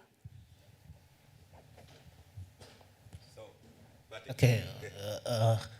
For the national funds, we have come to see that if we will be waiting for external funding of projects, it will be very difficult to increase the energy access. That's why we have changed our policy. So in our policy, we have included that we have to create the fund, a national fund, which will be supported by government of Burundi, and in which all partners can bring money, put in that fund, and that fund is dedicated to develop rural electrification by developing small hydropower, solar power plant, and the electrification of rural areas will be quickly done.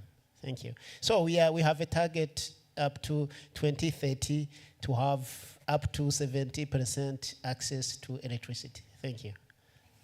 Thank you, Martin. So any more questions from our audiences? Participant here?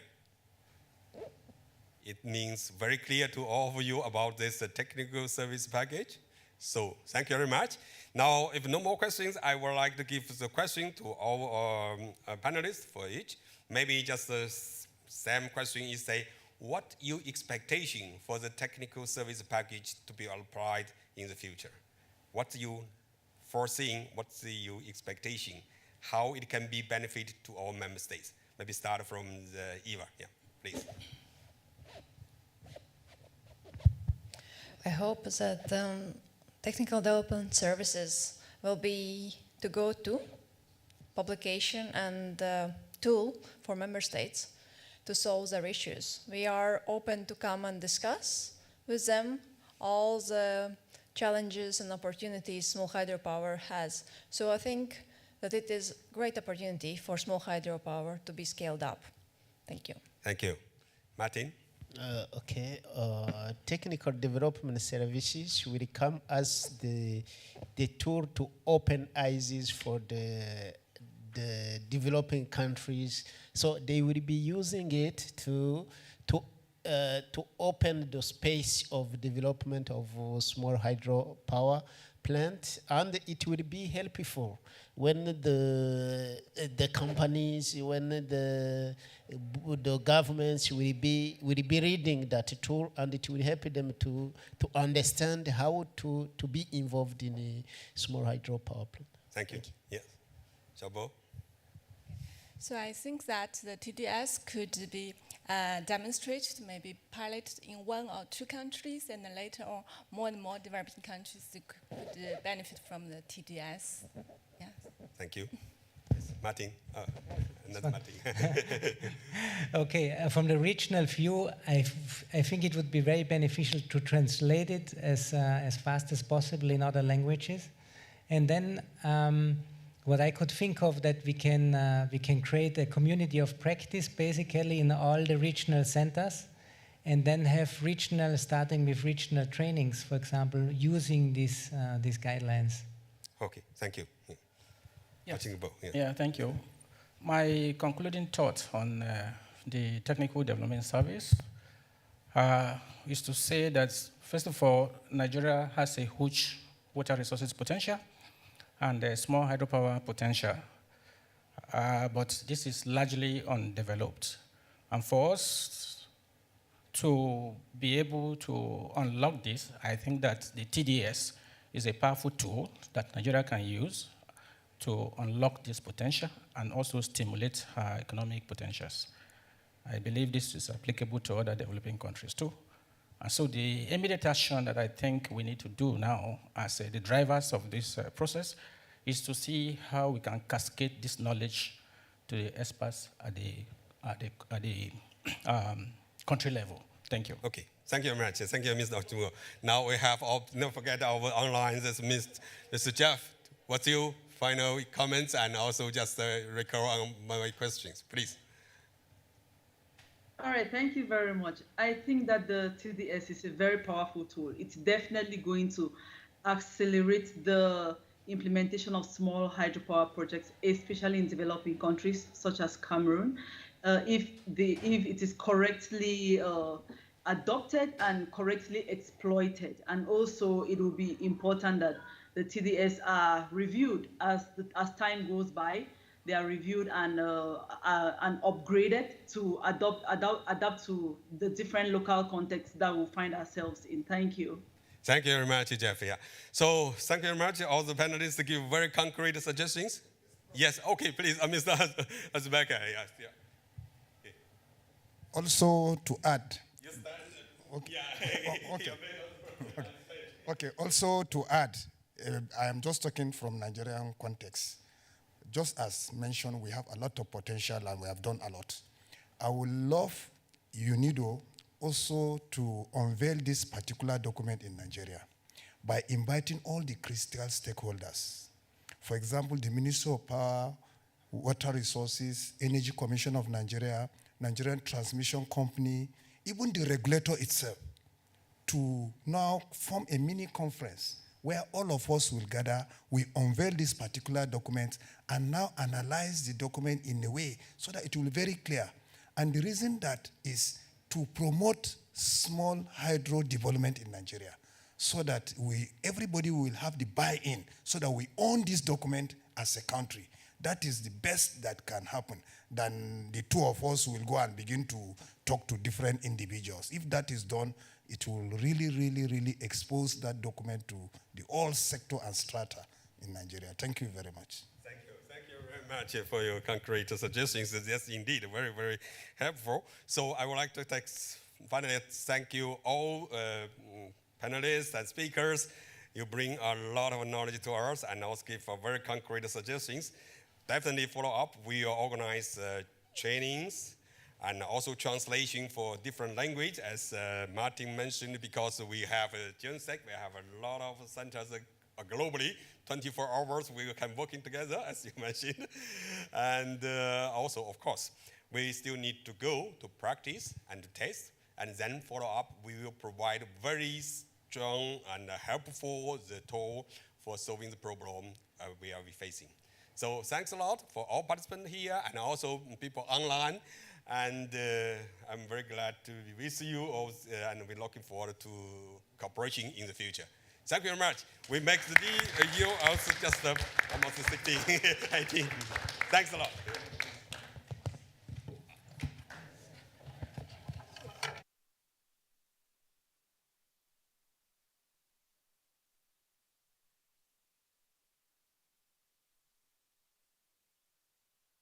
From the website. You need a website.